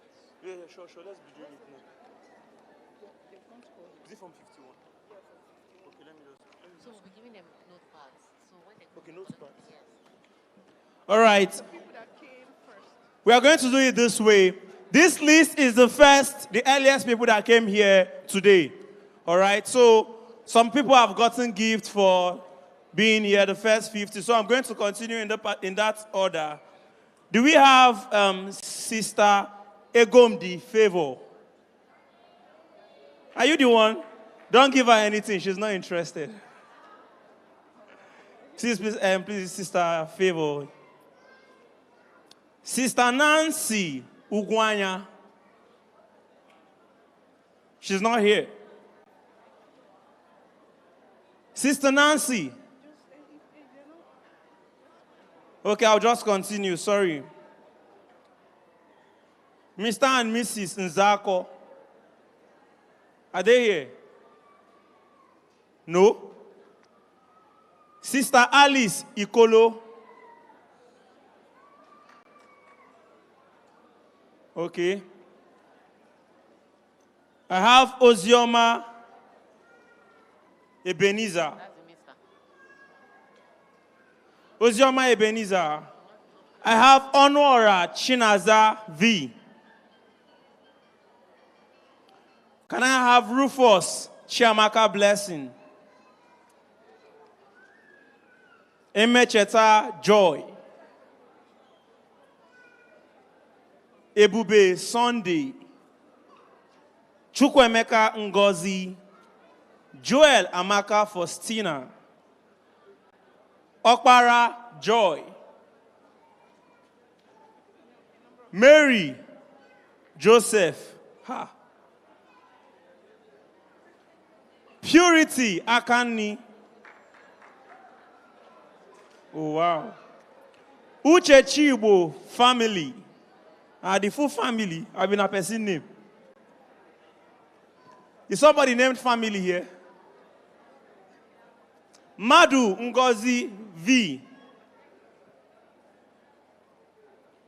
Glory Oba. I also have Adewale Miriam K, the girl child. Okorie Joy Ijoma, Sister Charity,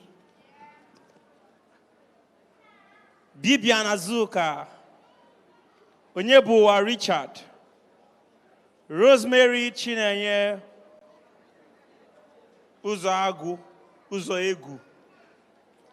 Eze Uzagu, Rosemary Chinenye Uzagu, Eze Miracle, Eze Michael Tochukwu, Eze Chikaima, full family, all the Eze, give them. Igwilo Nneka, Ndubuisi Chisom Esther, Obaleke Miriam, Nwandu Priscilla, Emmanuel Mbonu, Evelyn Okere,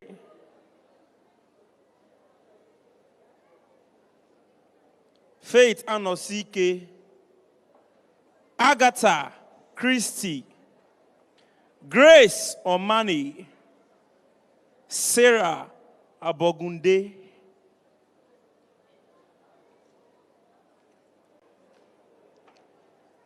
Chukudike Faith, Okpara Happiness, Okpara Glory, Ajina Ijoma, Erugo Ngozi. If you did not hear your name here, it means you didn't come as Elias. You didn't pass the exam. You didn't pass it. Thank you. Have they gotten? Okay. Please,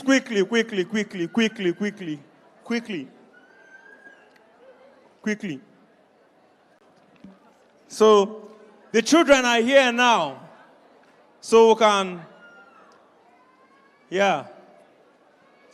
To the children, there's a song people usually sing. I want to ask you to tell us the truth.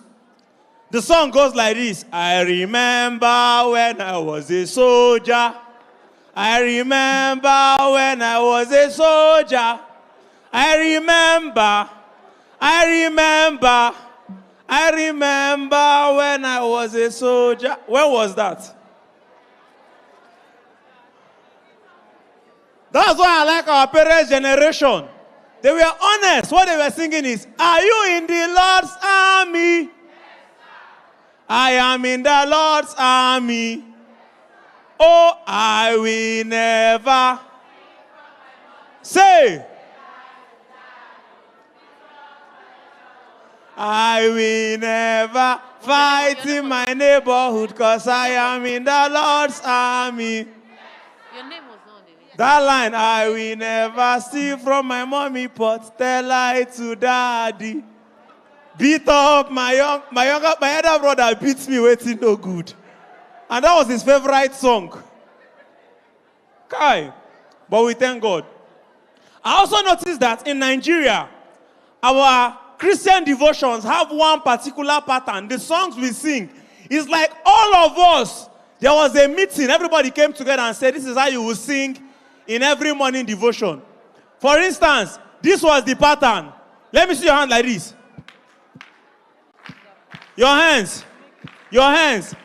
Your hands. When I start the song, if it's correct, join in. This is the first song in Christian devotion.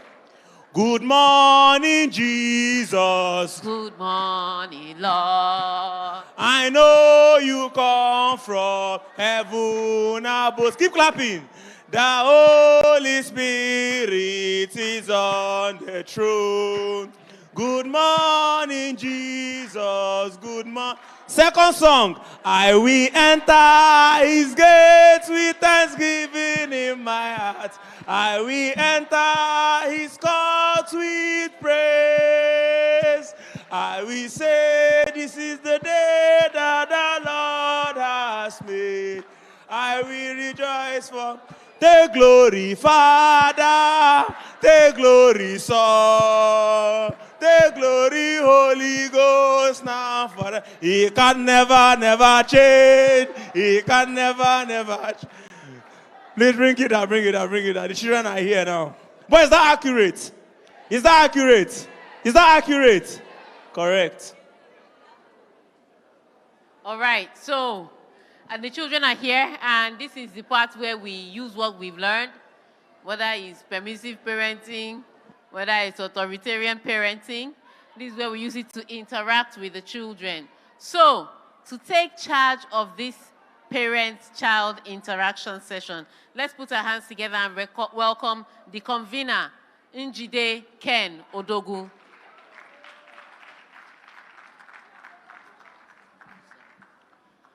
Hello, everyone. Okay, we're going to make it quick. If you're a youth and your parents are here, can you sit with them wherever they are?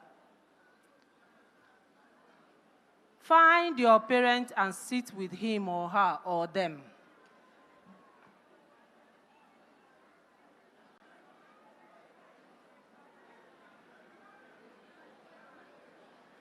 Hello.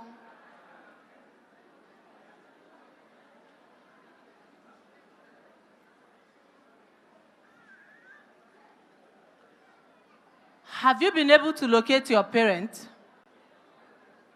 Huh? By the way, regarding the questions, I know some questions have been coming up. You can visit us on our social media platforms at Parental Hub and Creative Minds. And then post your questions there. We'll pick it up and then we'll respond. I know the anonymous bit. I saw a couple of questions, which we would attend to after now.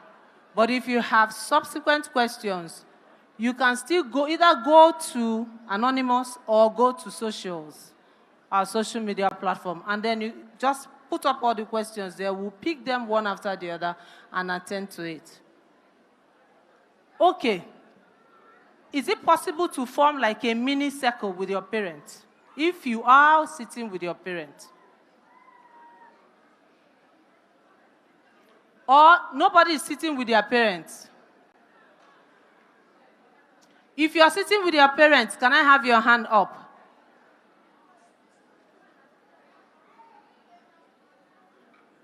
Where is your mom? Okay. Okay. All right. So what we want to do is to have like a mini conversation. We won't take your time. Maybe max 10 minutes. We said it's can we talk? That's where this emanated from. Giving opportunity for parents and their children to interact. One of the areas we delved into this year, in this season, is being able to identify what you want to do. We had a session upstairs, and there was a case of a girl who finished secondary school. What she did was art subjects. And then her father is imposing on her to study medicine. How does that work? Because what it means is that she will have to go back and then start studying sciences. And you know it's a lot more difficult to switch from arts to sciences. It's easier to switch from science to arts. So she's been at home for 2 years, not been able to gain admission because her father wants her to study what he wants her to study. And then her sister just finished secondary school. The man is insisting that she must study law. The girl says, I don't want to be a lawyer. The man is saying, you must be a lawyer. And when he was asked, why do you want her to be a lawyer? He said, because he feels that's what she should study. You don't feel it as a parent. You don't feel it. Chude was telling the youth upstairs, he said, when he finished his secondary school, was about to enter the university, his mom wanted a first class for him. Do you understand? And so, one of the days after his studies and all, she had the opportunity of sitting with one of the presidents. Of course, he was called up and then he invited her. And he said he went to her and said, do you still want me to have first class? Because he didn't get a first class, but it didn't stop him from getting where he is today. So that's why we want that conversation to happen between parents and their children. What do they want?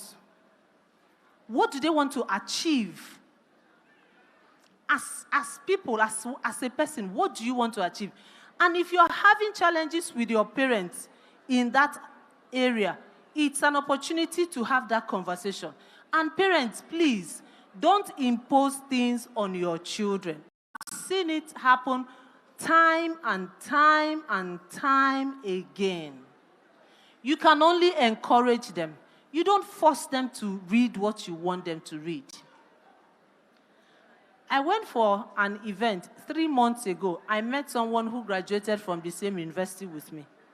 So, if you're, we always say there are 2 universities in Nigeria, UNN and others. Duh. So when I saw him, I said, great lion, and we got talking. And I said, so what course did you study? He said, I studied 2 courses, one for my dad, one for myself.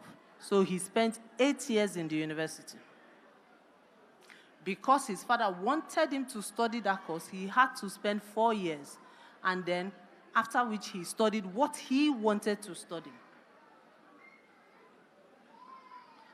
As I'm speaking, I hope that conversation is happening. So ask your child, what do you want to do? How can I help you become what you want to achieve? How can I help you being who you want to be? I have a cousin who, I've said it in one of my meetings, who said she's never had a meaningful conversation with her dad. She's 25. She said she's never sat down with her father to have a conversation. I didn't believe it. If it was somewhere else, I could have said it's not true. But this was somebody, part of me. So as parents, when do you have conversations with your children? When? What time do you spend talking to them? Asking them about their welfare, about who they want to become?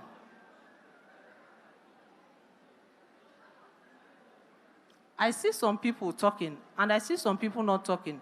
You're not meant to be looking at me. As I'm talking, you're meant to be conversing with your children. During COVID, I called my children and I said, this is my own advice. COVID just played out, and it's exposing new fields or new areas of specialization and things that we need to, that are still sustainable. And I said, look, these are the areas you might want to get into. It was a suggestion. It wasn't by force. So when you have meaningful conversations with your peers, with your children, they will understand you. When you give them reasons to, they will understand you. Mrs. Idahota says she doesn't give her children phone, but she didn't just make that call. She had a conversation with them. When my daughter wanted to study, she said she wanted to study software engineering. I sat her down. I said, I'm not asking you not to, but these are the limitations of studying it. If you do mechanical, you're doing the entire sphere of engineering. If you do EE, you're also doing, it covers the main aspect of engineering. If you do software, it's just an element of engineering. You can do software in your master's, but I would encourage you to do either EE or mechanical or even computer in your university level. That was the best I could tell her. It was up to her to take a call to say, no, I'll go for software. Because I realized it was actually peer pressure. Everybody in her class that studied sciences wanted to study software engineering.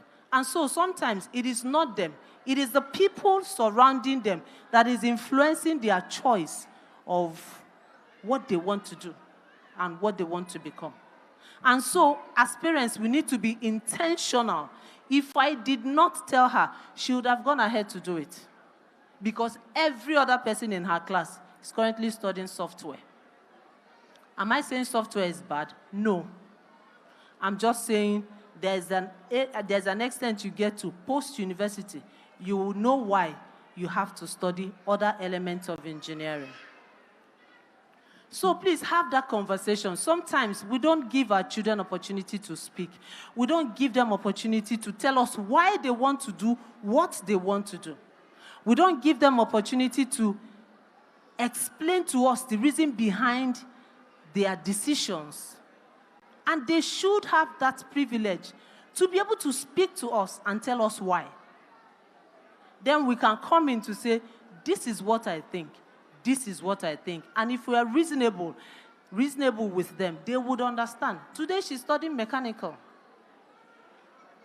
I didn't force her to. I only gave her the options of what she stands to gain if she studied software vis-a-vis mechanical. Did we get that? Did we get that?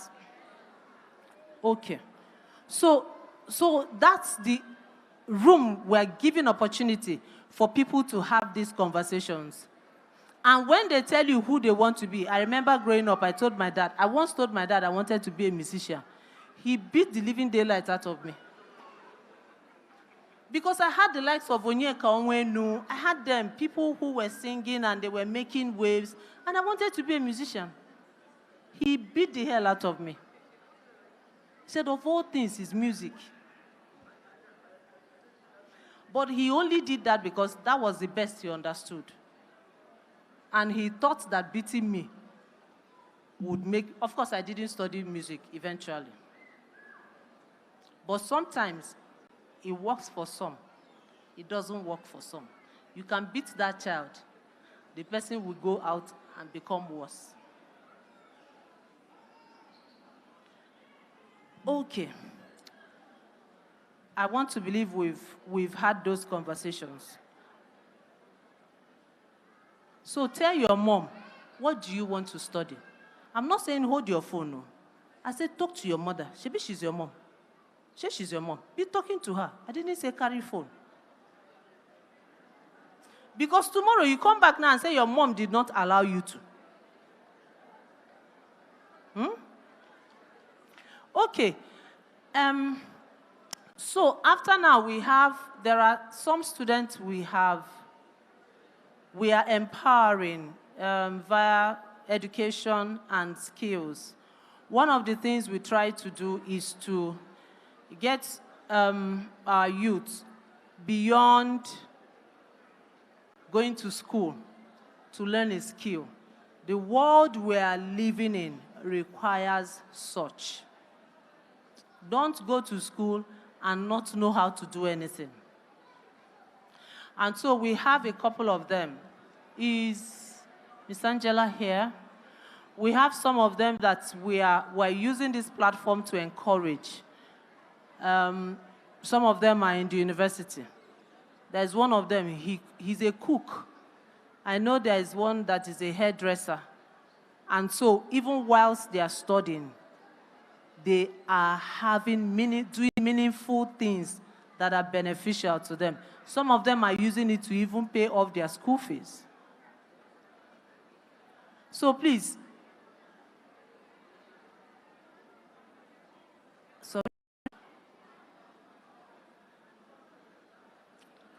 come.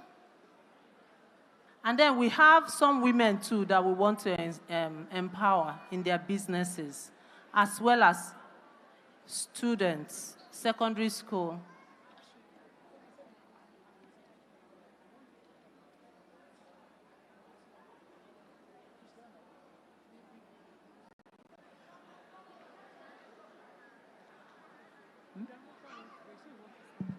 Yes, I'm coming.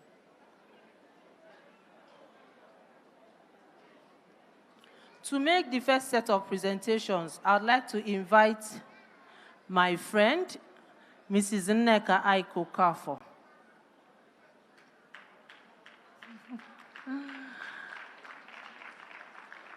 Thank you for coming. What am I presenting?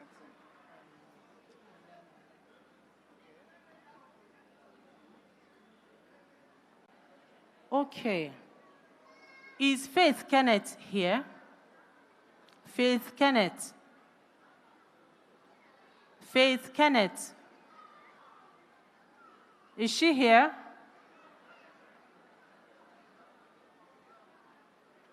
Is there a representative? Does anybody know her? Is her sister or family here? Is Gift here?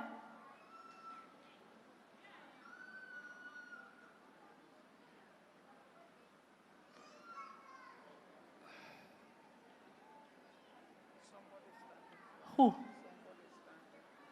Faith Kenneth, please come.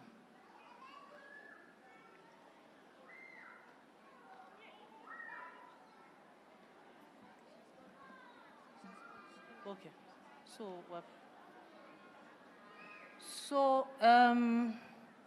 Please. So the foundation is supporting her with 200,000 for her business.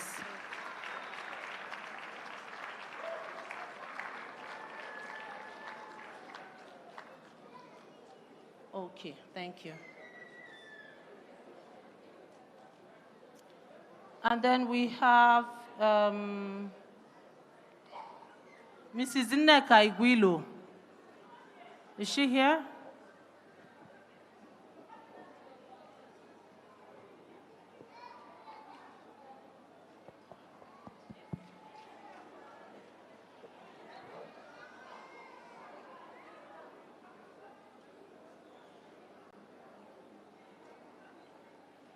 Okay. So what we are doing is supporting based on need basis. Thank you. I know we have a third. What's her name again? And then the ones for school, are they here? Schools and university, are they here? Okay.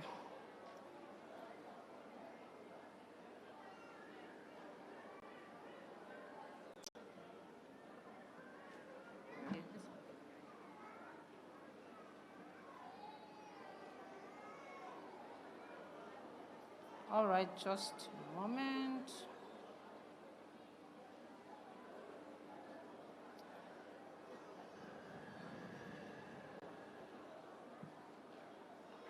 Are they here? Okay. I want them to all come together. We're doing it once so that we can save time.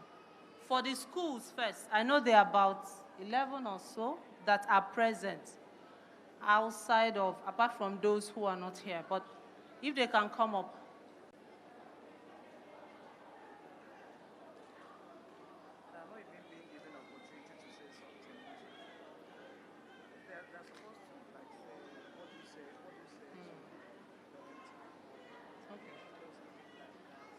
Comfort Emmanuel, is she here?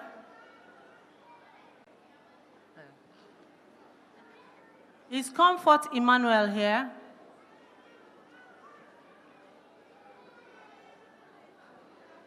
Is Mrs. Chizoba here?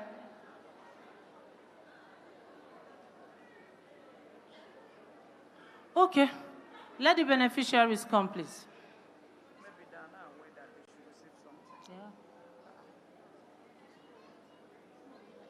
Let them come. Let the ones that are here come. Is Amaka Asogwa here? Amaka Asogwa, please come.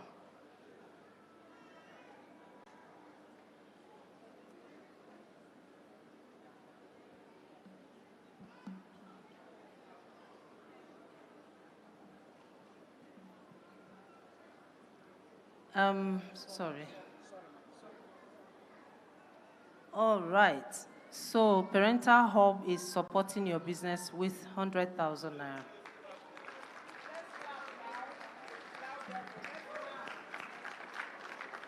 Okay. What do you have to say? Oh, I thank you, Ma. God bless you all. God bless you, Ma, for the nice initiatives. Thank you, Ma. I really appreciate. Okay, Comfort Emmanuel. She's not here. Let the beneficiaries for the school, the education, please come up. Just bring the people that are here, please. So over the years, we've supported students with their academics. Some of them are in the university now, some are in secondary school. It's just an only two way of saying, supporting their education. Please come. And so, it's just the three of you that are here.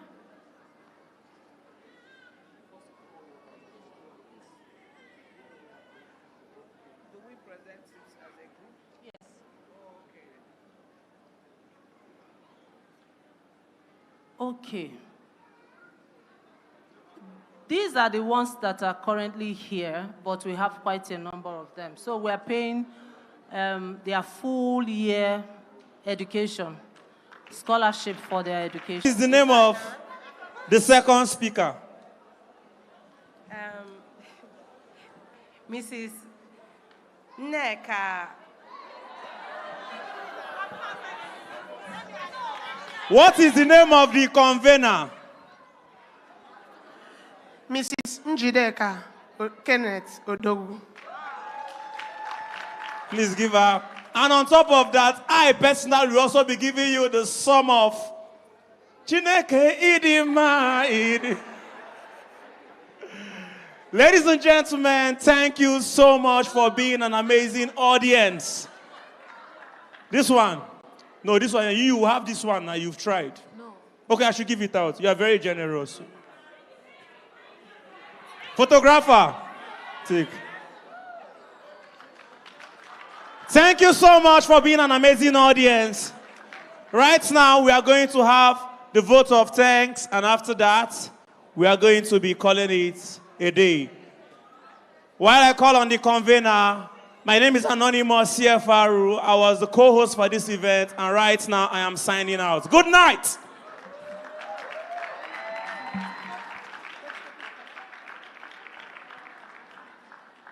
Okay.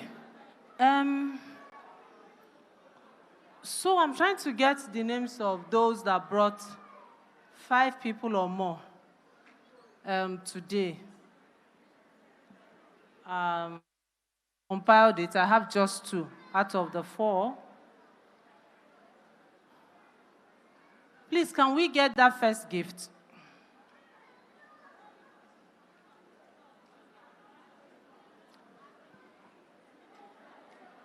Okay.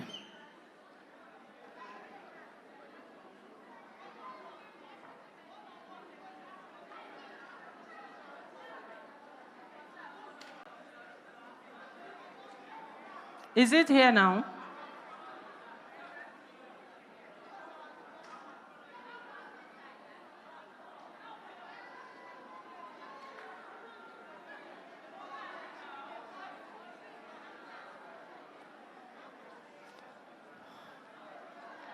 Okay, that's fine.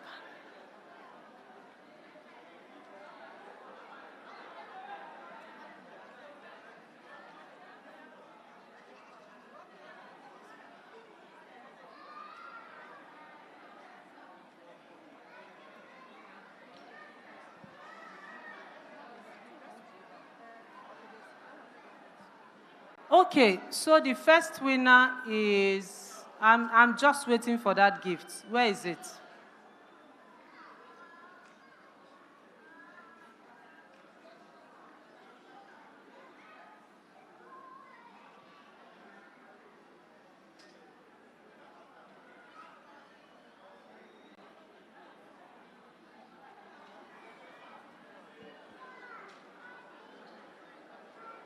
Okay, so the first is Mr. Tony Sadiq. Is he here?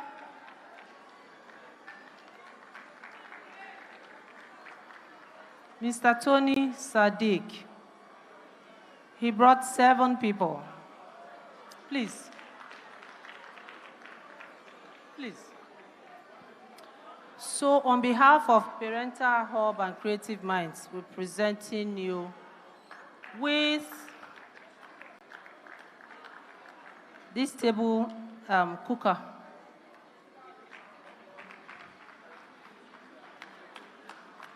Okay. And the second here is Grace. I don't know. Is it Grace Amegwe? I don't know. Am I correct? Okay.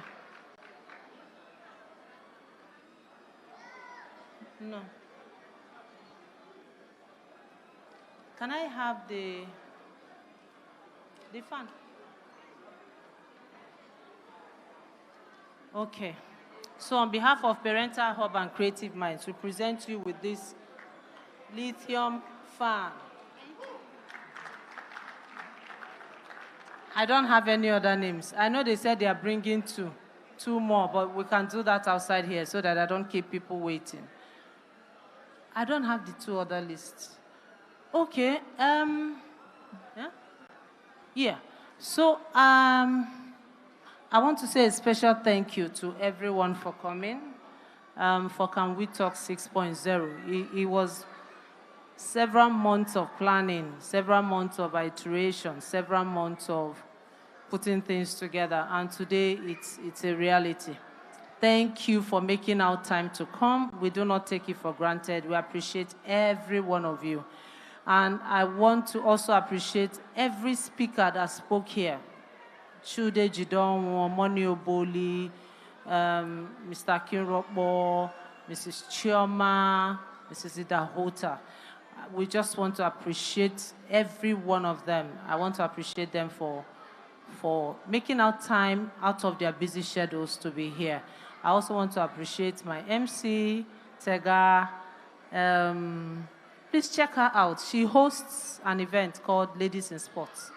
And then Anonymous and my friend Neka and family and every other person that made this. My team, you guys are all awesome.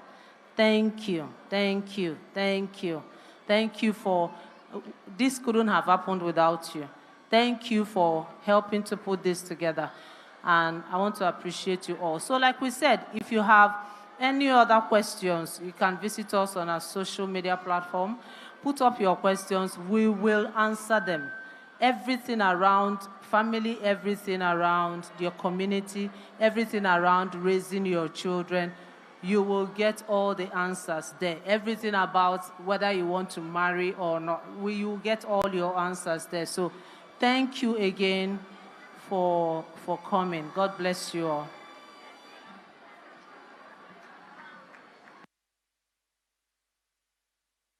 All right, let's put our hands together. Thank you so much. Safe journey, everybody. Do have a great weekend and have a good night. My name is Tega Onojaife, signing out now.